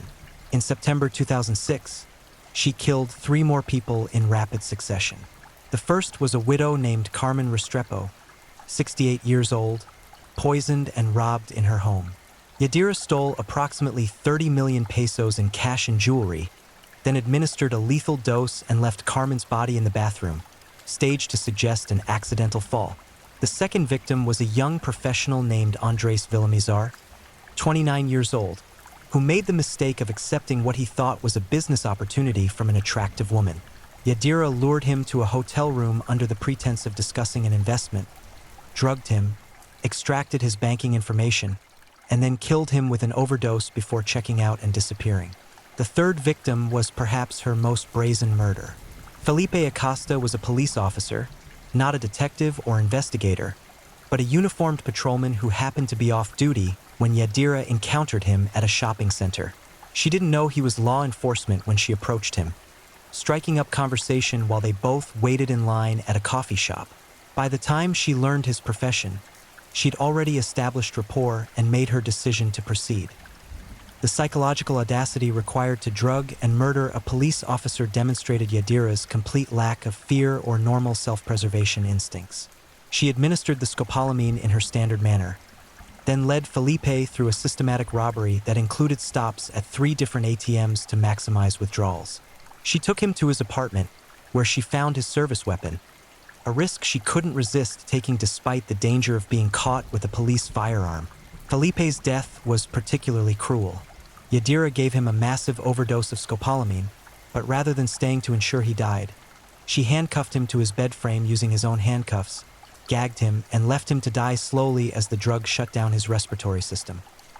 His body wasn't discovered for 3 days, by which time he'd suffered a prolonged and agonizing death, conscious enough to understand he was dying but unable to free himself or call for help.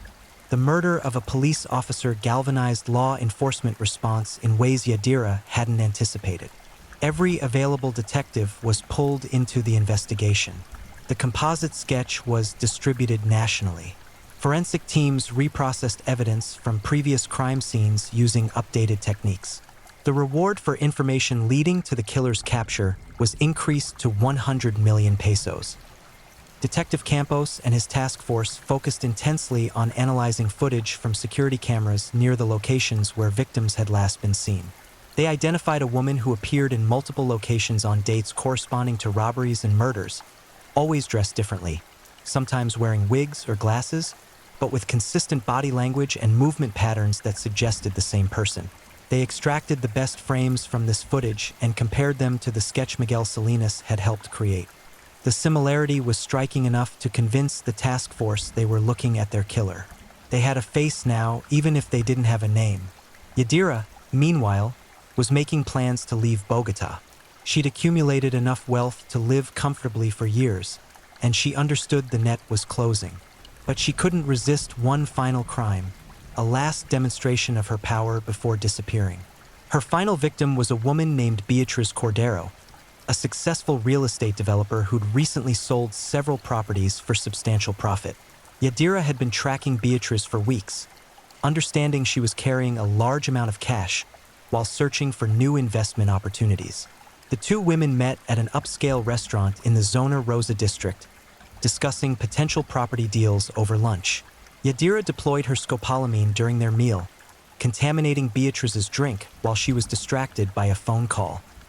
Within 20 minutes, Beatriz was completely under the drug's influence. Yadira guided her through the restaurant and into a taxi, providing the driver with an address in a quiet residential neighborhood. But this final crime proceeded differently than Yadira had planned.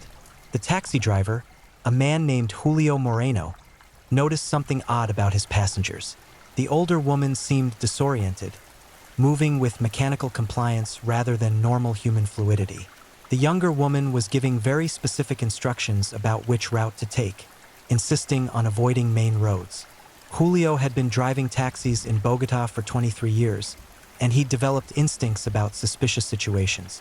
When they stopped at a traffic light, Julio made eye contact with Beatriz in the rearview mirror.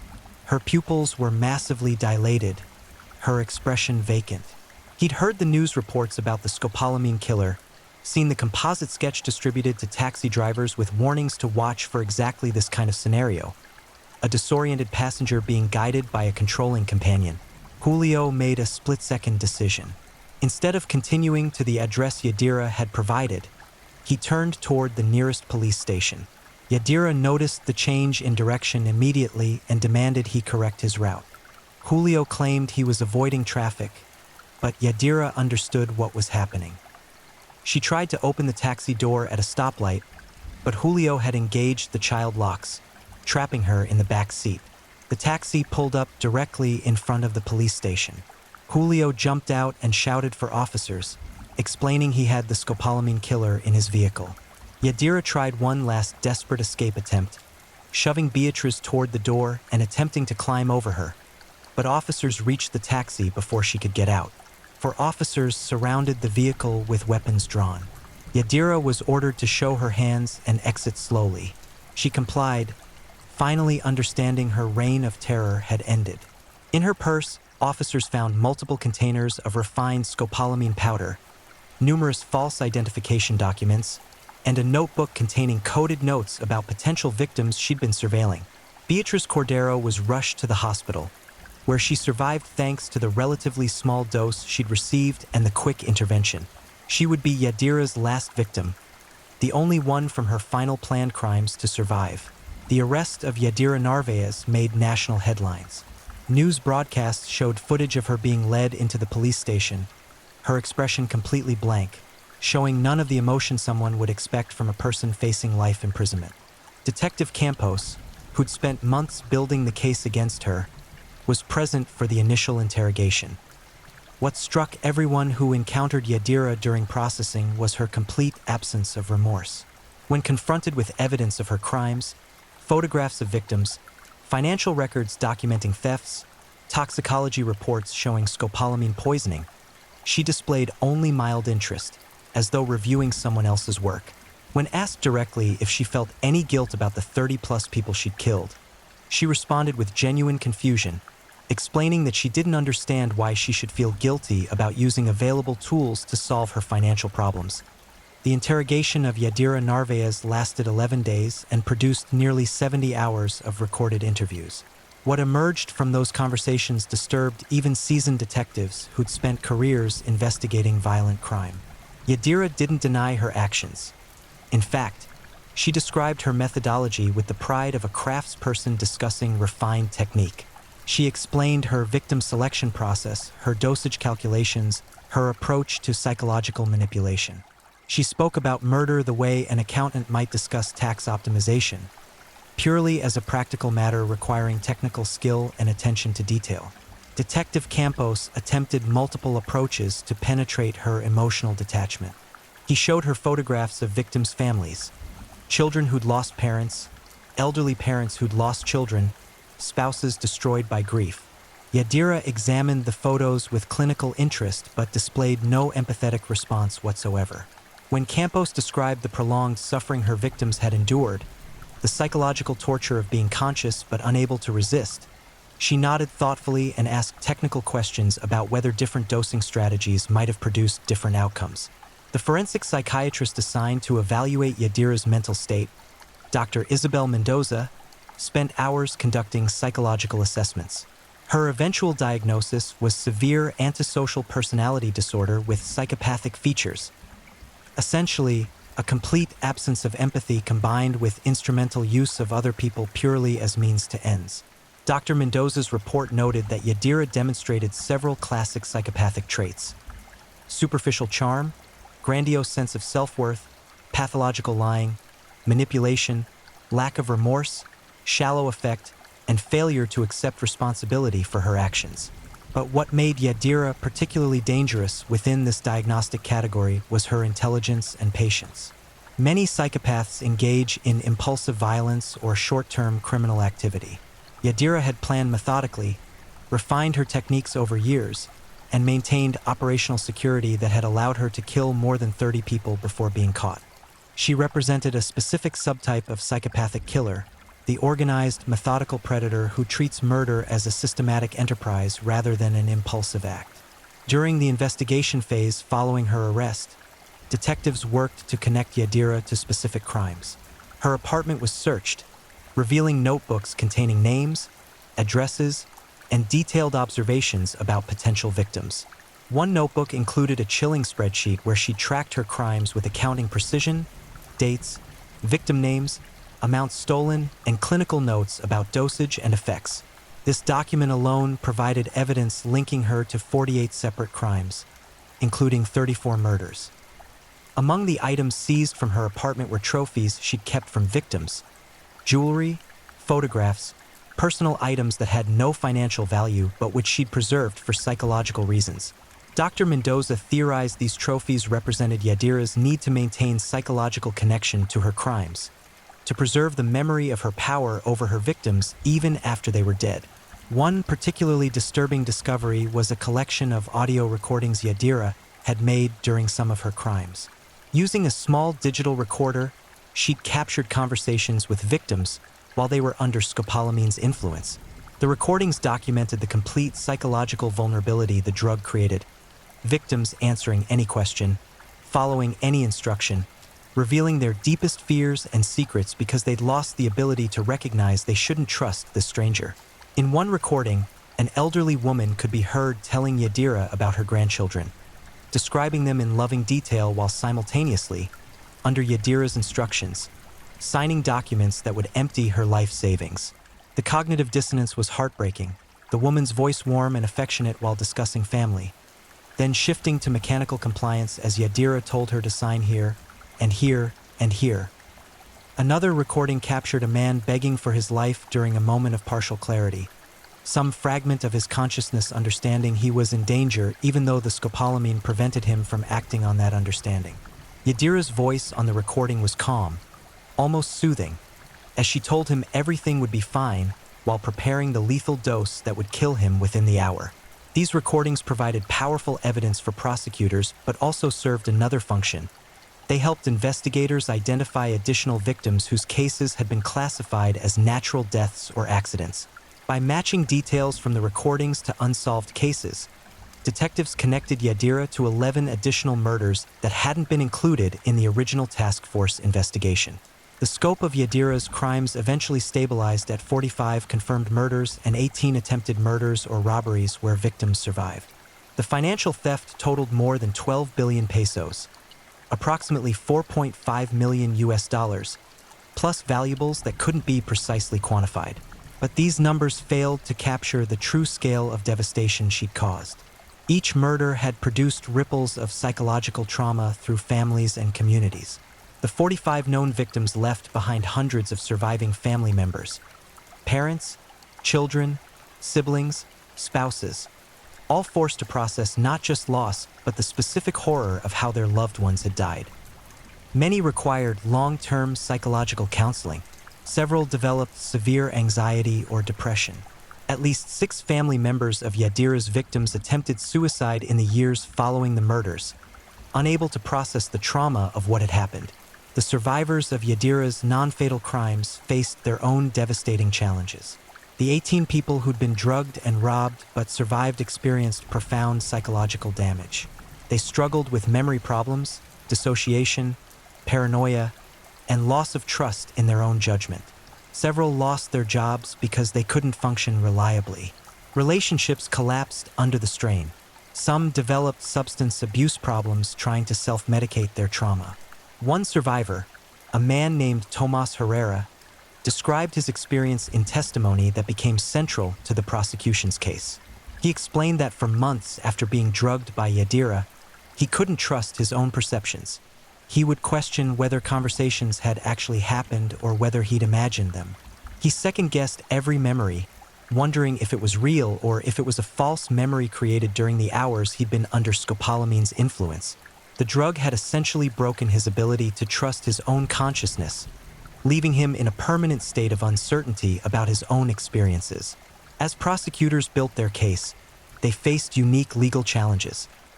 Colombia's justice system had plenty of experience prosecuting murders, but Yadira's crimes didn't fit conventional categories. The use of scopolamine complicated questions of victim consent and coercion. Technically, many victims had willingly emptied their bank accounts and provided access to their homes. The drug hadn't physically forced them to do these things, but had instead eliminated their capacity to refuse. The legal team had to establish precedents for how to prosecute crimes where the coercion was neurochemical rather than physical. They brought in expert witnesses to explain scopolamine's mechanism of action, how it disrupted specific brain functions to create compliance without eliminating consciousness. These technical explanations were crucial for helping judges and eventually jurors understand that what Yadira had done was fundamentally no different from holding a gun to someone's head. Both methods eliminated the victim's ability to refuse, even if the mechanisms were different. The trial of Yadira Narvaez began in March 2007 and lasted 4 months. The prosecution presented overwhelming evidence: toxicology reports, financial records, witness testimony, the notebooks and recordings seized from her apartment, and most powerfully, testimony from survivors and victims' families. The courtroom heard story after story of lives destroyed, of elderly people poisoned and robbed in their final years, of young people whose futures were stolen along with their possessions. Yadira's defense attorneys faced an impossible task.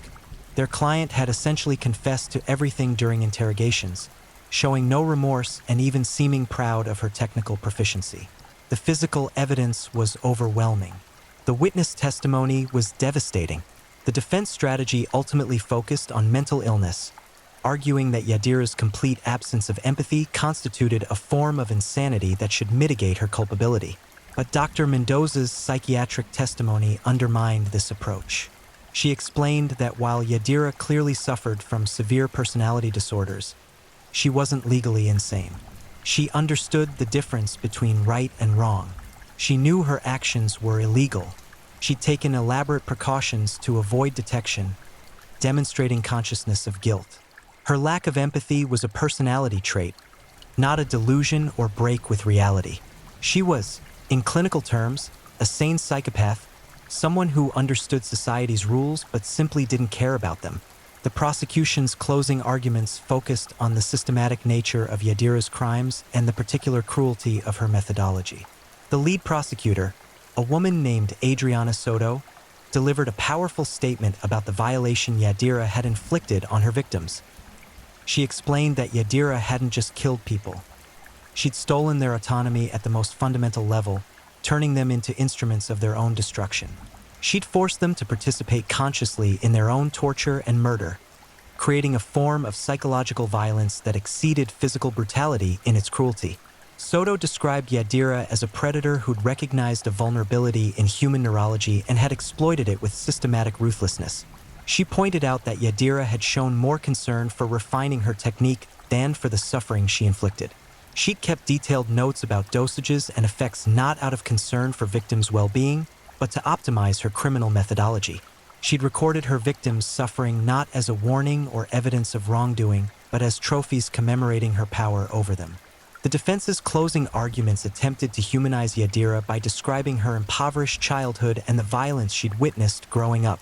They argued that she was a product of Colombia's dysfunction, shaped by poverty, by exposure to violence, by a society that had failed to provide her with opportunity or education. They suggested that her crimes were ultimately society's fault rather than her own. But this argument failed to generate sympathy. The prosecution pointed out that millions of Colombians had experienced similar poverty and violence without becoming serial killers. Yadira's childhood might explain some aspects of her psychological development, but it didn't excuse or justify 45 murders. She'd made choices at every step, choices to learn about scopolamine, to refine her technique, to target vulnerable people, to kill rather than simply rob. to continue murdering even after accumulating substantial wealth. The verdict, delivered in July 2007, was essentially predetermined by the weight of evidence. Yadira was convicted on 45 counts of murder, 18 counts of attempted murder, 63 counts of aggravated robbery, and numerous additional charges including fraud, identity theft, and illegal possession of controlled substances. The judge described her crimes as among the most serious ever prosecuted in Colombian history, noting both the body count and the particular psychological cruelty of her methodology. Colombian law at the time limited prison sentences to a maximum of 40 years. Despite the severity of her crimes, Yadira received this maximum sentence, with the judge specifying that she should serve the time in maximum security with no possibility of parole or sentence reduction. The judge's statement explained that Yadira represented an ongoing danger to society and that her complete absence of remorse made rehabilitation impossible. Yadira showed no emotional response to the verdict. She stood calmly as the sentence was read, displaying the same flat effect she'd maintained throughout the trial. When given the opportunity to make a final statement, she declined. She was led from the courtroom without looking at the families of her victims who'd attended every day of the trial, many of them weeping as justice was finally delivered. She was transferred to the El Buen Pastor Women's Prison in Bogota, where she was placed in isolation for security reasons. Prison officials worried that her knowledge of scopolamine and her demonstrated willingness to murder made her dangerous even in a custodial environment. She was kept separate from the general population and monitored continuously. Reports from prison staff described Yadira as a model prisoner in behavioral terms. She followed rules, caused no disturbances, and interacted minimally with guards and other inmates. But psychologists who evaluated her periodically noted no change in her fundamental lack of empathy. She participated in mandatory therapy sessions but demonstrated no genuine insight into her crimes or their impact. She discussed her murders with the same clinical detachment she'd shown during interrogations, treating them as interesting case studies rather than atrocities she'd committed. In 2011, a journalist named Carolina Mendez was granted permission to interview Yadira for a documentary about scopolamine crime. The resulting interview provided disturbing insights into Yadira's psychology. When asked if she ever thought about her victims, Yadira responded that she sometimes wondered if she could have refined her techniques further, if there were dosing strategies she'd overlooked that might have been more effective. When pressed about whether she felt any remorse, she explained patiently, as though addressing a slow child, that remorse required believing she'd done something wrong, and she still didn't understand why using available tools to solve problems was morally different from any other survival strategy. The interview revealed that prison hadn't changed Yadira's fundamental worldview. She remained convinced that empathy was a weakness, that her lack of emotional connection to others had been an advantage rather than a deficit. She expressed mild regret about being caught, but no regret whatsoever about the crimes themselves. When Mendez asked if she would do things differently if she could go back in time, Yadira said she would have varied her methodology more to avoid pattern recognition, and she would have left the country sooner. She didn't mention anything about not killing people. The documentary that resulted from this interview generated controversy. Some argued it gave Yadira a platform she didn't deserve, that broadcasting her unrepentant views was disrespectful to victims' families. Others argued it served an important educational function, demonstrating the reality of psychopathic personality structures and the danger posed by individuals who completely lack empathy. Victims' families had mixed reactions to Yadira's conviction and imprisonment. Some found closure in knowing she would spend the rest of her life in prison. Others felt that 40 years wasn't enough, that no punishment could possibly balance against the suffering she'd inflicted. Several family members formed a support group that continued meeting years after the trial, helping each other process the complicated grief of losing loved ones to such a calculating predator. The case prompted significant changes in how Colombian law enforcement approached scopolamine crimes. Bogotá's police implemented new training protocols to help officers recognize signs of scopolamine poisoning. Hospitals developed better procedures for treating victims and preserving forensic evidence. Public awareness campaigns educated citizens about the dangers, teaching them to refuse drinks from strangers and to be cautious about anyone trying to blow powder toward their faces. The medical community also responded by researching potential countermeasures to scopolamine poisoning. While no perfect antidote existed, doctors developed better supportive care protocols that improved survival rates for poisoning victims. Emergency rooms stocked specific medications that could partially reverse scopolamine's effects if administered quickly enough. But perhaps the most significant legacy of Yadira's crimes was the psychological impact on Colombian society. The case forced a collective reckoning with a particular species of evil, not the explosive violence of cartels and paramilitaries, but the cold calculation of a predator who turned neurochemistry into a weapon. It challenged comfortable assumptions about criminal motivations, demonstrating that some people killed not out of passion or ideology or even greed, but simply because they were fundamentally incapable of recognizing other people as beings whose suffering mattered. Yadira Narvaez remains in prison today, having served 17 years of her 40-year sentence. She's now 45 years old and barring early release, which seems impossible given her lack of rehabilitation. She'll remain incarcerated until 2047, when she'll be 68 years old. Prison psychologists continue to evaluate her periodically, searching for any sign of genuine remorse or psychological change. They found none. In recent interviews, she's expressed frustration about the waste of her talents in prison, explaining that she believes her understanding of human psychology and neurochemistry could have been valuable in legitimate contexts. She suggested that she would make an excellent consultant for law enforcement or pharmaceutical companies if anyone would take the risk of working with her. This suggestion reveals the depth of her disconnect from normal human morality. She genuinely cannot understand why her systematic torture and murder of 45 people would make her an unacceptable colleague in any context. She views her crimes as career choices that unfortunately didn't work out, rather than as moral atrocities that permanently disqualified her from participating in civil society. The families of her victims remain scattered across Colombia and beyond. Some have moved away, unable to remain in places that remind them of what they've lost. Others have stayed, determined not to let Yadira's violence drive them from their homes. A few have become advocates for victims' rights or for better regulation of pharmaceutical compounds that can be weaponized. The scopolamine threat in Colombia hasn't disappeared. Other criminals continue using the drug, though rarely with the systematic lethality Yadira demonstrated. Law enforcement estimates that hundreds of scopolamine robberies still occur annually in Bogotá alone, though improved awareness and medical responses have reduced the fatality rate significantly.